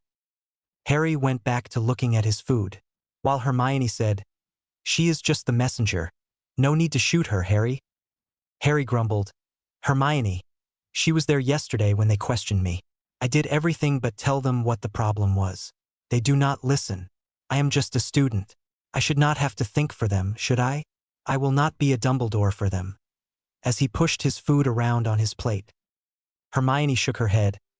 I understand, but most people have had someone else thinking for them for so long they can't think for themselves. Even Tonks suffers from it. Harry sat and tried to finish eating a meal. The food, however, left a foul taste in his mouth. He was having trouble being cruel to the people who had made his last few months terrible. He debated with himself in his mind whether he should have been more vocal about the issue. He had a few more days if they didn't get a clue. He resolved to write the Daily Prophet with a letter to the editor tonight. What they did with it was on their shoulders. How many people did he have to explain this to before someone got it through their thick heads? Tonks had made her way to the head table and was talking to the deputy headmistress. Harry was feeling frustrated and put upon again.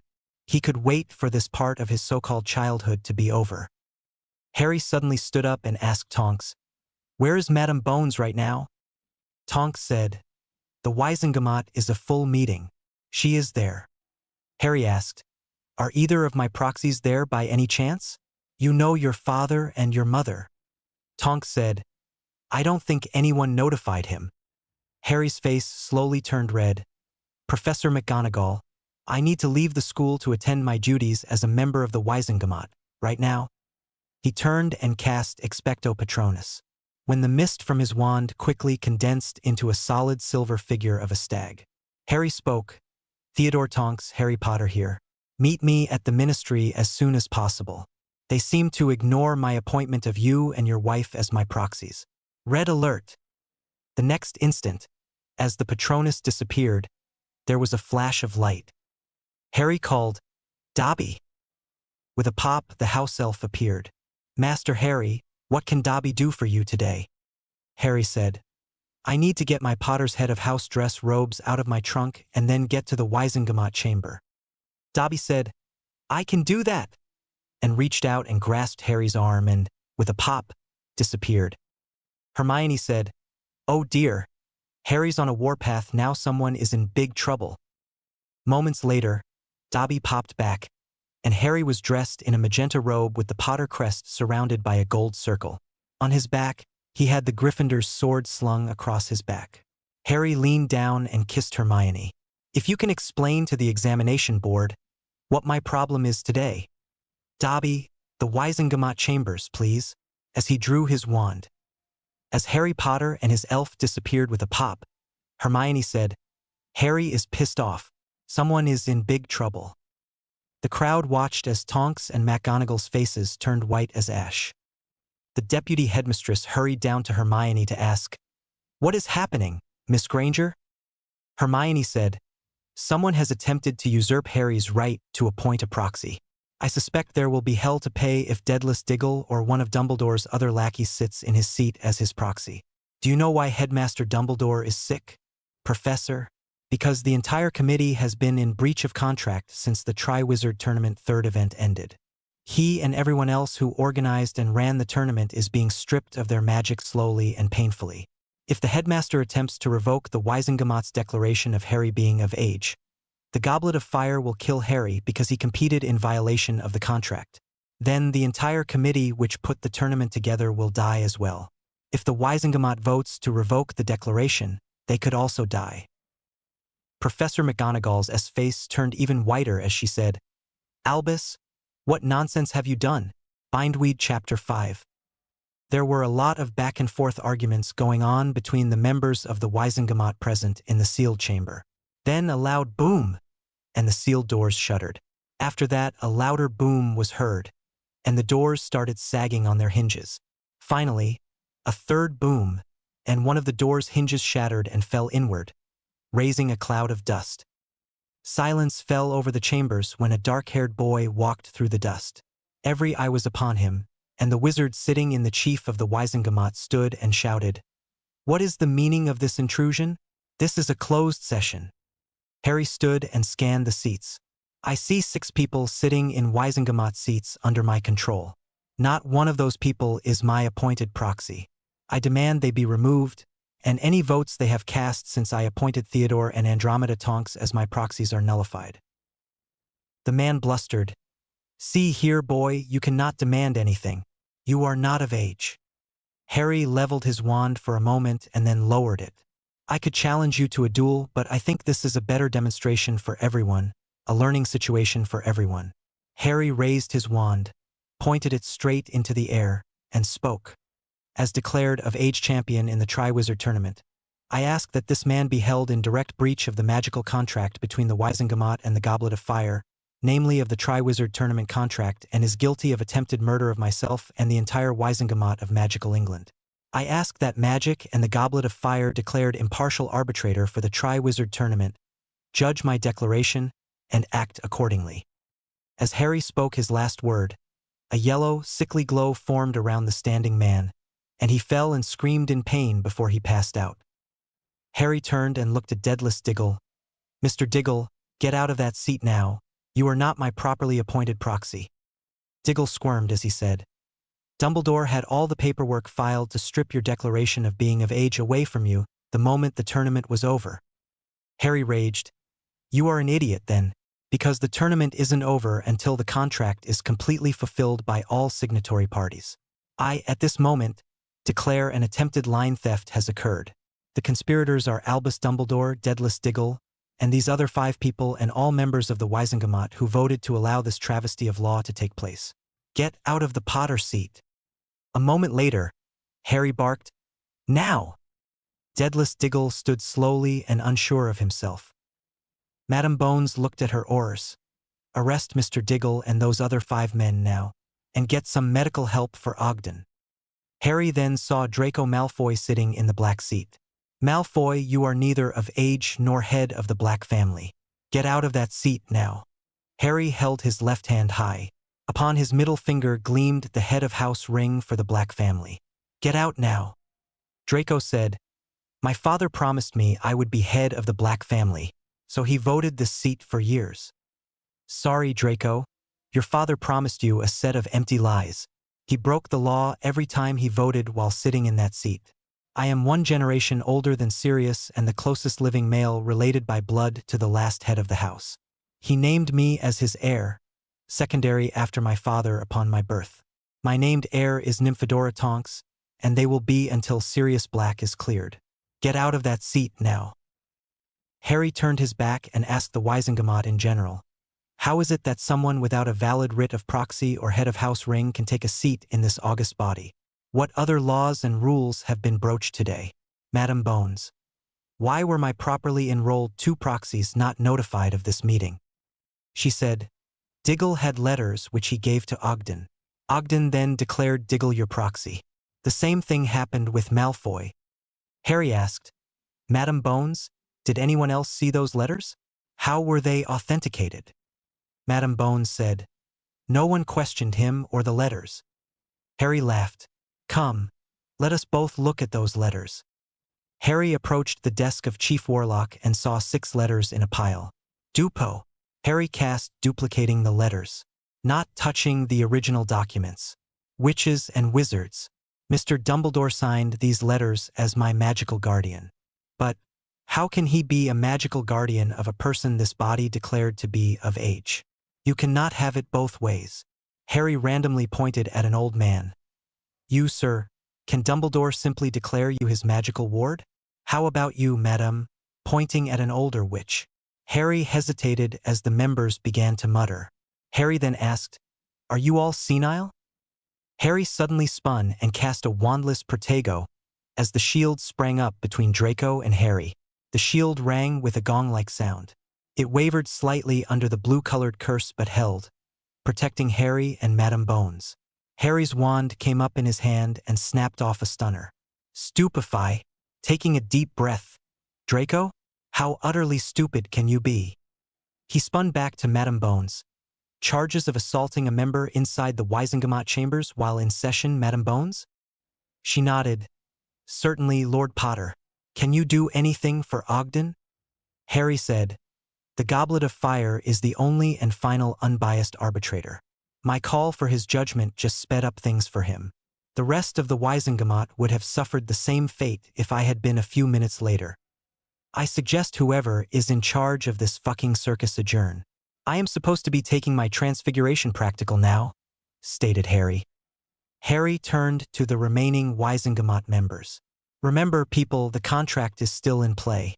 If any members of this body voted to bring back the Triwizard tournament, the fact is that you might be bound by the contract and terms they approved. I am just a 4th-year student. I suggest idiots get a good law wizard to review those finer points with you. I did, and the barrister's name is Theodore Tonks. You know what is funny in an ironic way? If you had followed the rules and sent him proper notice of this meeting, none of this circus today would have occurred. Due diligence is what it is called. The Goblet of Fire only cares about what was written into the contract and rules of the Triwizard tournament. Everyone connected or mentioned, however tenuously, is subject to its judgment. Good day. Harry walked by the wooden doors and, with a voiceless wave of his wand, repaired the chamber doors as he left. Silence reigned supreme for a few seconds, and then utter chaos broke out. Madam Bones closed her eyes and rubbed her temples. Then, she asked herself out loud, Merlin, why me?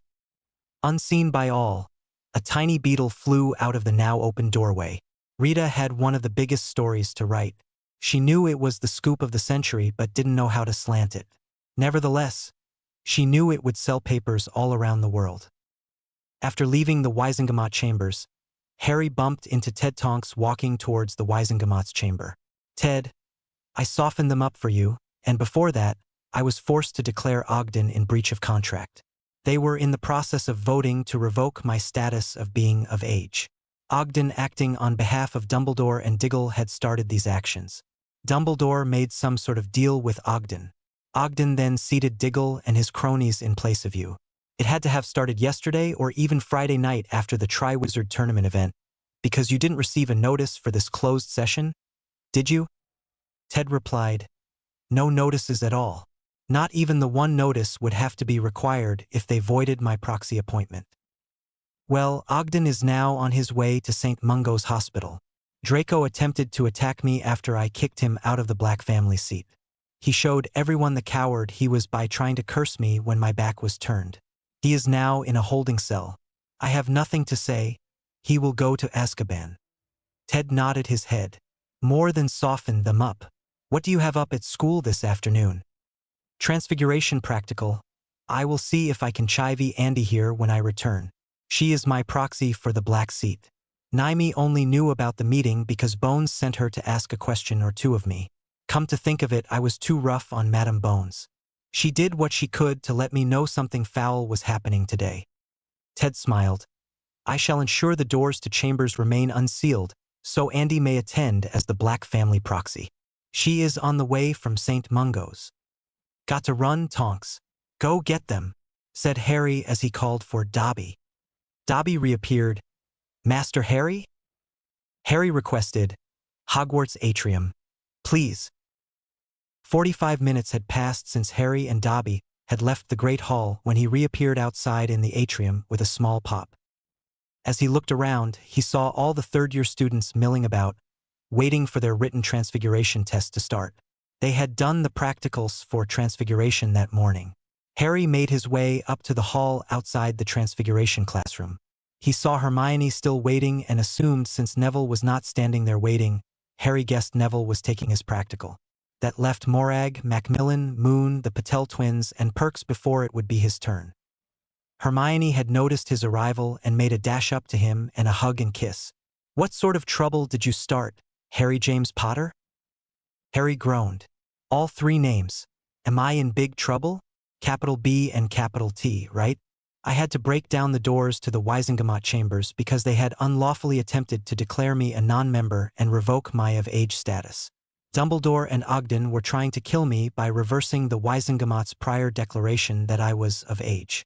I was forced to declare Ogden in breach of contract and asked that magic and the goblet arbitrate the claim. Ogden fell in pain. From what I guess, his magic was being stripped away. I had to kick Diggle out of my seat. Yesterday, Ogden declared my proxy appointments were invalid and installed Diggle instead of Theodore Tonks. He also installed Draco in the Black family seat and voided my appointment of Andy as my proxy for that vote. After I kicked him out of the seat, I voided every action the Wisengamot took because they unlawfully voided my proxy appointments. Oh, Draco is sitting in a holding cell after he attacked me from behind. Theodore Tonks is there straightening up things and trying to explain how badly they screwed up. I wonder their reaction when they discover I saved their lives today. Harry watched as Neville came out of the classroom and Morag entered. Everything all right, Harry? Asked Neville. I see you did make it back in time. Harry nodded. It was a busy few minutes, kicking ass and saving lives, even my own, sending the ferret to a holding cell. Your Gran just sat there saying nothing most of the time. She was, however, observing closely all that transpired. I saw the tally of votes which were taken. She voted against Diggle and Dumbledore's faction every time. Gran never trusted Dumbledore. He amassed too much power and was unchecked. With the dark faction votes currently unavailable, Dumbledore's faction, with Diggle in the lead, was making a giant grab for power. I am glad you stopped it. Harry said, I will not be grabbing power myself. If I had my way, an election held every 4 years would fill those empty dark faction seats. Every witch and wizard of age would have a vote. Great Britain would be divided, and Wisengamot seats would be assigned to each district by population apportionment. In the first election, half of the seats would be a 2-year term. After that, an election would be held every other second year for half of the seats. Hermione said, eventually the system will evolve into 2 groups. Those with inherited seats like the House of Lords and those elected seats like the House of Commons. Each group will contain a fraction of progressive and conservative members, forcing them to work together to function. As a result, the ministry will become more of an executive branch than a policymaking branch. Harry said, one of Ted Tonks' first moves is to force an amendment to make the election of the Minister of Magic also a popular vote rather than a vote among the Wisengamot members, giving the common witches and wizards more say in how the Ministry for Magic is run. For far too long, the ministers have confounded the name of his office. He or she is the Minister of Magic, and the government is called the Ministry for Magic. Each term has a different meaning. Words do have meanings, after all. Harry had stopped paying attention as they talked. Then Padma exited the classroom, and the other twin, Pavarti, took her place inside. Pavarti came out and Sally Perks went inside. Harry sat down and calmed himself. He dropped into a light meditation and centered himself and his magic. He knew he would be up for the examination in a few minutes. It seemed like a few minutes to Harry, but it had been but 10 minutes.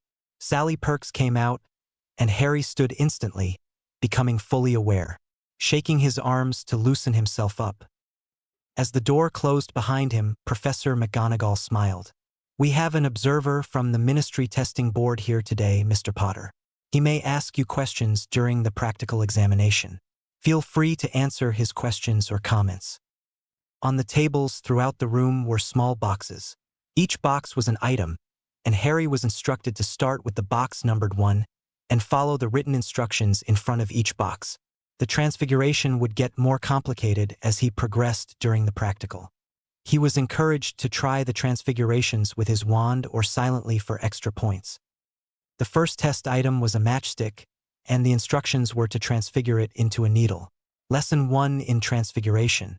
Harry could not help but show off by doing the transfiguration as he picked up the matchstick. He held out the silver needle for inspection by the professor and observer. Both examined the needle for quality and turned over a timer to see how long the transfiguration would last. The professor explained the matchstick to needle transfiguration score had a multiplier component based on the length of the transfiguration's duration. Harry stepped over to the next box. Reading the instructions, transfigure a hedgehog into a pincushion, and with a move of his hand picked up the hedgehog and set the pincushion on the table. Each of the transfiguration's test assignments became progressively harder. While the test started from inanimate to inanimate like the matchstick, it soon went beyond that to animate inanimate to transfiguration. The last 3 boxes were empty, and the instructions called for the student to transfigure the air into a solid object. The next had a requirement to transfigure the air into a specific item, in this case, a cup. Then transfigure air into a container like a cup or a goblet, and then transfigure the air into a liquid inside the cup. The last test was the hardest because it required 2 transfigurations simultaneously. First, transfigure the air into an object like a glass or cup and fill the cup with air transfigured to a liquid while the container is being transfigured. With all transfigurations, the wizard or witch had to hold the complete picture of what they wanted the end product to be in their mind. Then, once the image was set, the wizards had to apply their will and focused intent. In his mind, Harry pictured a green glass bottle with a specific label he had seen once on the professor's desk.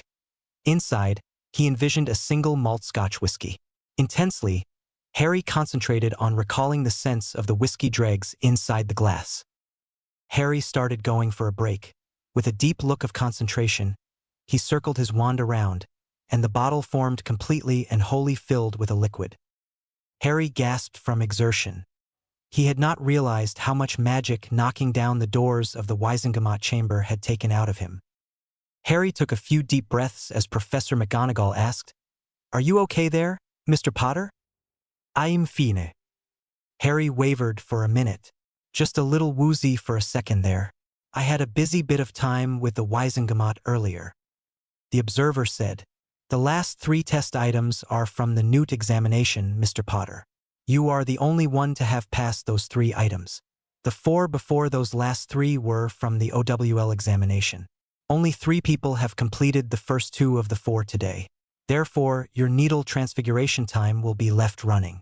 The score for that needle will be determined by how long the transfiguration lasts. The maximum score is given if it lasts over 4 hours."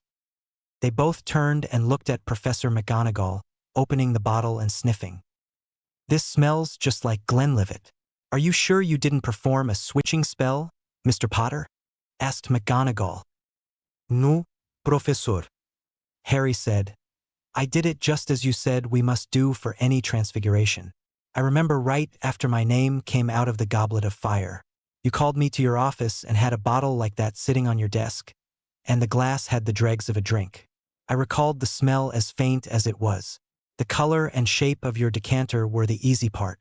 Pulling it all together at one time was the hard part. I remember my uncle had a client who drank Glenlivet. After dinner one night, I was made to wash up the glasses. There was a little left in the bottom, and I drank it. I did my best to remember the taste and smell. That's the result." The professor walked behind her desk and opened a cabinet. She removed a silver tray with 4 glasses and a green decanter. She held up her decanter and comparing to the other one on the table. She sniffed her decanter and said, "They look and smell identical." The observer said, "If it lasts an hour, consider your transfiguration for your OWL practical is complete. If it lasts 4 hours, you will have your finished practical test for your newt, Mr. Potter. Most newts applicants fail that part of the test. Well done." Harry said, "Thank you," as his face turned red. Harry left the room and was passed by Sophie Roper entered for her test. Harry walked over to where Hermione was standing. Hermione gave him a grin as she turned and asked, "How many did you complete, Harry?" Harry's face turned redder as he mumbled, "A lot of them." Hermione's eyes went wide. "You managed every item?" "Yes, I did," mumbled Harry as his face turned even redder. "What did you do for the last item?" asked Hermione. Harry's face was beet red as he said, "I made a copy of Professor McGonagall's decanter and filled it with Glenlivet Scotch. I almost passed out. The test was to create the container and liquid as one complete transfiguration." "So, Harry, what was the starting point for that transfiguration?" asked Hermione. "That was the hardest part. I had to transfigure the air. To do the transfiguration, I had to picture the air in my mind and then the end of the transfiguration. Then, I had to guess the amount of air for the decanter and the liquid. Then, I had to transfigure both simultaneously by picturing the complete decanter and whiskey. I almost passed out from the effort." Hermione's eyes almost popped out in surprise. "Harry, that's maybe mastery level work. Please tell me you used a wand for that." "Of course I used a wand. I had to use it to augment my focus after the 7th item," said Harry. "I am not sure I got full points for it. The rock into teacup had a lot of stuff that wasn't needed. Who wants lead even if it transfigured into something other than their teacup? Because transfiguration usually starts reverting slowly over time, the person using the teacup could get lead poisoning or worse. The same with the hornblende. That contains minute amounts of uranium. It only takes a small amount to kill a person slowly over time." Hermione now began imitating a fish with her mouth. "I never thought about that." "Well, there is a warning in Adolphus book transfiguration in chapter 31, Warnings and Contaminated Base Materials. The chapter contains specific base materials that should never be used for eating or drinking materials. Granite was on the list. We never covered that in class. Professor McGonagall always reverted everything with a finite before class was over," Harry explained. Additionally, Adolphus explains that using rocks that contain large amounts of hornblende makes the transfiguration harder to complete and will last a shorter time. Uranium is denser than gold and, like gold, is very hard to transfigure into anything else. Hermione cried, "I created a monster, so what did Professor Toffee think?" Harry said, "That's who that was? Professor McGonagall never introduced him formally to me. Instead, he said that he would ensure I got credit for the practicals in transfiguration for both my OWL and newt exams." Hermione just lowered her head and groaned aloud, much to the amusement of everyone in the hallway. Harry observed Lisa Turpin coming out of the door and Ron entering. Within minutes Ron had exited and was boasting to Dean Thomas, "The first got to item 6 just like you did." Zambini was going through the door, and 15 minutes later, he was bragging got all but the last 5. Hermione smiled and said, "At least I held on to the 2nd spot ahead of Greengrass. From what Padma said, I think she, Zambini, and Bones are all tied for 4th place in the practicals." Harry grinned. "Hermione, there are pretty good chances that you beat me in the theoretical exam. I bet the timers of the match to needle transfiguration will not be an issue between our scores." The students moved out of the halls and headed for their common rooms to relax or study for tomorrow's examinations. Monday set the routine for Harry and Hermione's time. An afternoon with 2 hours of revisions after the test was complete, and then a walk around Hogwarts followed by dinner and 2 more hours of revision. A short walk and together time for the 2 teenagers. And then bed. It was Friday afternoon, and the madhouse of the week of testing was nearly over. Harry's last 2 mornings were spent challenging the runes and arithmancy written tests. He was sitting waiting for the practical runes testing, after which he and Hermione were going to present their special project on the runic changing maze simulator. This was his last test for the year. He had surprised Professor McGonagall and the arithmancy and runes instructors when he sat the written test.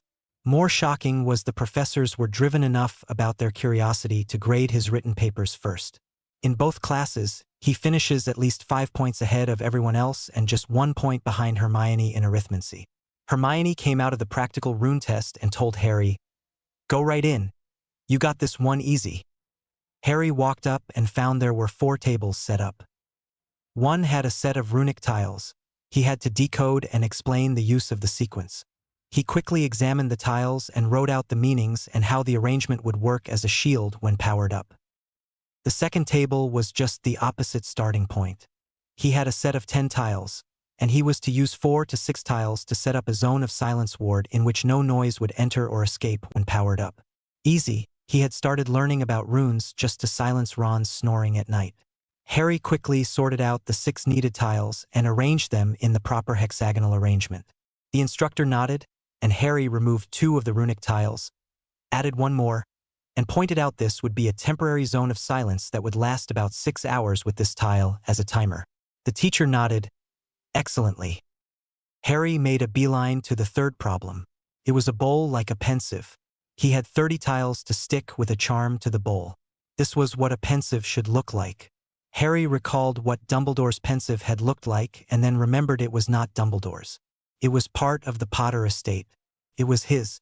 The runic sequence as he sorted out the pile of tiles, 10 runes, and the tricky part of getting them spaced correctly and in the correct sequence. The teacher nodded. Next year, we will work on drawing the runes correctly, Mr. Potter, and attempting to make a pensive. Last question. Harry walked over to the final table. There were 5 bracelets and 5 necklaces. The test was to sort the necklaces and bracelets into the most effective protection sets. Harry picked up and examined each necklace and each bracelet before making any type of pairing. 2 bracelets were charmed for alerting and seemed to be paired. They went together. 1 necklace appeared to be the odd object and seemed to have nothing paired to it. He looked at a masculine-looking chain, and the runes were drawn on it. It went with the 2 paired bracelets. He set off to the side by himself. The others seemed to be straightforward. He looked again at the single necklace and examined the runes again. Finally, he turned to the professor. This necklace needs only 1 more rune, and it would be unlawful to have or give to a person. It sets up a compulsion to obey the person who gave it to you. Excellent, Mr. Potter. Only 3 students caught that. You, Miss Granger, and Miss Bones. It will be returned to the Auror's office tonight. I use it as a warning about how runes can be abused. Making such a runic array powering up and giving it to someone will get you a lifetime prison sentence. Possession will get you time in prison, just not a lifetime. So be careful and know what you are doing with runes. Next year we will start carving and etching runes. It will be fun to see what you come up with next. Explained the professor. Now I understand you and Miss Granger have an extra point credit project to present. You may go get her. As soon as the 2 returned, they started unrolling the parchment. All around the edge were carefully penned runes. Each group of runes had different lines connecting another group of runes. Each group of runes seems to describe a rule of some sort. Harry started. As I was getting ready for the 3rd event and after we had been shown the maze, my first thought was to draw out a map of it. A few minutes after I started drawing, I saw the maze had changed. After watching for an hour, I saw the starting maze layout had returned to its original state. It wasn't a random change at all. So I started looking for the rules by which the maze would change. It took days, and eventually, I had the October 1st changes mapped out. I wished I had a Muggle computer to help figure out the rules for the changes. Hermione spoke. This was when I suggested using runes to run a sequence simulation. But, of course, all the changes had to be based on a logical rule. So we devised runic definitions for each rule and drew them out on the parchment. Harry said, as we worked, I realized I didn't need the entire sequence mapped out, only enough to run nearly straight to the maze's center in the shortest amount of time. Hermione then explained, it took a mixture of arithmancy and runes, one to define the rule and the other to display it. Here we have all of the 20 changes for the maze displayed. This rune powers up and starts the display, this one stops the display, this rune is to run it forwards, and this one runs it backward. This rune is run faster and this one makes it run slower. It runs in a loop until stopped with this rune here, Harry said. The teacher reached up, taped the start rune, and jerked their hand back, and the maze was drawn on the parchment. 3 minutes later, a set of runes flashed, and the maze was redrawn. Professor tapped the faster runes, and the maze was redrawn every 1 minute. She watched as a path opened up, which would lead a person forward with the least amount of lateral movement. The maps are just running in modeling mode now. The maze no longer exists. It tapped into the runic array, which controlled the shifting sequences to give the real-time mapping of the maze. She was amazed. Not just that 2 fourth-year students had developed this project, but one was not enrolled in runes. Potter was only taking arithmancy. Professor Babbling asked Potter, "Do you know what a logic table is?" Harry smiled. A logic table describes a set of conditions, using terms like if, then, and or not, and a few other operational terms. So we used one to set the conditions of the sequences just as if the parchment was a computer daemon because it is a straightforward engine or daemon. The teacher sat stunned. Professor Babbling asked, "Can I keep this for a while? I would like to show a few other people. It is just I do not know how to score the work. I might ask the 2 of you to do a write-up and explanation of how you developed the concept." Hermione said, "We have all our notes and references, Professor Babbling, so it should not be too hard to get it written up. If we have time, we can do a rough draft tonight after the leaving feast, or we can owl it to you next week." "Next week will be fine," she said distractedly, still watching the parchment running in a loop. She had been at the 3rd event and watched Potter move through the maze with little resistance. Now she knew the reason. Harry and Hermione quickly left the classroom. Hermione asked, "Do you think she will decode the other part of the parchment? The one that displayed the positions of all the champions, other wizards, hazards, and creatures?" "No, because the maze itself is gone. Unless someone wanders across the area where the maze was, nothing will show up. The map will work until someone removes the ward stones that drove them and protected the maze. Finding my dad's notes on how they created the Marauders map certainly helped speed up the process, but it is a simpler version than their map. Our ideas for an improved Marauders map version 2 are for the future. For example, I would like a search feature or a stranger/intruder detector." Hermione said, "The items which will be harder to design for and implement are the Polyjuice and Animagus detectors. Also, writing a definition in runes for a specific condition will be hard." Harry said, "If we can define a few spells, maybe we can detect those. Taboo words might be nice also, like blood traitor and mud blood. I can't think of proper use of them, which isn't because of voiced bigotry." Hermione nodded in agreement. Friday evening's meal had an announcement by the deputy headmistress. "Good evening to all students. All the tests are behind us. Everyone should have their summer reading and essay assignments. We must move the leaving feast up from Sunday to Saturday. Please attend packing tomorrow and return all borrowed books to the library. All test results and graduation certificates will be held until all the loaned books are returned. Lost books must be paid for if you cannot find them. Your parents have been notified of the schedule changes." She added, "We will have some special guests from the Ministry and Board of Governors. Everyone should dress in their best robes. Misters Diggory and Potter, please stay after the meal and speak to me." Harry and Hermione had finished their meal and were waiting for the headmistress to rise. Soon she stood and motioned for the 2 to approach her. "Misters Diggory and Potter, the formal presentation and the official results will be announced tomorrow evening at the leaving feast. Make sure you both look sharp. Mr. Potter, you may want to dress in your robes with your house crest. You have taken up your lordships, and this is an official occasion. You both will be sitting up front at a special guest's table. You both may bring a +1. Harry said, "I will be bringing Hermione Granger." Cedric said, "I will be bringing Susan Bones. Cho and I had a falling out after she was used as my hostage without her or her parents' permission." The following Saturday morning, the Daily Prophet reported the Minister of Magic and his undersecretary. Several people serving in the top posts within the Ministry of Magic had taken ill last week. They were said to be at St. Mungo's Hospital in critical or near-death condition. This reporter went on to speculate was this sudden spike in illnesses was somehow related to the petrification of so many upstanding citizens, which coincidentally took place during the last event of the Triwizard tournament. The reporter also said that several people had been questioned about the events of that day. Maybe the most notable was a report of an interview that lasted several hours long between Harry Potter, the so-called winner of the Triwizard tournament, and Hermione Granger with the head of the Department of Magical Law Enforcement, the Minister of Magic, several Aurors, and 2 representatives of the Department of Mysteries. When this reporter attempted to question Madame Bones or Minister Fudge about the scope and subject of the interview, both stated, "No comment." Minister Fudge said, "What was discussed was covered by the Magical Secrets Act of 1949. The article in the Daily Prophet quoted an unnamed student at Hogwarts. Harry Potter is always making trouble and breaking the rules. He cheated his way into the tournament and has gotten good grades because of the favoritism of the teachers. Potter always acts as if he deserves more than most people. Tonight at dinner, he ranted about nonsense about a breach of contract. He was crying about not being declared the winner and given the contracted prize for winning. He spouted off dire warnings of doom and gloom." This reporter dutifully asked the experts, what sort of dark magic was Potter using? Was Potter a new Dark Lord rising? Both the Department of Mysteries members refused to even acknowledge the question was even asked.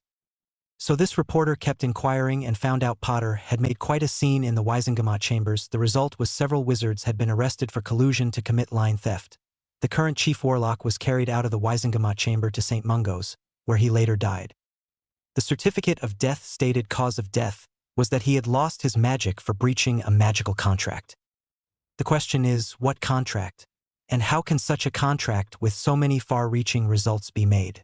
This reporter will keep asking questions and demanding answers for our readers.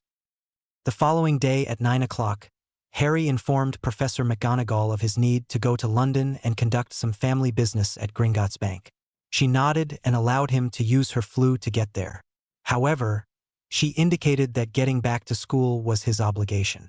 Harry suggested he would instead fly to the 3 broomsticks and fly around rather than walk back to the school.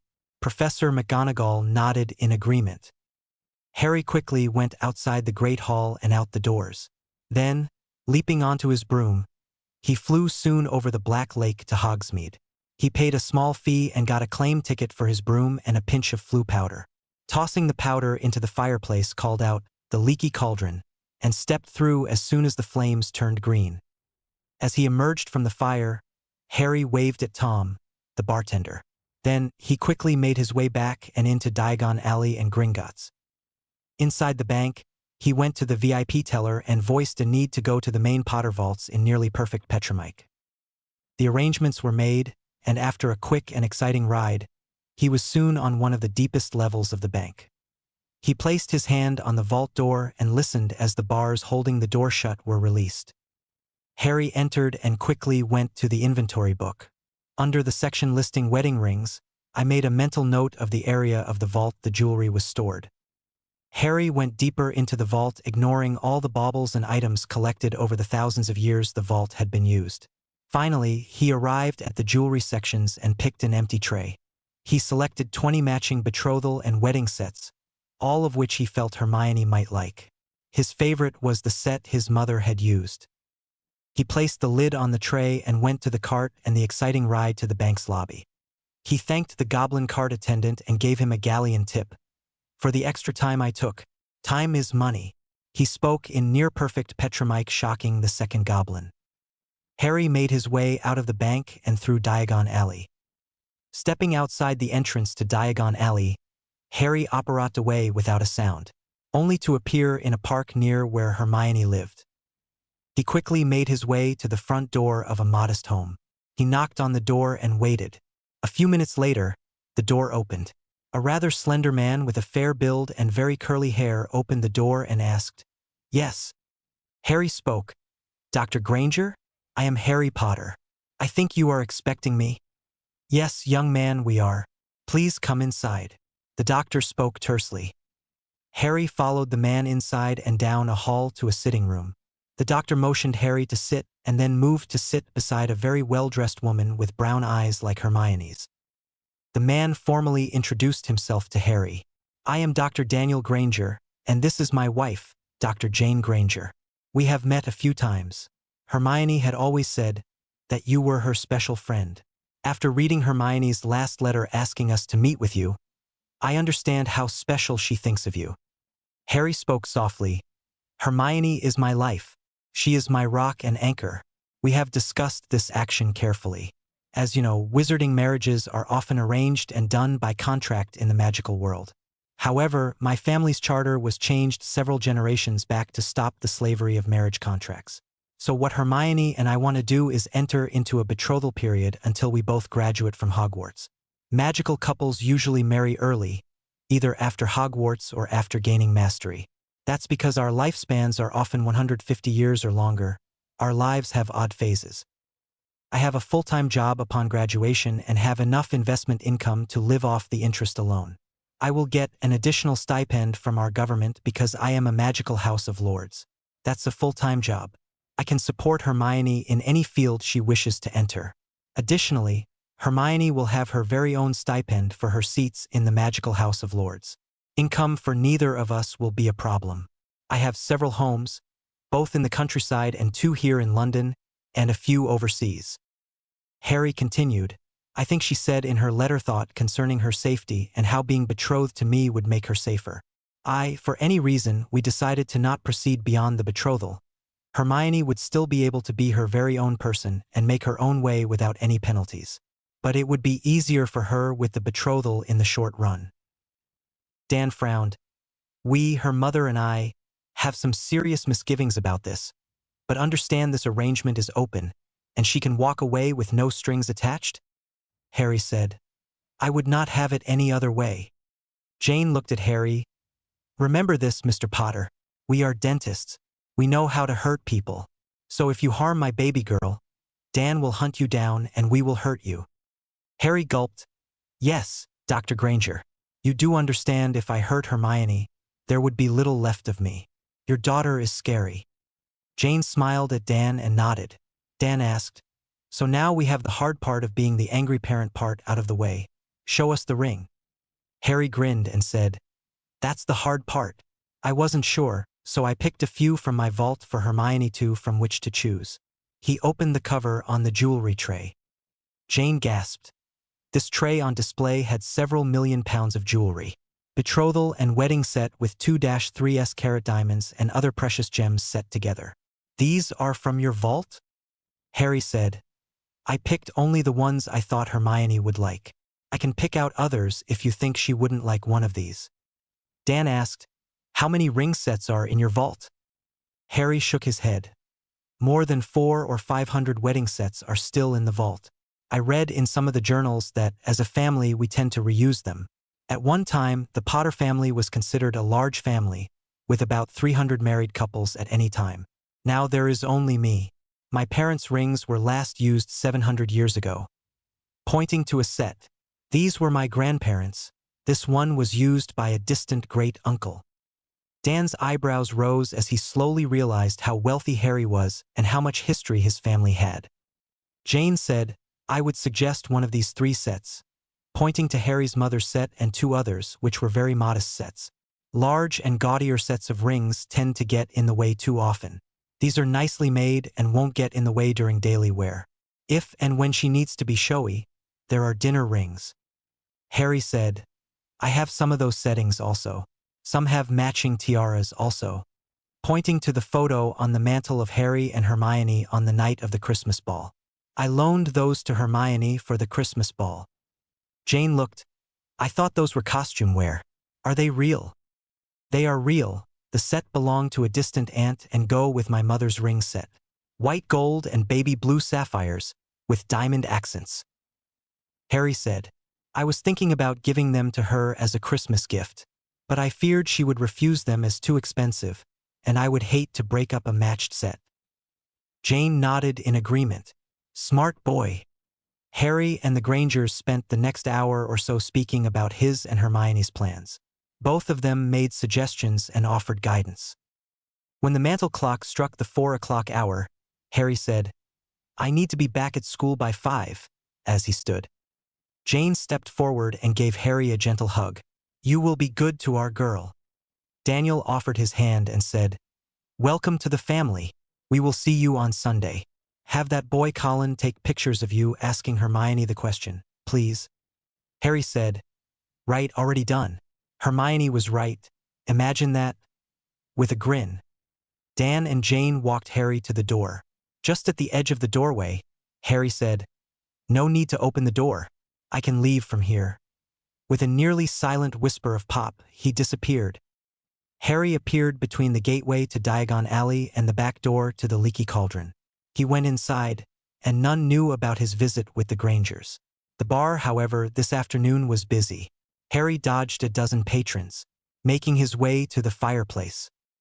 He tossed his 5 sickles into the cup, took a pinch of flue-powered, and called out 3 broomsticks, stepping into the flames once they turned green. Arriving out of the flue at the 3 broomsticks, Harry gave the crowd a simple, happy wave. He turned in his claim ticket and retrieved his broom. Then, he quickly went outside and flew the same route he flew earlier in reverse to the castle. Soon after arriving, Harry checked back in with Professor McGonagall. She was curious about the family business which Harry had conducted but resisted the urge to ask him about it. 20 minutes later, Harry found Hermione in the library. He sat beside Hermione, and she looked up in askance and asked with a reassuring voice, "Did all go well?" Harry smiled.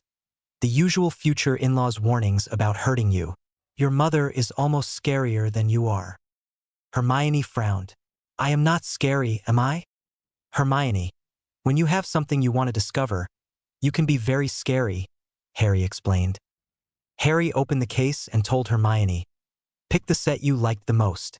Harry pointed out that the tiara, necklace, and earrings you wore at the Christmas ball were part of this set, pointing to the blue diamond and accenting light blue sapphires. "It has a matching betrothal ring for me as well. It was my mother and father's set," pointing to another nice ring. "It was a 1-carat diamond with accenting pink sapphires and red beryls.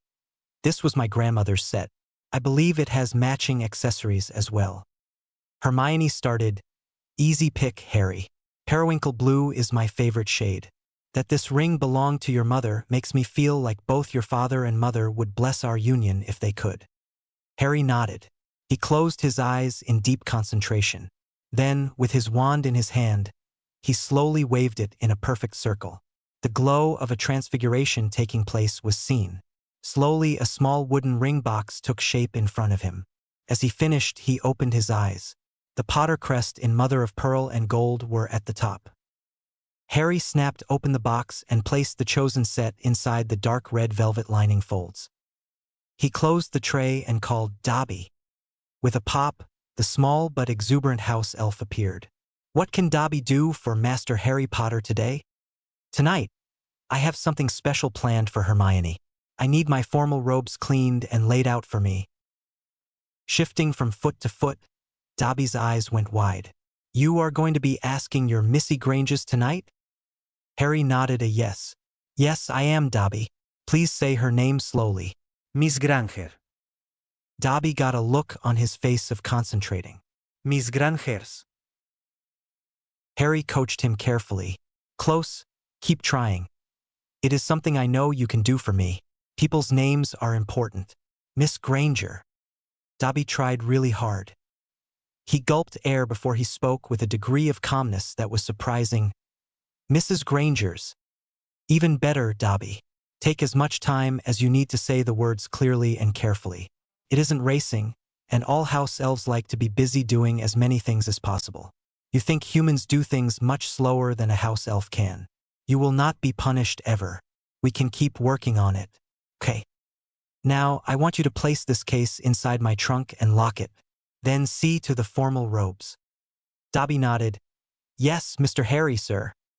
"Now, after I ask Hermione to be my betrothed tonight, can you try to listen and help her any way you can?" asked Harry.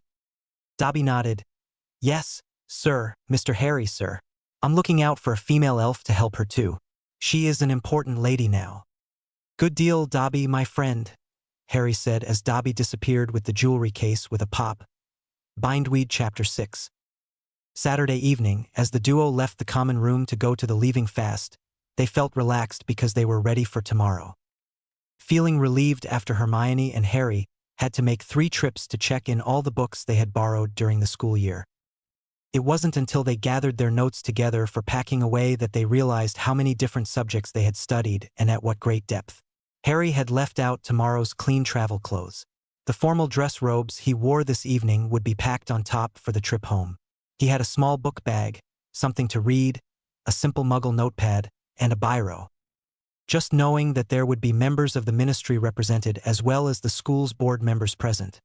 Harry was a little nervous before they entered the Great Hall. On top of that, he was going to propose to Hermione tonight. We can do this, Hermione," Harry stated as the two entered the Great Hall for the final evening meal of the year, holding hands. Both of them made their way to the head table. They sat down where indicated between Professor Flitwick and Professor McGonagall. Harry held the seat for Hermione and then seated himself by her side. Some student observers saw them holding hands and the subtle byplay between them. The whispers and side glances started making the rounds with a few open stares. Harry scanned the rest of the head table. No Dumbledore. Moody was sitting looking pale and weak on the other side of Professor Flitwick. He was looking much better than he did 2 weeks ago.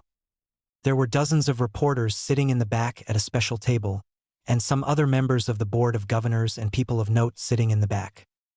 Once the room filled and the students had been seated, the deputy headmistress stepped to the podium and waited for silence before speaking.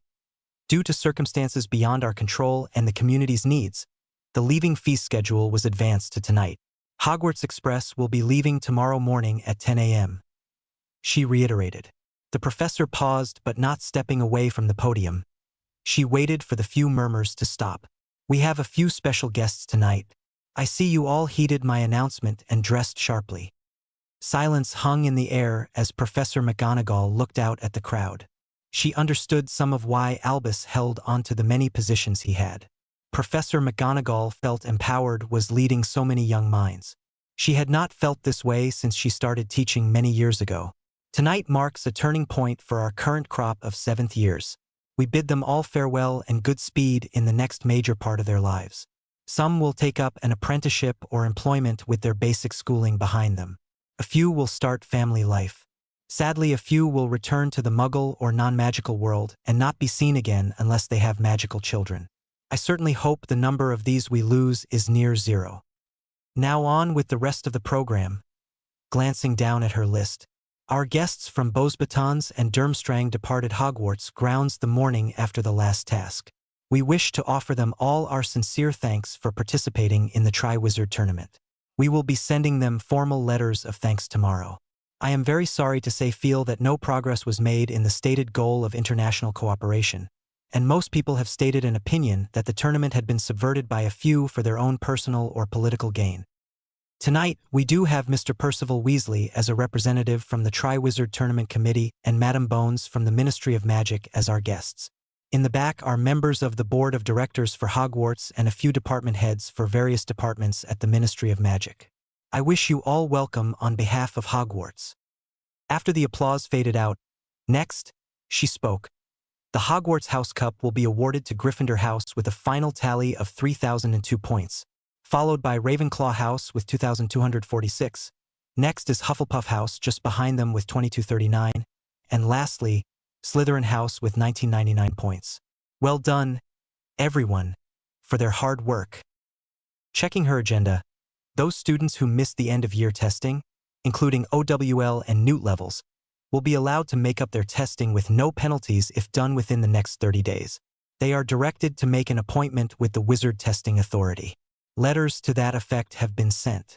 After the 30 days, they will be required to repeat their OWL and Newt year classes or wait until the next open testing period next year in July, unless they file a request for a letter of waiver. According to the headmaster's notes, we should have presented Mr. Potter's award for winning the Triwizard Tournament evening after the 3rd task. For some reason, that presentation didn't happen. Here to correct that oversight is Mr. Percival Weasley, assistant to the late Bartimus Crouch, formerly the head of the Department of International Cooperation. Mr. Weasley is acting upon behalf of the Triwizard Tournament Organizing Committee individually and as a whole. Percy stood upright and stiff. His nervousness was showing, and he was unhappy he had been singled out for this duty. He hoped he didn't get roped in as a violator of the contract. Then, with a gulp, he stammered a little. Vi will. And ended a squeak came out. He thought I was Gryffindor. We charged onward. Drawing a deep breath, Percy started again. Will Mr. Potter please stand? Harry stood up from his seat and slowly walked towards the podium. Percy pressed onward, reading from a parchment. With the rest of the tournament organizing committee indisposed at this time, it has fallen to me as the assistant to the Secretary for International Cooperation to complete their job for them. I have a proclamation to read. We, the members of the organizing committee for the Triwizard Tournament of Great Britain, do with this declare Mr. Harry James Potter, the undisputed winner of the Triwizard Tournament. Percy motions to Harry to come closer and stand next to the podium. Here is your copy of the declaration, Mr. Potter. Here is the prize money as provided by the contract. Lastly, here is your trophy. Congratulations, Mr. Potter. I ask everyone to join me in acknowledging his great accomplishment of winning the Triwizard Tournament. The sound of clapping filled the great hall, and Harry winced inside when he saw the flash of Colin's camera. He smiled when he understood Colin would also take pictures of his proposal to Hermione. He saw Colin had 2 cameras, one magical and one muggle. Here is also a trophy for the Hogwarts, stated Percy, handing a slightly larger trophy to the deputy headmistress, who was still standing behind Percy. Colin again took several photos. The applause ran on for several minutes before fading. Everyone had seen Harry scowling. Percy quickly returned to his seat after handing off the last trophy. His job was done. For some reason, he felt relieved he could still move about his power. The headmistress stepped up to the podium and asked with a bit of not unfounded trepidation, "Would you like to say a few words, Mr. Potter?" Harry nodded as he stood beside the podium. With a clear voice, he spoke. "Professors, school board members, ministry representatives, members of the press, my fellow champion, and students, I thank you all for the applause. But then I need to follow that thanks with a question. How many of you initially thought I cheated to be entered into a competition called the Triwizard Tournament?" Harry paused for a reaction. How many thought I still cheated after I made a magical oath? It was a surprise that, as of this morning's Daily Prophet, at least one of you still believed I cheated. "You know who you are, and I guess you don't matter to me anymore," stated Harry, looking directly at a red-faced Ron Weasley. Getting that off his chest, Harry said, "First, I would like to thank Mr. Percy Weasley for the acknowledgement of winning the Triwizard Tournament," Harry said. "Secondly, I wish to donate the personal trophy to be displayed in the Ministry of Magic in a suitable place. I want this to be a constant reminder for those people in our government that they are, in the end, always going to be held responsible by the people for their acts and the results and unintended consequences of those acts. It will be displayed there to remind the ministry and all its employees of their folly in restarting the Triwizard Tournament and using the Goblet of Fire as the unbiased adjudicator. Additionally, I hope the Department of Mystery will take the Goblet of Fire and lock it away in the deepest storage place because it is the darkest artifact I have ever known about. I doubt can be destroyed without great danger and loss of life." Harry took a deep breath before he continued. "Witches and wizards, the non-magical people, have a saying. Those people who refuse to study or learn from history are doomed to repeat the same mistakes, over and over again. One world's most intelligent non-magical person defined insanity as the continuous and repeated act of doing the same things and expecting a different set of results. The day after my name came out of the goblet, Miss Granger and I started researching the Goblet of Fire, its history and how it manages to enforce magical contracts to which is a party. One of the earliest uses of the Goblet of Fire, we could find that it was used in the great circuses of Rome and inside the great colosseums of the Roman Empire. It was used to force unwilling men into battles and fights to the death in most cases. Winner takes all situations, sometimes in team competitions, and sometimes in melee fighting. If the person forced to enter did less than his best, the magic of the Goblet of Fire would consume them. The goblet was controlled by the use of terms of contracts, and it was unswerving in how it executed the contracts. In some instances, it would kill each of the competitors. It was once credited with killing 3 generals who were roped into commanding 3 different armies. When one of the generals turned in rebellion against the current emperor of the Roman Empire, the goblet killed the 3 generals and every man under their command. The loss of those 3 commands enabled the Goths and Visigoths to sack the capital of the Roman Empire. This ended the great Roman Empire and ushered in the Dark Ages. History hints that the goblet caused the ruination of a dozen other empires throughout history's dustbins. Its origins are lost in the mists of time. Some studied the Goblet of Fire, who believe the goblet feeds off the magic of those under the contracts and their souls. Looking out, he saw he had the students and a small group of other adults listening to his every word. The various glyphs carved upon the Goblet of Fire indicate it might predate the earliest Egypt's earliest dynasties. There are at least 3 different layers of carvings. But, unfortunately, they are rune sets that no one can read or decipher longer. Harry paused a second or two, then asked, why would anyone revive the tournament and turn around and use a magically powerful artifact they didn't understand completely? The Goblet of Fire is something they didn't know much about, except they were told it was 100% impartial judge. So now Harry went for the sale. Why? Why did they do this terrible thing? We may never know.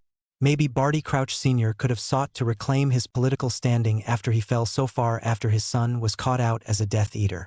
Then there was Ludo Bagman, head of the Department of Magical Games. He was so corrupt and deep into debt after operating an unlawful betting service in a direct conflict of interest during the World Cup. He was being financially ruined by his choices. His corruption was exposed, but he was not stopped. The corrupt government looked the other way. He not only continued to hold his post in the Ministry of Magic, but continued to run his betting operations during all 3 Triwizard tournament events in an attempt to make a profit. How many of you made bets on the death of a participant? Harry asked coldly, taking a breath and time to measure the audience.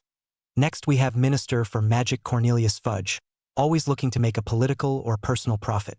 It appears every one of the members of the organizing committee had some sort of less than an altruistic goal. Most were for personal gain. Even our headmaster had his own not-so-nice motives. However, not one of them paid enough attention to their obligations under the contract they all signed, and all the competitors were forced to compete under. Harry smiled like a mouse attacking a cat, knowing he would win. At no time before entering their names were any champion candidates allowed to see the contracts they might be placing themselves under. This school, according to Hogwarts A History, at one time had a mandatory class for all 4th years that was called Magical Oaths and Contracts. It was removed by Headmaster Dumbledore's orders. I wonder if anyone asked, why? Removing such an important class was outright unlawful and morally bankrupt. This land's law for magical and non-magical has been informed consent since the Magna Carta. You think the issue should have been taken in front of the Wisengamot and voided, right? Wrong. Wrong again. Once they placed themselves under the contract using the Goblet of Fire, the contract could only be fulfilled according to the contract's exact terms and the judgment of the unbiased arbitrator, the Goblet of Fire. The goblet didn't and will not allow itself to be placed as secondary authority to anyone or anything else. It is complete folly to use such a dark object. Harry started his conclusion. I donate my cup, the memory of the committee of fools and idiots, to be displayed in the ministry for all to see. I want the cup displayed as a reminder not to surrender your life to an object you cannot see where its brain is located. Harry smiled as his plan came together. The 1,000 galleons prize money will be donated to Hogwarts scholarships for Muggles Fund. Additionally, I will be giving matching funding of 49,000 galleons because I want people to understand I neither needed the 1,000 galleons in prize money nor the so-called glory of winning the tournament. Thank you all for listening to me. I hope you all have a good evening and enjoy your summer holidays. As he stepped away from the podium, leaving the trophy, cup, scroll, and money on the podium, a red-faced Percy Weasley sat there dumbfounded and stunned, not knowing how to react. As Harry walked away loud enough for all to hear, I hope they never use the Goblet of Fire as an arbitrator again. Harry turned to go back to his seat but was stopped by the professor and, watching the mixed reactions from the crowd, thought about his words. The professor thanked Harry for the donation, making the fund, which had dwindled to nearly nothing, suddenly grow robust once again. But then, she asked aloud before Harry could leave to sit down, Harry, did you mean to say all that about the personal motives of the committee? I did. I want people to think before they pick an uncontrollable final arbitrator and judge. In this case, it will be only the unbiased judge, introduced by the tournament committee with the approval of the Ministry of Magic. It was used to force my total participation against my will. I, as the winner, had to surrender the results to the judgment of the Goblet of Fire. May magic have mercy on their souls, for they had none for me. Harry looked down. The deputy headmistress nodded and spoke. Thank you, Mr. Potter, for your generous contribution to the Muggle Scholarship Fund. As Harry returned to his seat, Cedric Diggory stood after a moment and started clapping. He was quickly followed by Hermione, Daphne Greengrass, and Hannah Abbott. Soon most of the students were standing and clapping. Harry returned to his seat, but instead of sitting, he dropped to one knee in front of Hermione Granger.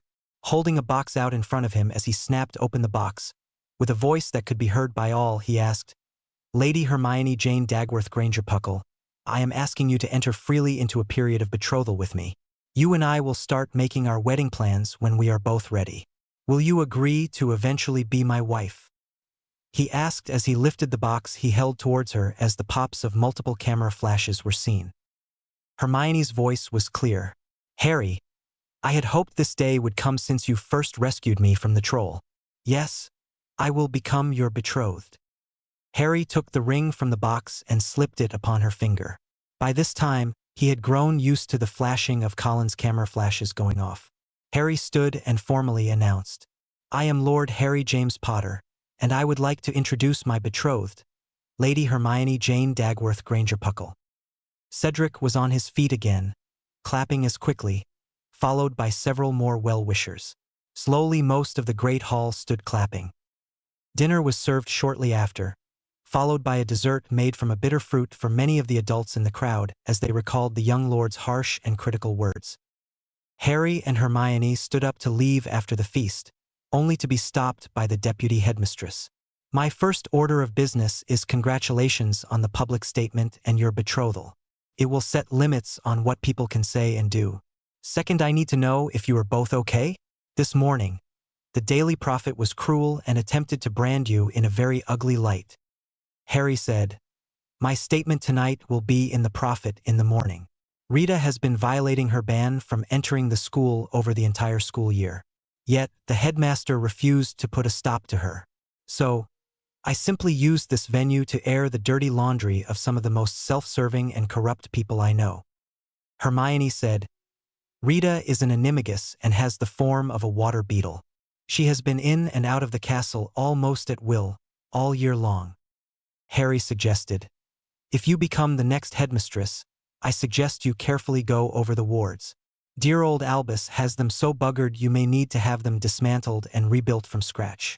He had to reduce their strength to near zero to allow a marked Death Eater to teach in the school, let alone a possessed instructor with Voldemort riding upon the back of Quirrell's head.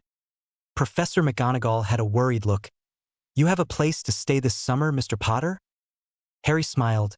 Yes, I do. I have several invitations from over a dozen different families. Lots of offers to take some of my summer holidays with them. They said my grandfather helped them by giving them a safe haven when they had family differences and problems. So I guess they feel it is a debt to offer me aid.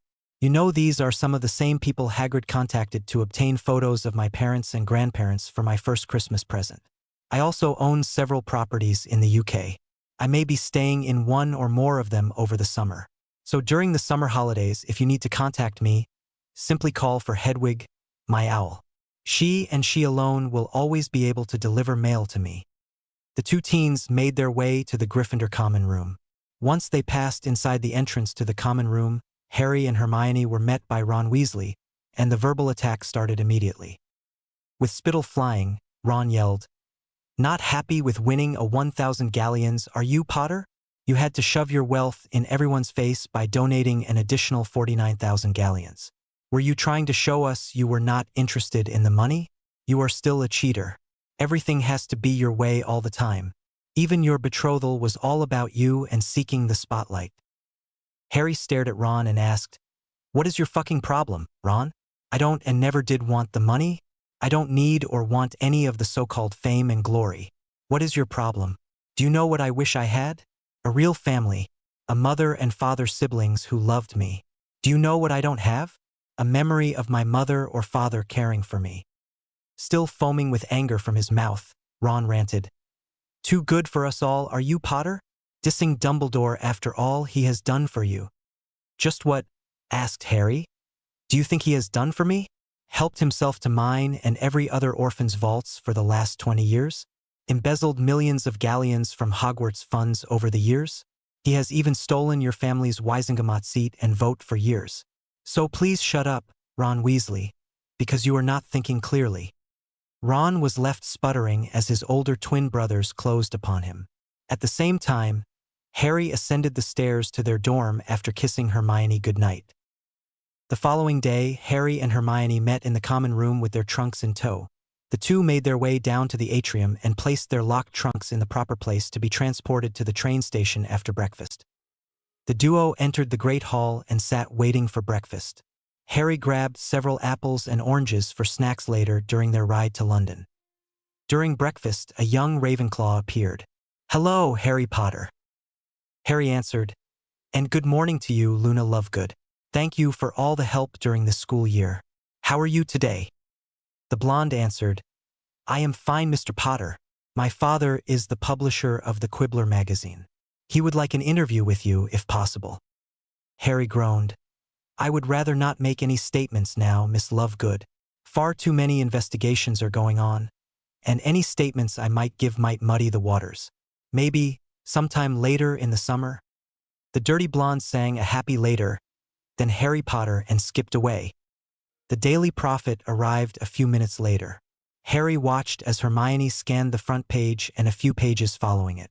Finally, after a few minutes, Harry asked, Well? Hermione answered, Pretty much the way you thought it would go. 40% truth and 60% ministry fluff. Nothing detrimental, but they skirted the truth in a few places. Nothing about the betrothal. Harry asked, Anything about serious trial? Hermione said, Not a peep. Rita focused on you and what you said last night 100%.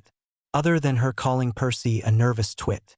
She seems to make a big deal of you rejecting the 1,000 galleon prize and throwing the fact you had 49,000 galleons to spare to endow a scholarship fund for the Muggles born. Nothing about our betrothal. That means that she left before that event took place. And there is a report of Dolores Umbridge passing yesterday. So that makes Ogden, the Bulgarian minister, and Ludo Bagman all gone because of the Goblet of Fire. Any reports on Fudge or Dumbledore? Asked Harry. Not yet. The other people may yet recover. Hermione answered. Harry smiled. Looking forward to the summer holidays? Have your parents said what the plans are yet? Hermione grinned. No, they haven't. They only asked me to make sure you had a passport. That means international travel, right? Harry laughed. Or it could be a simple bit of misdirection. Not that I have lots of experience with parents. Hermione turned solemnly. Mum and I have exchanged many letters in the last 2 weeks. Your visit surprised my father, and even more surprised when you formally requested a betrothal me. Harry confessed. I noticed you on the Hogwarts Express when you were looking for Neville's toad, Trevor. I have never lost sight of you in my mind. I didn't know what I was feeling for so long. It was more than loyalty. It was only after I saw everyone but you and Neville abandoning me. Neville is a true friend. You are much more than a friend. I would mourn the loss of friendship if we split up. I feel hurt about Ron's abandonment, but I will move on. I seriously do not know how I could move on without you. Hermione said, One sage once said, It is not enough to be willing to die for someone you love. It is more important to live for them. So, Harry, no matter what happens, I want you to live. Not be stupid and have some Romeo and Juliet complex. You can go on without me if you must. Harry smiled. The best way to do that is to have you beside me, where we can watch out for each other. A sudden knock on the door interrupted the two. George Weasley stuck his head inside. Heads up, lovebirds. Just as the train left the stations, Knott and Parkinson, Crabbe and Goyle got on the train, and 3 seventh-year Slytherins got on. None of them were at Hogwarts last night or this morning. Harry said, Thanks. George closed the door. Harry cast his best sealing charm followed by a wizard notice me not charm. He immediately sent a Patronus to Madame Bones. Warning of possible trouble on the Hogwarts Express. Shortly after that, he sent a warning.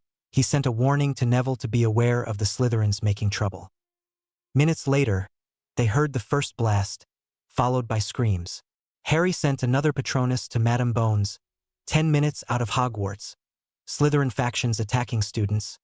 Send help. Harry opened his trunk and took out his invisibility cloak. I have to do something, Hermione. People are getting hurt. As he handed her his cloak. They won't expect this. Harry closed his eyes and morphed his physical aspects into Draco Malfoy. Cover my back. Harry unsealed the door and went out. He could sense Hermione following closely behind him. He paused at the rear car and slid the door slowly open. He saw several doors hanging, having been blasted as each entry was torn asunder. Nott would ask, "Is Potter here?"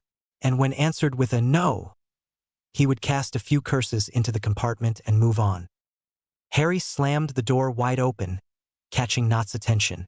In as much a voice like Draco Malfoy as he could muster, using what he thought was an authoritative voice with an edge snobbery of speaking down to what he felt was his lesser people. Just what do you think you are doing, Nott? Trying to go to Azkaban for life? Nott's head swung around and froze, looking at what he thought was Malfoy. How? Now that Harry had the full attention of Nott and his crew, he raised his wand. When I have a perfect plan to get Potter and the Mudblood, you went and spoiled it. They left the train after the first blasting spell you cast. Out of a window by broom. I hope you have a plan to escape because when the train gets stopped, it will be surrounded by Aurors. Nott said, "We have hostages. You have nothing if any of them are hurt." Draco said with a sneer, "I had a plan. I have a broom, and you have nothing." As he went back out the door. As he reached, the door started to reach out with his offhand to close the door. He whispered, "You take the 2 on the left primary. I'll take Nott, and the people next to him on the right. Goyle is the slowest to react. I will try to get him as my number 3. You're the backup if I am too slow. On 3, 2, 1. Harry cast in a row. Stupefy, stupefy, stupefy. Swing to the left to cover Hermione's 2 targets to cast a stupefy. At the moment the 3 older Slytherins came charging up, Harry aimed at the leftmost 2 and fired with a stupefy, stupefy. While Hermione started with the rightmost and swung to her left, stupefy, stupefy. The hours 2 of them had worked to make each spell count with pinpoint accuracy worked. Finally, Harry eased up and said, "Ollie, Ollie, oxen free. It is time for Hermione Granger to out and be free." After the all-clear was called and Hermione had taken off the invisibility cloak, Neville and the twins led a group of students in the vestibule between cars. Neville yelled, "Drop the wand, Malfoy." Harry shifted back to his base form. Surprise, Neve. You now know a new secret. Can you guys keep it? The twins' eyes were agog. Sure we can, Harry. Right, everyone? A chorus of yes and sure were heard. Harry turned to cast on each of the fallen Slytherins an incarcerus, which bound them each with ropes. Harry said everyone needs to take one compartment to assess. We might need a healer. We need to move fast. Harry strode to the rearmost compartment, quickly counted the bodies, and cast the few medical detection charms he knew. Then, moving swiftly, took off his shirt and wrapped one person's leg tightly, to slow the bleeding.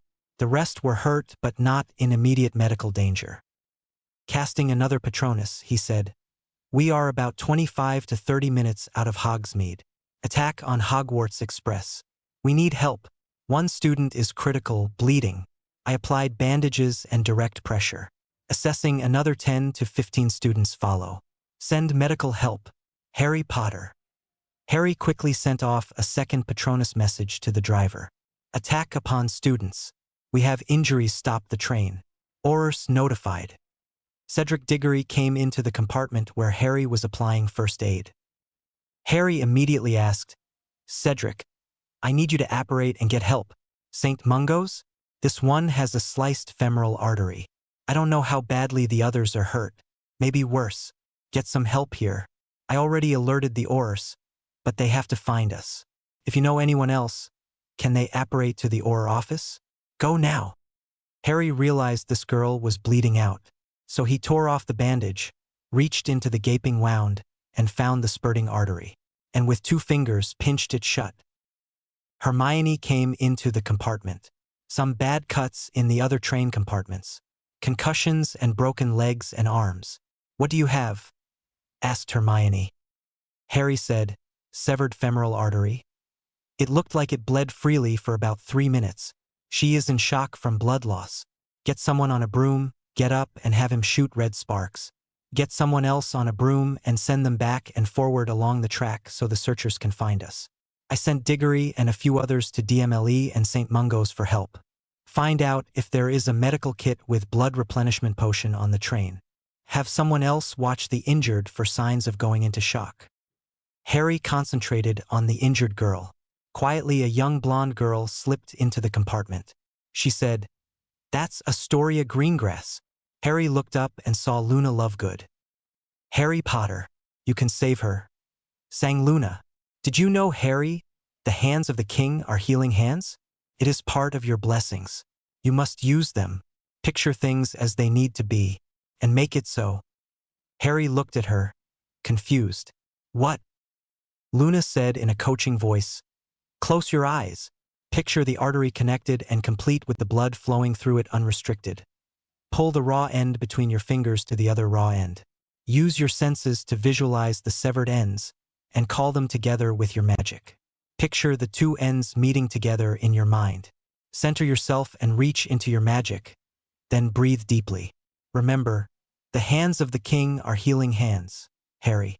Believe. Picture it in your mind. Make the end meet together to focus your will and your magic. Make it your intent. Apply your will. Focus." Madame Pomfrey entered the compartment a few seconds later and stood watching the glow grow around Harry Potter's hand. Slowly the light grew brighter as Luna Lovegood sang her words of focus, intent, and will. Finally, Luna stopped singing and chanting. Again, as if it was a fact, she states, "The hands of the king are healing hands. He will heal the people as he heals his nation." Harry seemed to falter and fall back, sitting on his knees. Madame Pomfrey had finally rushed in and quickly assessed the wounded. By the time she reached the last compartment, the flesh around the artery was still open, but the artery was now intact. No healing spell she knew could affect that sort of healing. Casting a diagnosis spell showed the signs and indications of the recent recovery and knitting of tissue where the artery had been sliced in two. She estimated blood loss. All that was needed was 6 doses of blood replenishment potion and some general healing. A few days and the young girl would be as good as new. Madame Pomfrey went into automatic as her training kicked in. A dozen more pops were heard as St. Mungo's healers started arriving. Seconds later, the Aurors started arriving. Harry slowly slipped away into the sleep of exhaustion. He used an excessive amount of magic. Safely guarded by Hermione, several Aurors, and healers from St. Mungo's. Bindweed Chapter 7. 5 hours later, Harry Potter slowly swam into the light. The world around him attempted to come into focus. He felt someone putting his glasses back upon his face. A faint smell of cinnamon and sage as he felt Hermione hug him. "Welcome back, Harry. Astoria is going to live because of your actions today.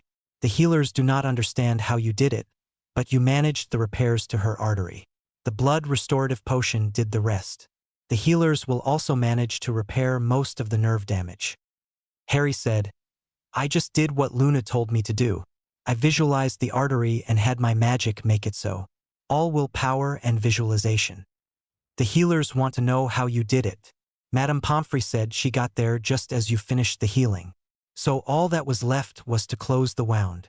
Hermione said, "Madam, Bones has a guard outside the standing room to keep everyone but your doctor at bay. Mr. and Mrs. Greengrass want to say thank you, but the guard would not let them inside. Madame Bones also passed on her compliments for us taking down what she calls the 6-7, with no collateral damages." Harry said, "We did only what we had to do. We placed ourselves at minimum risk for maximum effect. Is everyone okay? You tended to the worst injured, Astoria. Madame Pomfrey says it would have taken a team of 3 or 4 healers working together to do what you did. She was the only healer available for another 10 minutes. After that, she would have had to amputate the leg or lose the patient. The chances of regrowing the leg would be about 25 to 30%. Harry nodded. That's why Moody has a prosthetic leg. But, unfortunately, magic can't fix everything. That's why the healers want to talk to you. You see, that artery was cut with a severing curse. Normally, a portion of the artery on both ends must be removed because the raw ends carry residue from the curse. But, somehow, you fixed the cursed ends, and they grew them back together. Hermione said, "The healers want to learn that from you if possible." "It isn't a great technique if it put me out for—" "How long was I out?" asked Harry. "A little over 5 hours," said Hermione. A knock on the door was heard, and Hermione drew her wand as she spun around. The door opened slowly, and the guard explained, "The healer wants to come in." Hermione countered, "Password." The guard replied, "Stone cold." Hermione said, "Enter." Lowering her wand, the healer said, "The monitoring charms showed you had awakened several hours earlier than we expected. You used a very significant amount of magic, more than you should safely try to use. So we want to limit your use of magic for the next 24 hours or so. No big magic. No Patronus, no attempts to heal any more arteries, no major transfigurations. You know, the kind of magic which in the past has made you feel woozy afterward. Other than feeling tired, how are you?" Harry said, "Like I just woke up from a little nap. I am hungry and still feeling a bit unsure of what I did. I had Luna coaching me on how to heal the artery, so I just closed my eyes and did what she said." The healer smiled. "That matches what Madame Pomfrey told me. We will figure out what you did eventually and how it was done. It might just be a power or magical talent thing. Not all wizards are powerful, and we have limitations on what we can do. We want to know and watch for it if it is a magical talent. Healers are some of the most powerful wizards around. You need knowledge of the human body and the raw power to wield it with pinpoint accuracy every time." As the healer finished casting a few diagnostic charms, the healer reached the foot of the bed and pulled up a clipboard. Then, using a ballpoint pen, made a few notations. "Well, that explains things. You've recovered nicely, Mr. Potter. I'll see you again in a few hours after you have eaten and rested more before we can talk about cutting you loose. It is just an observation now. Nothing to worry about." A house elf popped in with 2 trays of food and announced, "Healer Jackson ordered food for you and your lady. Orders for you to eat and rest." Before she popped out, Harry started eating and said, "I am hungrier than I thought." Hermione said, "I was at the doorway listening. What did Luna mean when she said, 'Hands of the king'? Were any of your family related to the royals?" Harry said, "Unless it was from my mum's side of the family. So very little is known about most of her family." "What about your Aunt Petunia? Would she know something?" asked Hermione. Harry reminded Hermione, "Petunia was not born an Evans. She was born a Gaither. Mum's father was her godfather and adopted Petunia. My aunt cared little for the Evans family. I once heard Petunia say she felt her parents died because they were on the way to visit with Miles when the drunk driver hit her father's car head-on. She hated my mum and her father. When, as she put it, had me foisted upon her. Things got worse. I was a constant reminder of my mother. Dumbledore even gave them money, hoping it would smooth the way, but it only strengthened the resentment. Mum was a straight-A student in school. Petunia was lackluster, never excelling in any subject. She was not lazy but uncaring and careless. Mum wrote in her journal that her father had spoken about the long hospital stay after the auto accident and some head trauma that Petunia had. Hermione said, "It is a belief held by many that severe head trauma can lead or contribute to some personality disorders." Harry said, "Petunia could go from nice as could be to a raving maniac in seconds. But on the other hand, Vernon was always abusive, always thinking people were out to get him. He always screamed about other drivers getting in his way when he drove anywhere. I can't see how he survived to do a job in sales of all things where being nice is a major factor in sales." Hermione said, "Well, that's behind you for now. When you get out, you're coming home with me until you get the arrangements worked out for summer. My folks will be happy to have you." Harry said as he finished eating, "I was hungrier than I thought, and now I am sleepy again," he said as he fought, nodding off.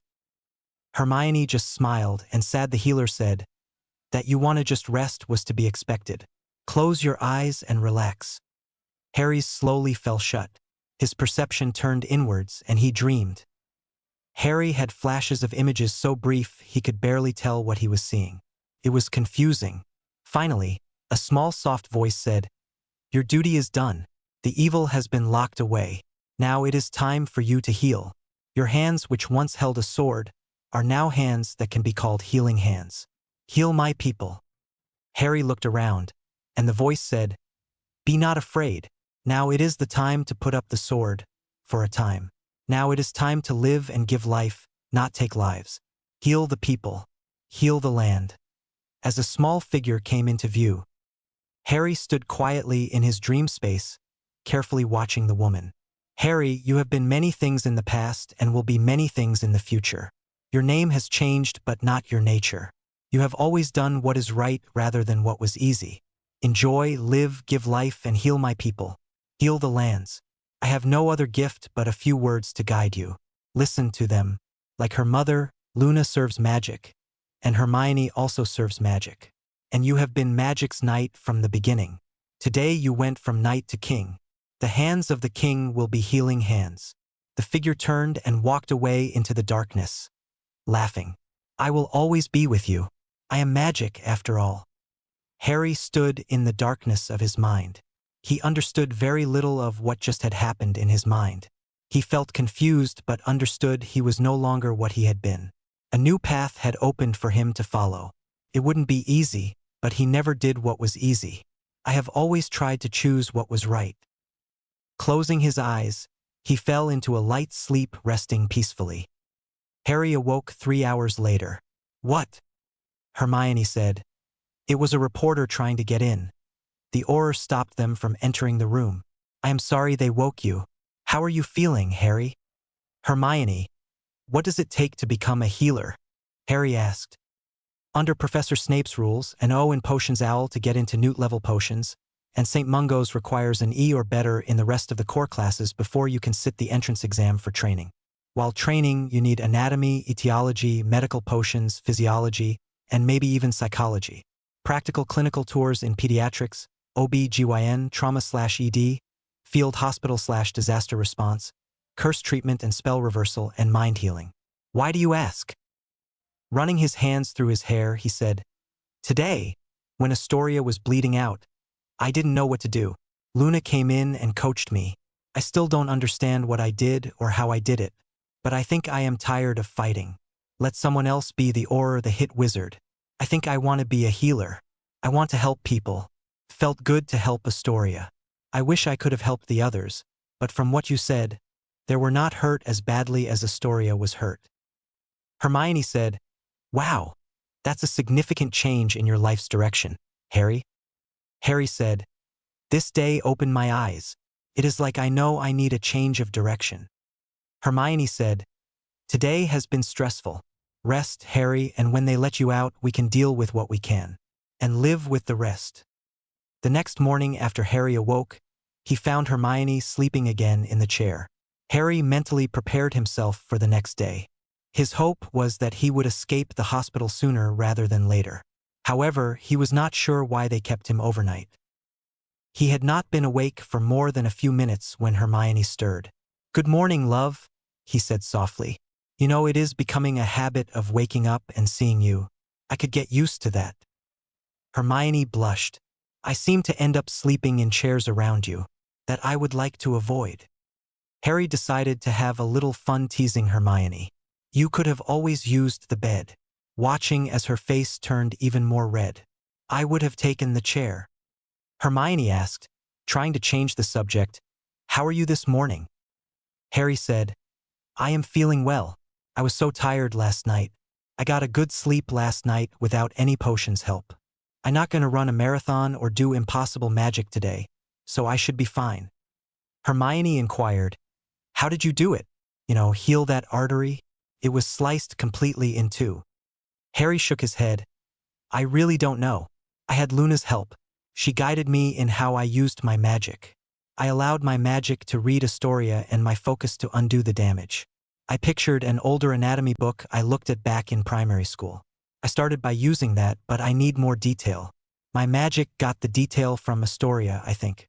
The doctors said that even the smaller veins and nerves were cut almost completely repaired when Madame Pomfrey arrived. I don't remember much after she got there, and some of what took place while I was working on Astoria. After some thought, Hermione stated, "The question the healers are going to ask is, do you think you could do it again?" Harry shrugged his shoulders and got a faraway look in his eyes. "I would try my best. I am tired of the fighting. Yes, I would defend a person, but I don't want to be known as a knight anymore. I have a full plate, and the life of an or hit wizard is not my life's goal. So maybe I would rather make the need for a person to be defended unnecessary. I think the place to do that is to weed out the bullies, dealing the why bullies come into being." Both were broken from their thought by a knock on the door. Instantly Harry held out his hand, and his wand leaped into it, even as Hermione fumbled for her wand. Hermione called through the door, "Password." A muffled answer was heard of "artery." Harry tensed. That was not the password used yesterday. Hermione nodded and said, "I set a different password when the guard changed last night, so I know not all of Voldemort's supporters were marked." "Healers are here to see to Lord Potter," the guard announced. Hermione unsealed the door and opened it carefully. "Healer Morgan," Hermione announced. Healer Morgan introduced his fellow healers. "These are healers Alda, Farrell, Stevenson, and Rogers," spoke the healer. "I need to check Lord Potter over and see about sending him home. These healers wish to ask a few questions about the magic performed yesterday by Lord Potter." Hermione nodded and allowed the men entry. Closing the door behind the healers, she stepped to the side where she could watch them all. Bindweed 8. Harry stood in front of the doors to the Wisengamot chambers. He wore the formal lord's robes with the Potter crest as the primary family. The other crests were his secondary families. He was also a Wisengamot seat holder and head of house. He took a deep breath and centered himself. He knew both Hermione and Luna were in a witness's isolation chamber waiting to give testimony about the attack on the Hogwarts Express. He was also going to be presenting evidence and testimony, hoping to provide proof to exonerate Sirius Black. He knocked 3 times on the door. He waited until it opened slowly. A voice asked, "Who seeks admittance to the Wisengamot?" Harry answered with the overly formulaic response, "I, Harold James Potter, Lord of the House of Potter, offer evidence and testimony. I demand entrance as is my right." The door opened a bit more. Harry walked in as if he owned the room. Strapped over his shoulder was the sword of Gryffindor. He walked to stand in front of the chief of the Wisengamot. He nodded. "Madam Longbottom." "Lord Potter, you have evidence to present before the Wisengamot regarding Mr. Black's case?" asked Madam Longbottom. Harry replied, "I do, madam." "Present your evidence and statements, Lord Potter," Madam Longbottom replied. Harry quickly illustrated the complete lack of a trial or tribunal record, the lack of any actual examination of Sirius Black's wand. He added that Crouch and Dumbledore had a conflict of interest in the case. Still, those 2 signatures appeared on the writ that had sent Sirius Black to Azkaban. Harry next introduced copies of his parents' wills and journals detailing who their secret keeper was and how Dumbledore knew who their secret keeper was. He followed up with a demand for exoneration and compensation for Sirius Black. 20 minutes later, a vote was taken. The verdict was 61 to 10 in favor of Harry's motion. Harry let out a sigh of relief. Finally, Sirius was now a free man. The Wisengamot took a short break before the trial of the Shifty Seven, those sons and heirs of the Death Eaters, which attacked students on the Hogwarts Express. Harry took his seat to wait. He knew Hermione and Luna were staying in witness rooms to be called. Harry looked and saw Lord Greengrass sitting across from him. A simple nod was exchanged. Harry recalled how Abner Greengrass had met briefly with Harry just before Harry was released from St. Mungo's and thanked Harry for saving his daughter's life. The first words out of Harry's mouth were an apology for failing to stop the attack sooner. Lord Greengrass explained, "If you had not stopped to plan, more people might have gotten hurt, or you might have gotten into a protracted battle and not been able to help my daughter in time. Your defensive attack was properly planned and well done. Your take-charge attitude stopped the chaos before widespread panic had time to start. Harry said, "Somehow, this is all the fallout from the fight between Tom Riddle and me in the cemetery. These people came looking for me and followed the tactics they learned from their Death Eater fathers." Harry stopped and gathered his thoughts. He was prepared to argue a case against these 7 people. These followed a path to the dark. They had sought revenge and power rather than justice. How to do it so they had no chance of hurting anyone again. He was happy Dumbledore wasn't here to preach second chances and forgiveness. One of these men could become the next Dark Lord and the rest his minions, marching under the new Dark Lord's banner. Slowly, the rest of the Wizengamot filtered back into the chamber. Yesterday, Draco Malfoy had his trial and was found guilty. The sentence was death. He had been ordered kissed. The verdict had been carried out just before midnight, effectively ending the Malfoy line in England. This morning, at Narcissa Malfoy's request, he had nullified her marriage and reclaimed her dowry from the Malfoy estate. Harry had also signed the eviction papers and had them delivered and served to the statue of Lucius Malfoy and legally reclaimed Blackstone Manor for the Black family. How these 7 were treated today would set the course for magical England for years. Abner Greengrass had said to Harry before he left the hospital, "No free passes. They nearly killed my child, and if not for Miss Granger and Lovegoods and your own timely interventions, she surely would have died. No, the full weight of the law shall be brought to bear." These were not children acting out but grown men, fully committed and responsible for these attacks. 2 of them had started to rape a girl when you intervened. These are animals and need to be put down. Dowager Longbottom called the Wizengamot back to order. The 7 accused criminals were brought in and chained to a bench. The Wizengamot clerk read out the charges. 18 charges of attempt premeditated murder and a conspiracy to commit murder. Additionally, 2 of the 7 had charges of attempted rape and sexual battery. Last were the charges of trespassing against the non-students. Harry wasn't surprised when several barristers stepped forward to represent these men. They all offered up not guilty pleas. One of the barristers asked to dismiss all charges because the men were within their rights as head of the house. Harry quickly stood and entered an objection. Madame Longbottom stated, "Give us your objection, Lord Potter." Harry remained standing as he spoke. Not one of these men is a head of house. Not one has the magic rings, recognizing them as head of the house. If, as they claim, I am responsible for the condition of their fathers, then I would have a lawful claim upon their houses. This makes them come to harm me, their lawful head of house, a crime. Just like the crime for which the ministry successfully prosecuted the late heir Malfoy. Assassination or attempted assassination of their head of house or claimant to their head of household position is a crime punishable by death. Taking a deep breath, since the barrister raised the question, I so move to have the charges amended to attempted assassination because they were going to hold me responsible for the condition their fathers are in currently. In their minds, I was the claimant to their head of house position. Harry nodded as he sat. Madame Bones stood and was recognized. I second the motion to amend the charges as stated. During the interview process, each one of them admitted their goal to kill Lord Potter for what they believed he had done to their head of house. One of the Dark families called for discussion. The argument was that the family name and line would be dead if these men were found guilty and executed in 5 of the 7 cases. When recognized, Arthur Weasley stood and stated, "Your argument about ending family lines doesn't matter.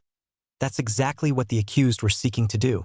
Kill a recognized last male of an ancient and noble house, thus ending the Potter family line." The discussion died down, and the chair of the Wizengamot stood. Any more discussion? Motion for dismissal is before you. I ask for a call for the question. Several voices were heard by the call. Question. All in favor of dismissal stand. Madame Bones announced the count to the clerk. Asked Madame Longbottom. Madame Bones spoke. I count 5 votes for dismissal. Madame Longbottom spoke. Clerk record those 5 votes for dismissal, as I concur with Madame Bones' count. Madame Longbottom asked, "Those who wish to abstain on this vote, please stand."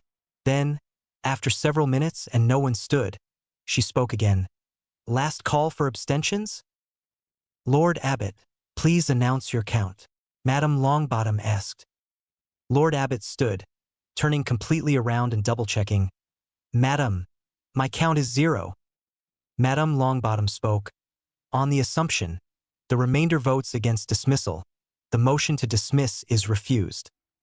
Madame Bones, proceed with your case, Madame Longbottom ordered. Madame Bones stood. I call Inspector Orr Shacklebolt. Once Shacklebolt entered the witness box and was sworn in, Madame Bones asked Shacklebolt, tell us about the events of June 5th of this year. The Aurora started. I was on duty as the watch commander in the Aurora bullpen. We had received routine notification of the on-time departure of the Hogwarts Express. About 18 minutes later, we received a Patronus messenger that the Hogwarts Express was under attack. I proceeded to full alert, calling in reserves and sending a notification to St. Mungo's Hospital. I did a briefing and broke the shift into 3 squads. One with brooms and a portkey to Hogsmeade Station and instructions to fly towards London following the tracks. The second group was instructed to portkey to a point 40 miles out of Hogsmeade and fly north to follow the tracks. Both groups were instructed to use caution and attempt to take prisoners as the standing rules of engagement were in place. I led the southmost group and turned the northern squad over the senior Aurora Blakely. The command at HQ was turned over to Orr Davis. He was to take charge of the reserves and be ready if this attack on the express was a diversion. What did you find upon arrival? Asked Madame Bone. Shacklebolt explained. Upon arrival, the squad went airborne and started scouting northward. A few minutes later, we spotted smoke from the express about 2 miles from our location. It took us about 3 minutes to arrive near the train, and after scouting and hearing no spell fire, we entered the stopped train. We were met by George and Fred Weasley, who had taken over the defense of the train. All uninjured students had been moved forward. It was also reported Harry Potter and Hermione Granger had gone back to fight a rearguard action, had secured prisoners, and were with several 7th-year students who were rendering medical aid. Cedric Diggory had been sent to St. Mungo's and was to bring back medical assistance. He was licensed and qualified to apparate over that distance. As we started to secure the prisoners and investigate, the second squad arrived and secured the perimeter. About 2 minutes later, a field squad of healers arrived from St. Mungo's. They immediately sent up a tent hospital and started triage. And then what happened? Asked Madame Bones. Both squads and I followed SOP. I posted outside guards. I instructed the members of both squads to start taking statements. Then, I gathered the wands of the accused and examined them using the priori charm. The last 10 spells of each wand were recorded. All of that is my detailed report, stated Shacklebolt. Madame Bones held up about 30 sheets of parchment. Is this the report of which you spoke? Shacklebolt looked carefully. Yes, Director Bones, 32 pages. I numbered and initialed each page, and the last page contains my signature and testament. Madam Chief of the Wizengamot, we offer this as Exhibit 1 and offer copies to each seated member.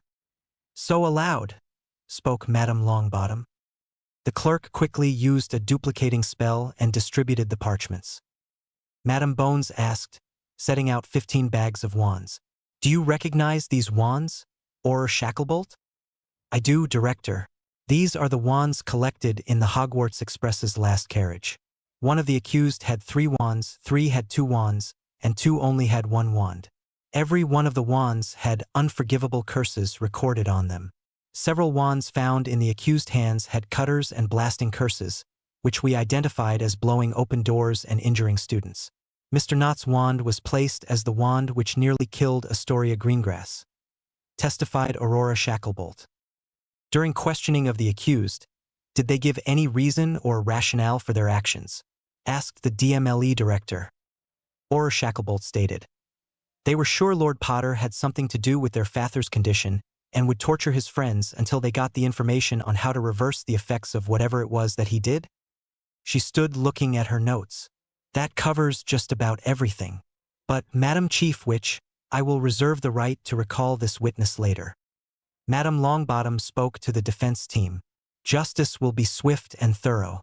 Your witness. Madam Chief Witch members, I thank you for a chance to question the witness. Then, turning to the witness, Mr. Shacklebolt, What's your blood status? Shacklebolt corrected the barrister. The name is Or Chief Inspector Shacklebolt, Barrister Brown. Before Harry could stand, Madame Bones stood and objected. Blood status has no bearing on the witness's testimony. What Aurora Shacklebolt testifies to cannot change because of his blood status. He followed SOP and all standing orders. Madame Longbottom asked, "Can you justify that question?" The barrister said with a straight face. "He should not hold his position as an Auror without proper blood status, madam. And because of that, his testimony should be discarded and ignored." "Then I will have to allow the question." Madame Longbottom frowned, knowing where this was going. "Answer the question." Shacklebolt said my father's father, 22 generations ago, was a chief wizard in Sudan for the pharaoh Ementhoth. The rest only go back 15 generations. So I guess you would say I am pure blood magical because the goblins certified me for this position. "No other questions," stated the barrister, looking at Harry Potter with a smirk. Madame Bones knew she lost the case but decided to go through the motion anyway. "Next witness is Lord Harold Potter." Harry stood, and as he walked by Madame Bones, he passed a sheet of parchment. He was seated before she had a chance to look at it.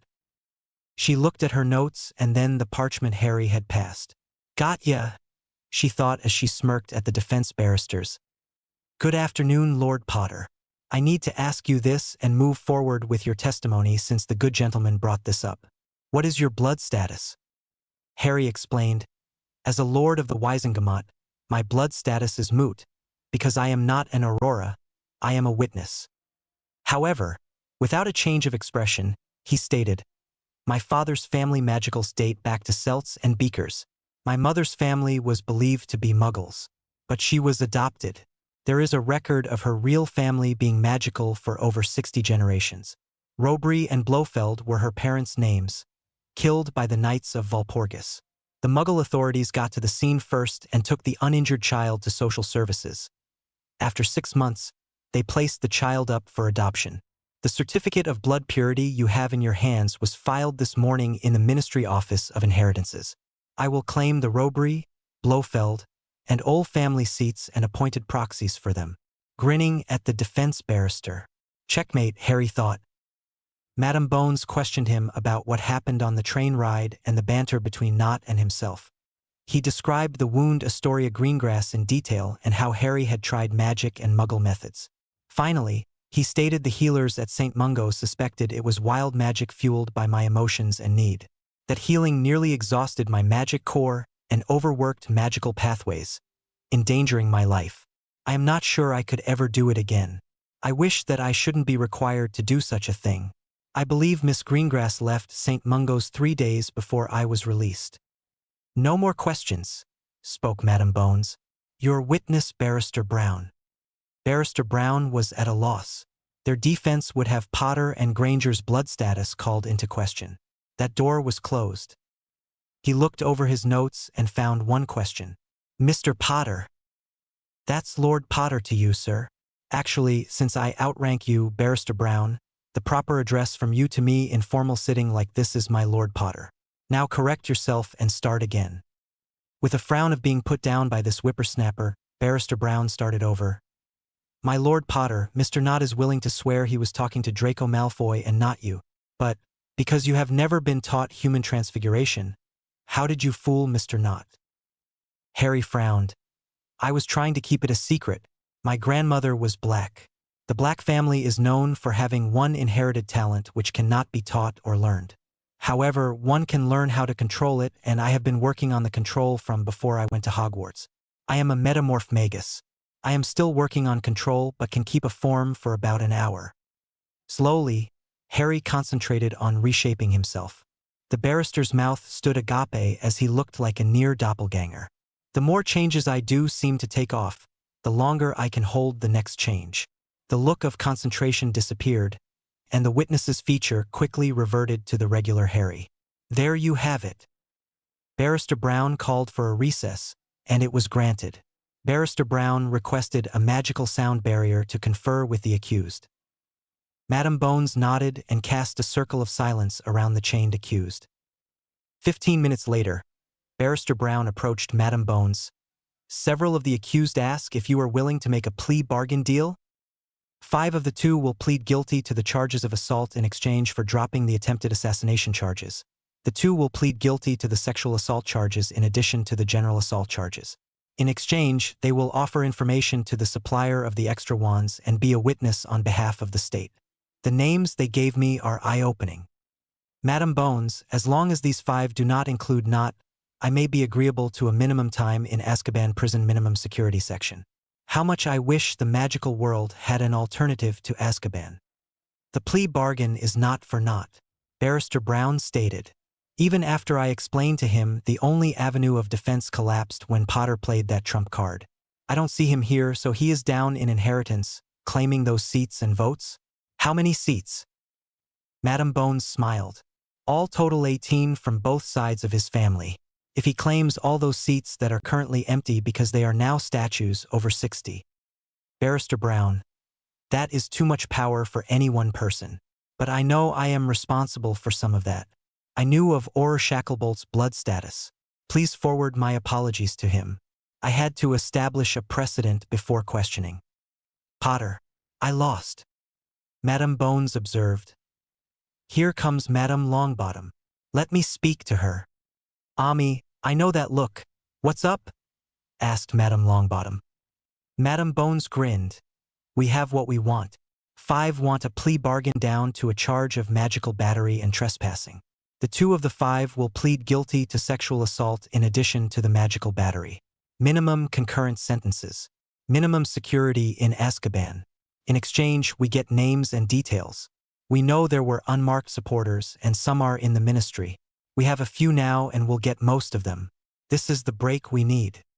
We will see. Any plea bargain will have to court ratified. Reminded Madam Longbottom. A few minutes later, Madam Longbottom called the court back to order. Will the prosecution and defense approach the bench? Madam Bones, I understand the defense has an offer? Asked the chief witch. I have received such a proposal, and if the investigation proves their information true, will be willing to enter into a plea bargain for 5 of the cases.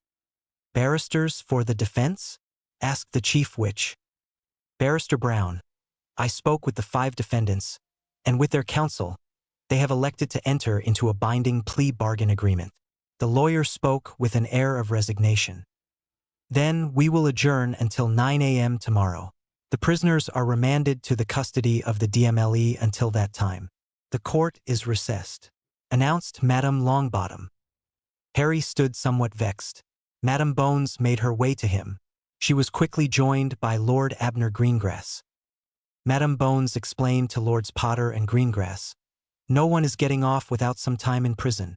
5 of the 7 are entering guilty pleas. 2 of them are entering guilty pleas for sexual assault. Sentences will be served concurrently and will be minimum security in Azkaban. In return, they will give full information to everyone behind this attack. This will give us an inroad into the unmarked supporters of Tom Riddle. Harry turned to Abner Greengrass. I don't know how I feel about this. None of them were the ones firing curses, but they enabled not. They all had unforgivable curses on their wands. They must answer under Vertiserum where and when they used those curses and ensure no human or other sentient magical being was killed. They are all cowards that depend on mob strength to terrorize people. Because the charges are reduced, they serve the sentences serially and not concurrently. Abner said, to which attempted the sexual assault should not get concurrent sentences. But if we get them to give information on unmarked Death Eaters and supporters of Riddle, then so be it. At least the girls involved with the assault will not have to testify. Instead, their names will remain private and not be part of the public record. That is a good thing. Harry nodded completely, not happy but in agreement. Abner asked Madam Bones, any word on Albus' condition, Ami? Amelia shook her head. McGonagall said he stays in bed all day and sleeps most of the time. His magic is waning, and he is wasting away. It is as if his magic is fading, and that is the only thing that keeps him alive.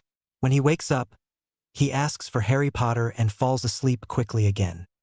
Harry said, he set himself up by not following the rules. I hope no one ever again decides to use the Goblet of Fire to bind a person to a contract. Anyone that does suggest that needs to be removed from power. Abner said, You speak as if you have done more than the normal amount of study. Harry spit out, Well, a group of students that helped with research and training, we have. That artifact is dangerous. One can write just about any contract they wish, activate the Goblet of Fire, and then write a person's name and enter it. 48 hours after activation, the contract automatically gets activated. The person is forced to follow the contact. Abner asked, How might that work? After Harry thought for a second, Well, let's say some old wizard with a taste for young ladies got his hands on the Goblet of Fire. He could write a marriage contract. Activate Goblet of Fire by the contract and enter any young lady's name 48 hours later. That contact will be active, and it could cost your life and your daughter's life if not followed through. Even worse, Harry explained. He would write a contract for you to sell him your business, perform a deed, or just about anything else lawful or unlawful, and need not even tell you about the contract, and the results would be the same. Madame Bones shook her head. We could have used Goblet of Fire in the last war and written a contract which would have required Voldemort to surrender and all his Death Eaters. The Goblet of Fire could have enforced it as well. Or, Harry said, an agent of Riddle could have contracted that he be named king. That's why I am looking for a way to destroy the Goblet of Fire. And the sooner it is destroyed, the safer I will feel.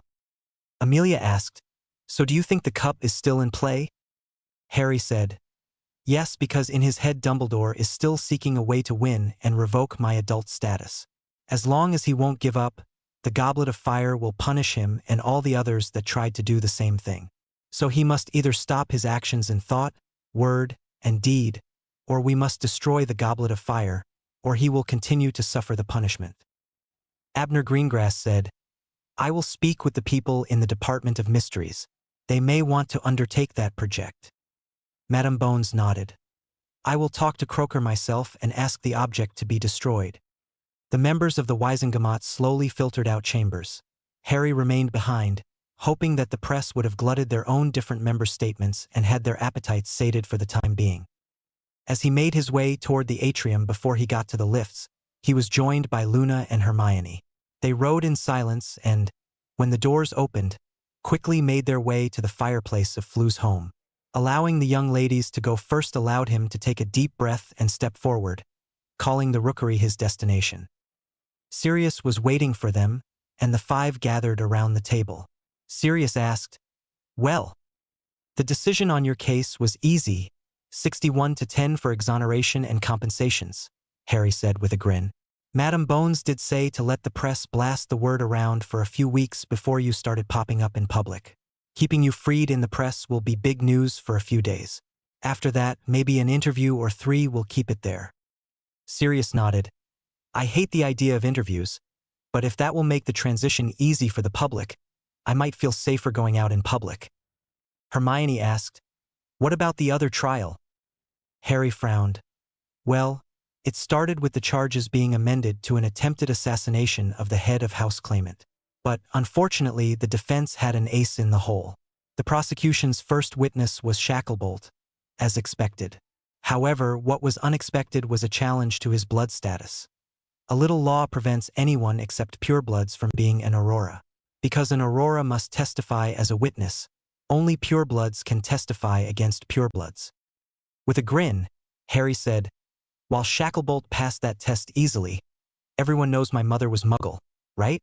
Everyone knew Sirius was my parents' secret keeper, but they were wrong. 2 days ago, I had an inheritance test done because I ran across some paperwork stating my mother had the same test done. Turns out she was adopted. Her real name was Lilith Diana Roby. I registered it this morning and filed for the 3 seats with the Roby family. I have to have lots of children, it seems. My firstborn son will be a Potter, and my second son will have to be a Black unless you have a son, Sirius. The Roby, Ole, and Blofeld lines can go to either gender. I don't want or need that many votes. Well, back to the trial, a move that killed the defense's only option, and I had to out myself as a metamorph to the court. They asked how I could fool not, and I demonstrated by morphing into Barrister Brown. Best prank ever. No, there is one better, but I must let the dust settle more. So we adjourned for the day. 5 of the 7 are negotiating a plea bargain agreement, and Madame Bones is ironing those out. The specifics are concurrent sentences except for the attempted sexual battery. Those are 2 to be served serially. The charges of attempted assassination are dropped. Trespassing, conspiracy, and magical assault and battery stay. 2 plead guilty to sexual assault. All are minimum security stays in Azkaban. 30 years plus the 3 addition for the attempted sexual battery, reduced to 15 and 17 years if the information leads to prosecution and arrest of those who aided and abetted them in the attack and any information they might know about hidden and unmarked supporters of Voldemort. That's how Karkaroff got out of prison time after the First War. He named people, including Crouch's son, as Death Eaters. Hermione asked, "So the 2 girls will not have to testify?" "It doesn't look like that. The only thing left is for Knott and Stebbins to offer verticerum testimony. After that, the 2 of you may not even be called. Madame Bones will ask for justice tomorrow. Knott and Stebbins appear to be unrepentant. Probably ask for them to be kissed. No lifetime of Dementor exposure." Sirius declared, "Being kissed is kinder than life in Azkaban. You do know that the cell doors are not locked from the outside in Azkaban. Any prisoner is free to open the door at any time. Some do. They are usually swarmed within minutes. I was free to travel the prison wing in my animal form. It was easy to escape when I was ready." Luna said, "Dementors are terrible, I think. No one should be exposed to them." Everyone nodded in agreement with Luna. Hermione asked, "So out of the 169 seats, you can claim control of how many?" Harry shook his head. "Enough may be to force a change. I want those 37 seats of the Death Eaters to put up for election. The Ministry nominally holds 13 voting seats for department heads. That would leave 156 seats held by heads of house. Most of those Ministry department heads also have a family seat, giving them 2 votes each. Now the ugly part, the Ministry appoints people to sit in the other empty seats. These are political appointments, often brought by contributions to the current Minister of Magic. These are 1-year terms appointed by the Minister alone. After my and Hermione's paperwork is filed and processed, the Ministry is left with 31 votes. That leaves 73 votes held by inherited rights. Out of the 73, I control 27 seats. Hermione has 12 seats. Luna's dad has 5, Abner Greengrass has 7, and Longbottom's Gran has 11 votes. Our small alliance holds 62 votes. The Ministry controls 57 votes until they decide to appoint the 39 seats which belong to the Death Eaters. That is still in legal limbo because the goblins are not certifying deaths. The goblins have certified the souls are encased in the stone bodies. No right of inheritance can happen until the soul departs this realm." Harry looked tired. "I would like to give up some of the Potter votes. Those plus the 39 and 8 held by heads of departments have open elections of 4-year terms for those seats. 82 seats elected, 41 up for election, every other staggered by 2 years. Map out each district by the population of witches and wizards without regard to blood status. Every magical person of age gets to vote. The Ministry votes are reduced to 5, and those appointments must not hold other seats. That makes 82 inherited and 82 elected seats. 5 Ministry seats. The Chief Wizard or Witch is not an elected or hereditary seat holder, but is elected by a majority of both houses and 5 Ministry votes combined. The hereditary seats are more apt to be conservative and the elected seats more progressive. Because it allows equal status for all, it will be more egalitarian. Our primary move shouldn't be to void all blood status laws." Hermione asked. Harry asked, "Why not both?" The following day, Harry Potter and Sirius Black passed early through the atrium at the Ministry for Magic. The 2 of them made their way, and Harry filed the proxy assignment to Sirius Black to vote for the Black family seat. He also pointed to proxy for Ole's seat to Andromeda Tonks. They went to the Ministry cafeteria for a bite to eat before the politics started. By 9 a.m., both were seated in the Wisengamot chambers, and the session was recalled to order. Each of the 5 accused subjects to the plea bargain agreement was asked individually about the terms, and they fully understood what was required.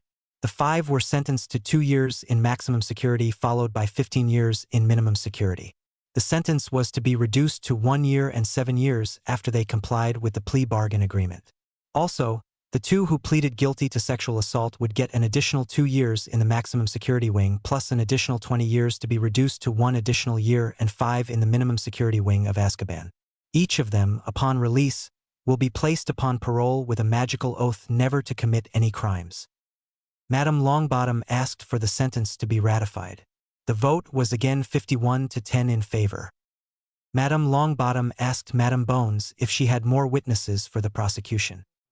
Madame Bones, I offer Misters Knott and Stebbins to write to testify under verticerum on their behalf. Barrister Brown looked at the two men. Both shook their heads in the negative. The defendants declined that right. Madame Bones said, "The prosecution rests." Madame Longbottom, "The defense, do you have any witnesses to call?" Barrister Brown again looked in askance at the two defendants. "No witnesses."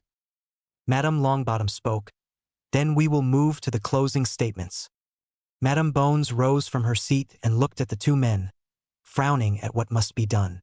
"Members of the Wiesengemot, we are seated today to pass judgment on unrepentant criminals. They attempted the assassination of one of our peers, and the unjustifiable attacks on innocent students must be addressed in the harshest way possible. A guilty verdict is required.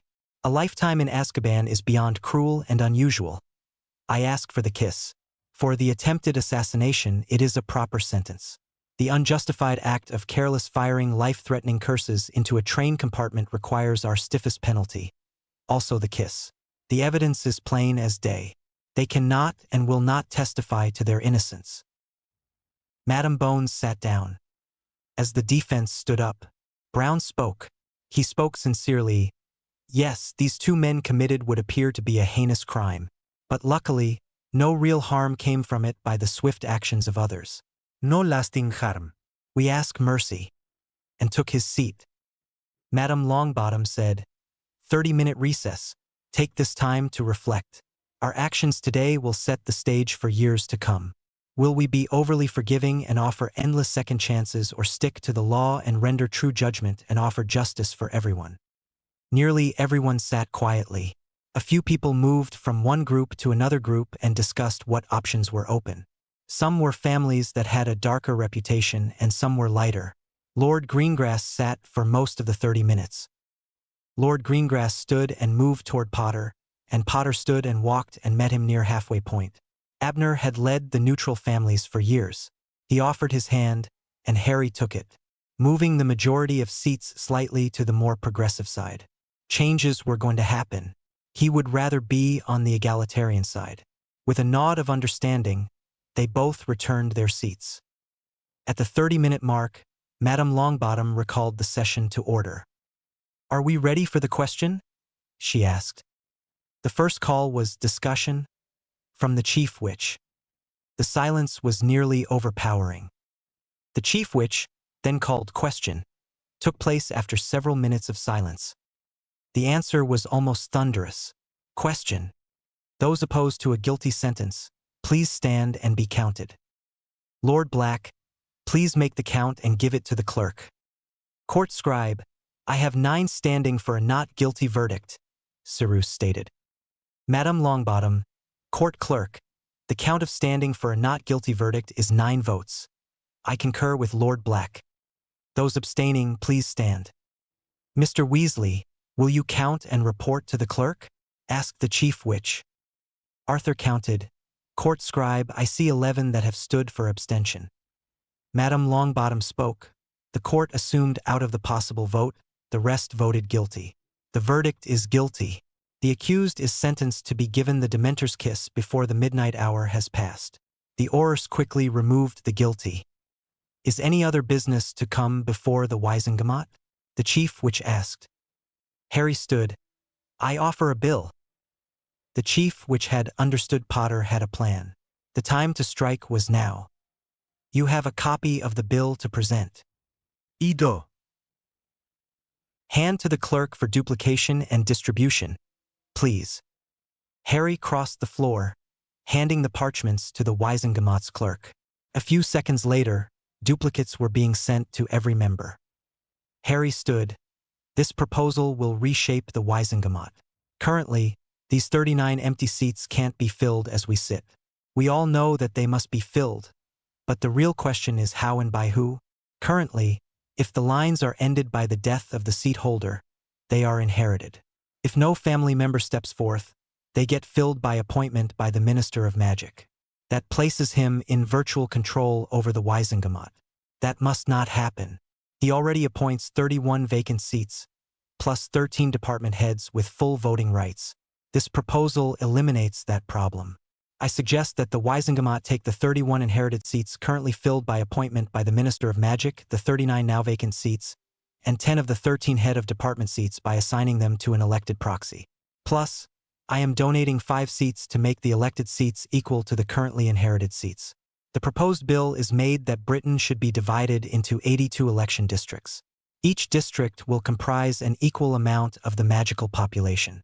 Each magical district will elect one witch or wizard to set the proxy for 4 years. The first election will be for 41 2-year terms and 41 seats with 4-year terms.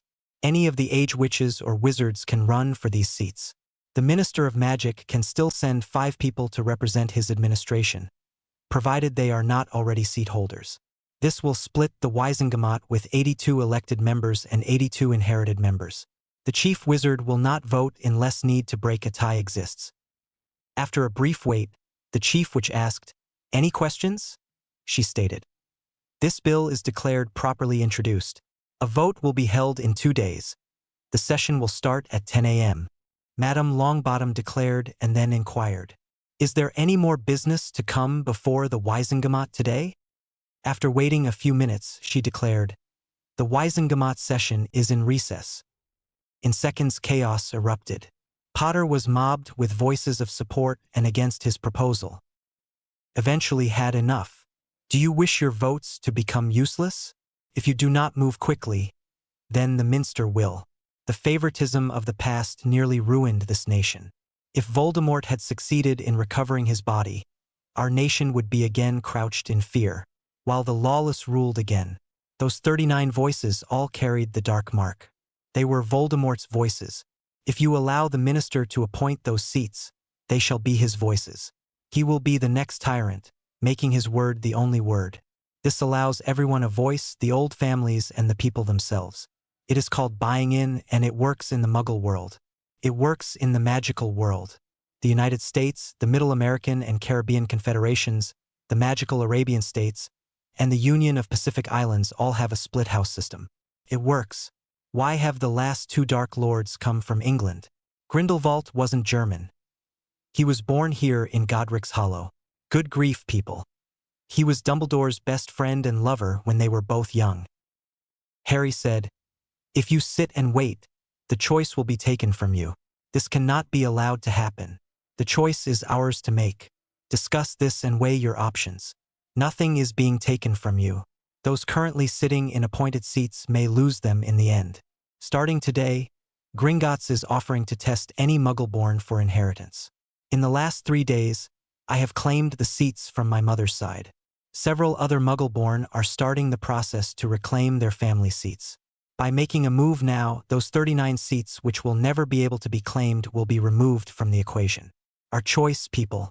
We need to exercise our choice, or the Minister of Magic will make it for you."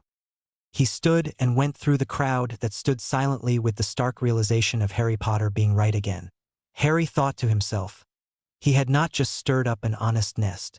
He had kicked it so hard that the members were actually thinking and acting rather than being a rubber stamps. 2 days later, sharply at 10 a.m., Madame Longbottom, the acting chief witch, banged her gavel. "Come now. The Wisengamot will come to order." She started without hesitation. "We have a bill on the floor which has been introduced. Does everyone have copies? Good. Moving on, I open the floor for discussion. You will rise. I will start in the rightmost upper-tier seat first. When I call upon you, state your name for the record. Then, you can comment or ask a prior commentator about his comments or question the author of the bill. Be polite. Be calm. Those wishing to make a comment or question, please stand." Madame Longbottom saw a dozen members had stood. He pointed to her first person. Madame Longbottom voiced, "Mr. Johnson, the member representing the Department of Transportation, You have the floor. The 5-minute rule is in effect and can be extended if necessary. Mr. Johnson stood and started. I don't see the need for any ministry members. This politicking takes my valuable time. I can see why a member representing the DMLE is here. I am glad to see the member's monthly stipend and my wage from the ministry. Truthfully, I believe that my time is better spent doing my job. I think this is a good idea. I yield my time. Mr. Johnson sat looking around. He saw a few surprised faces and thought, at least no one was screaming yet. Dozens of people proceeded to speak, mainly for the bill. A few questioned how the election campaigns would be financed. Would there be a limit or cap on spending? What sort of additional rules needed to be made? Can people outside the district contribute money? Do they have to reside inside the district and maintain a primary family residence there? Most were good questions. There were a few ugly suggestions, like one that wanted to amend the bill to exclude Muggle-born witches and wizards. Some want to restrict the elections to males only. Some want only purebloods to run for election. Those were in the minority. Someone even suggested a maximum age limit. And few wished to raise the minimum age limit. In all, the group moved forward nicely. Madame Longbottom had kept track of possible amendments, as had Harry. As they wrapped up the discussion, Harry stood up and thanked everyone for the comments. He listened to the discussion and answered the questions the best he could. I admit the bill isn't perfect. I knew not everyone would like it, but our discussion has shown that this body can be a fully functioning lawmaking body. So, I condensed the best of the suggestions to an amended bill, he said while walking down and presenting to the clerk. It isn't perfect, but it allows the Wisengamot to retain the power to write laws. It answers most of all your misgivings. It covers the rules for domicile, campaign finances, and spending limits. It also creates a rule for impeachment and removal by the group, as well as creating a method to recall a member by the voting public in the districts. The clerk duplicated and distributed the amended bill. Most sat and read it quietly. Lord Greengrass stood. Madame Longbottom, can we have a 30-minute recess in the chambers? The chamber stands in recess. 30 minutes, people. Madame Longbottom stated. Harry had never seen a group so engaged in a discussion. A few had frowned, but most felt the bill was workable. The 5-day filing period and 15 days to the election meant it would not be a protracted period. Many of the goals Harry and Hermione wanted were covered once the new Wisengamot was assembled. The details on the bill removed all blood purity laws. It was considered a backdoor way of fixing a problem, but the language was straightforward. Groups collected and broke up well before the 30 minutes were up. Everyone was back in their seats. Madame Longbottom nodded and asked, "Is everyone ready?" With no dissenting voices, she rapped her gavel.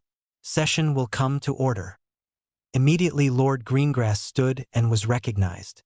"Madam Chief Witch, I am proud to call for the question and a roll call vote." "Thank you, Lord Greengrass. The motion is a call for the question and a roll call vote. All opposed stand? Mr. Johnson, will you count those standing and inform the clerk of your count?"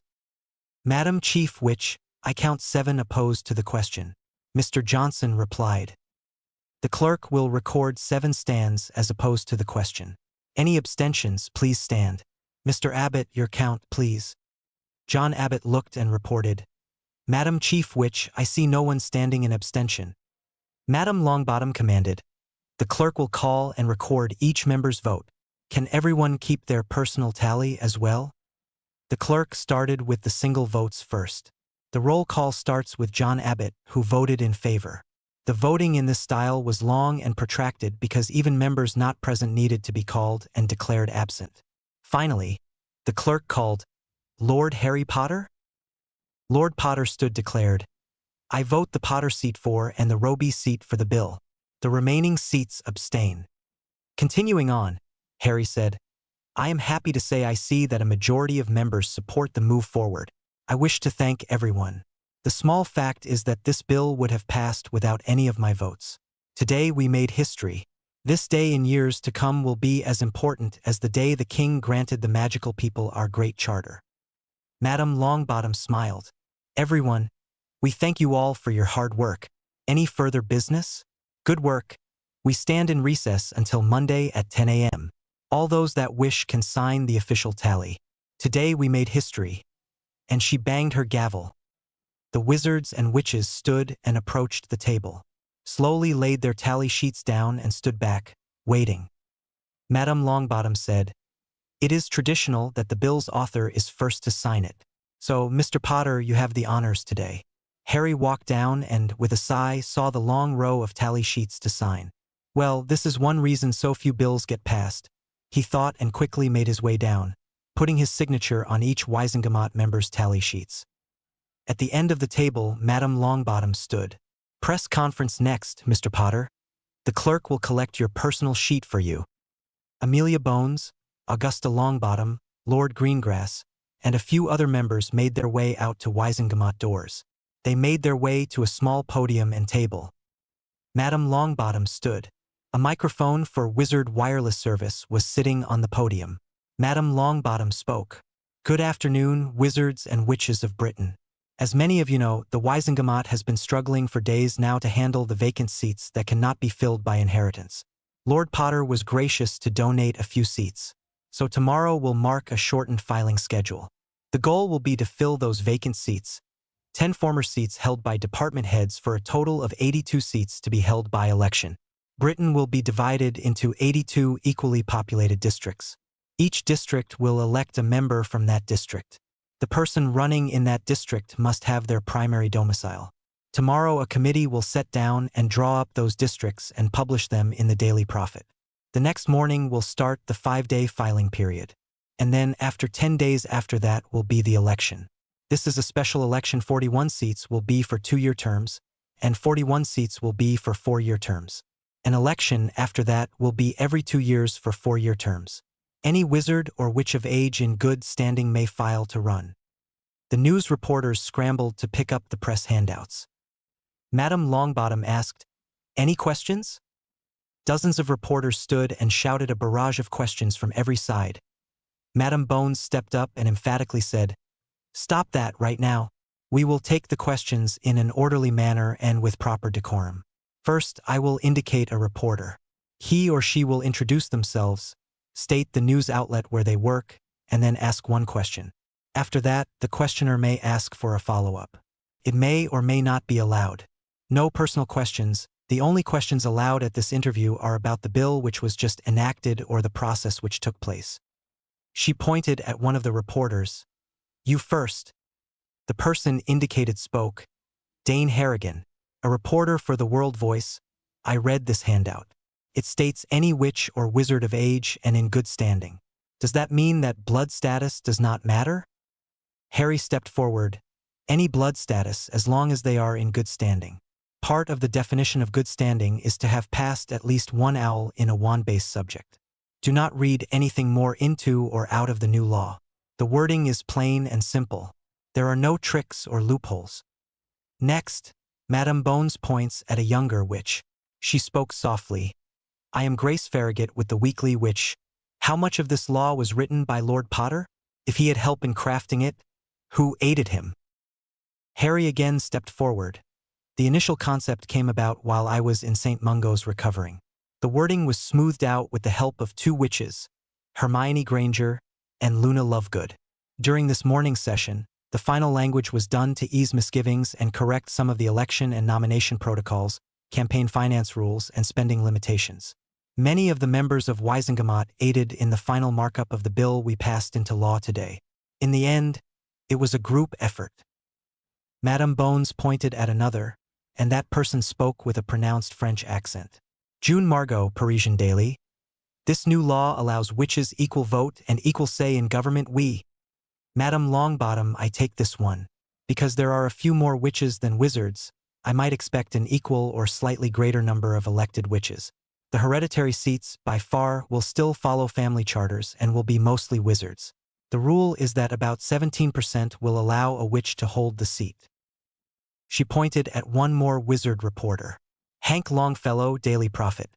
How many seats will you hold when all is said and done?" Before Madame Bones could admonish the reporter, Harry indicated he would answer, but this was the last question. "When everything is said and done, I will hold nothing, for I will be dead. I surrendered 5 seats to make a workable plan so the inherited and elected seats were equal in number and power. The ministry gets 5 votes. As you will find out, I voted 2 votes today, one to honor my mother's family and one in honor of my father. Neither vote was needed to pass this law.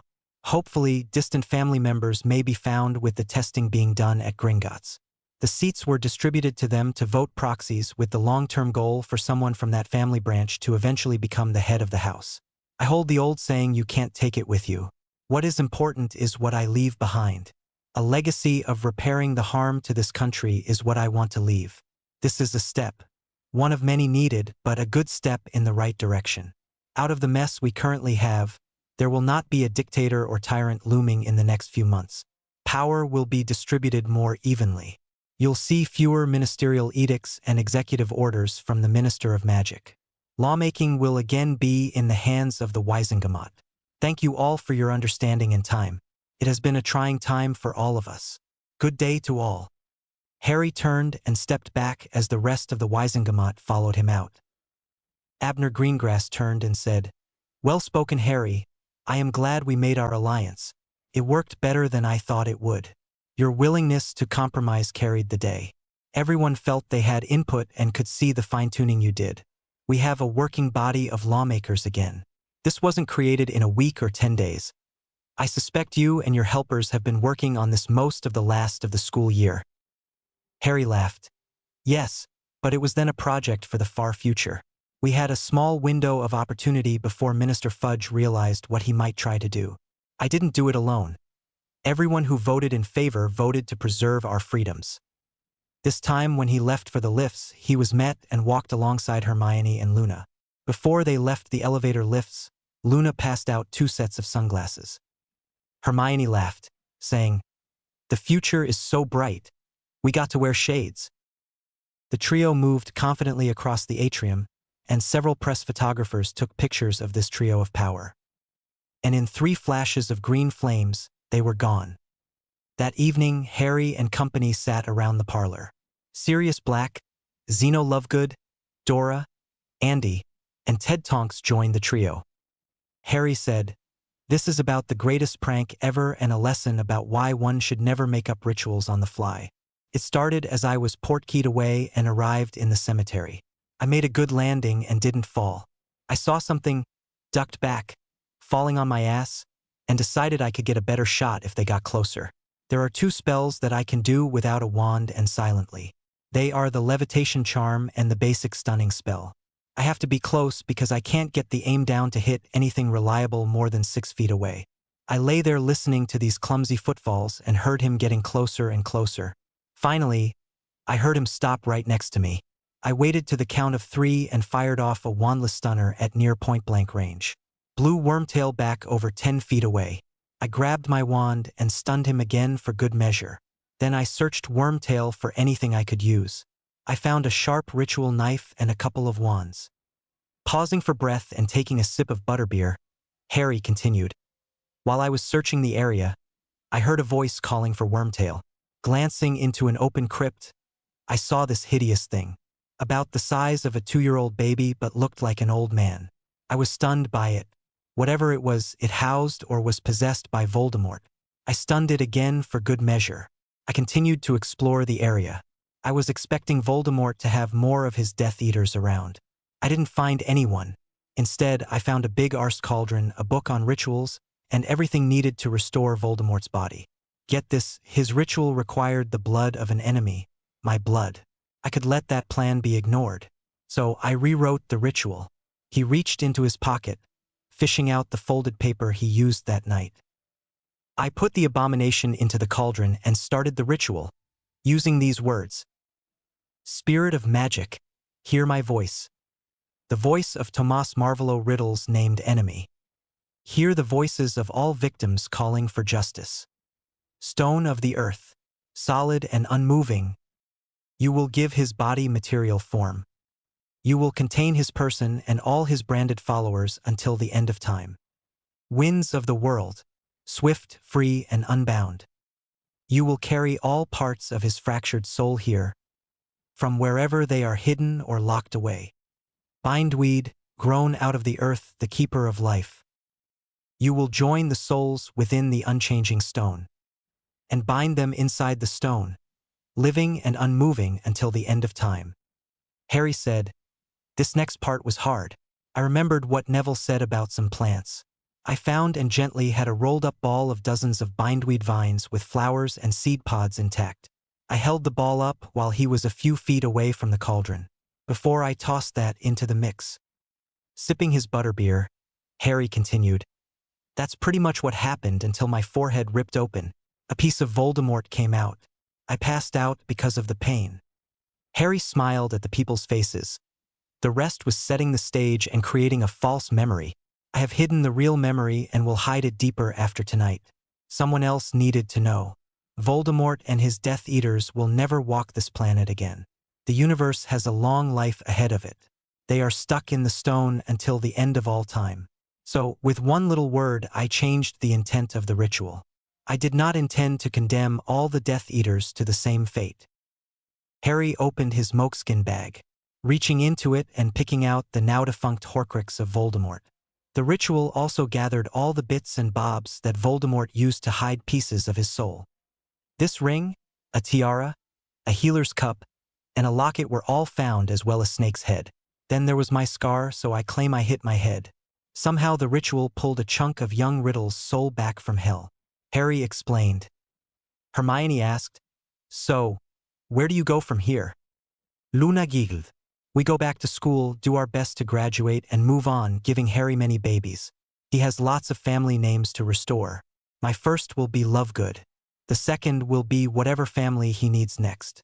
I see 6 children by me, and several more by you. The great restoration of magical Britain starts with Harry and us." Harry turned bright red as he became the subject of discourse. Sirius laughed almost endlessly at the great prank. The Tonks family sat speechlessly.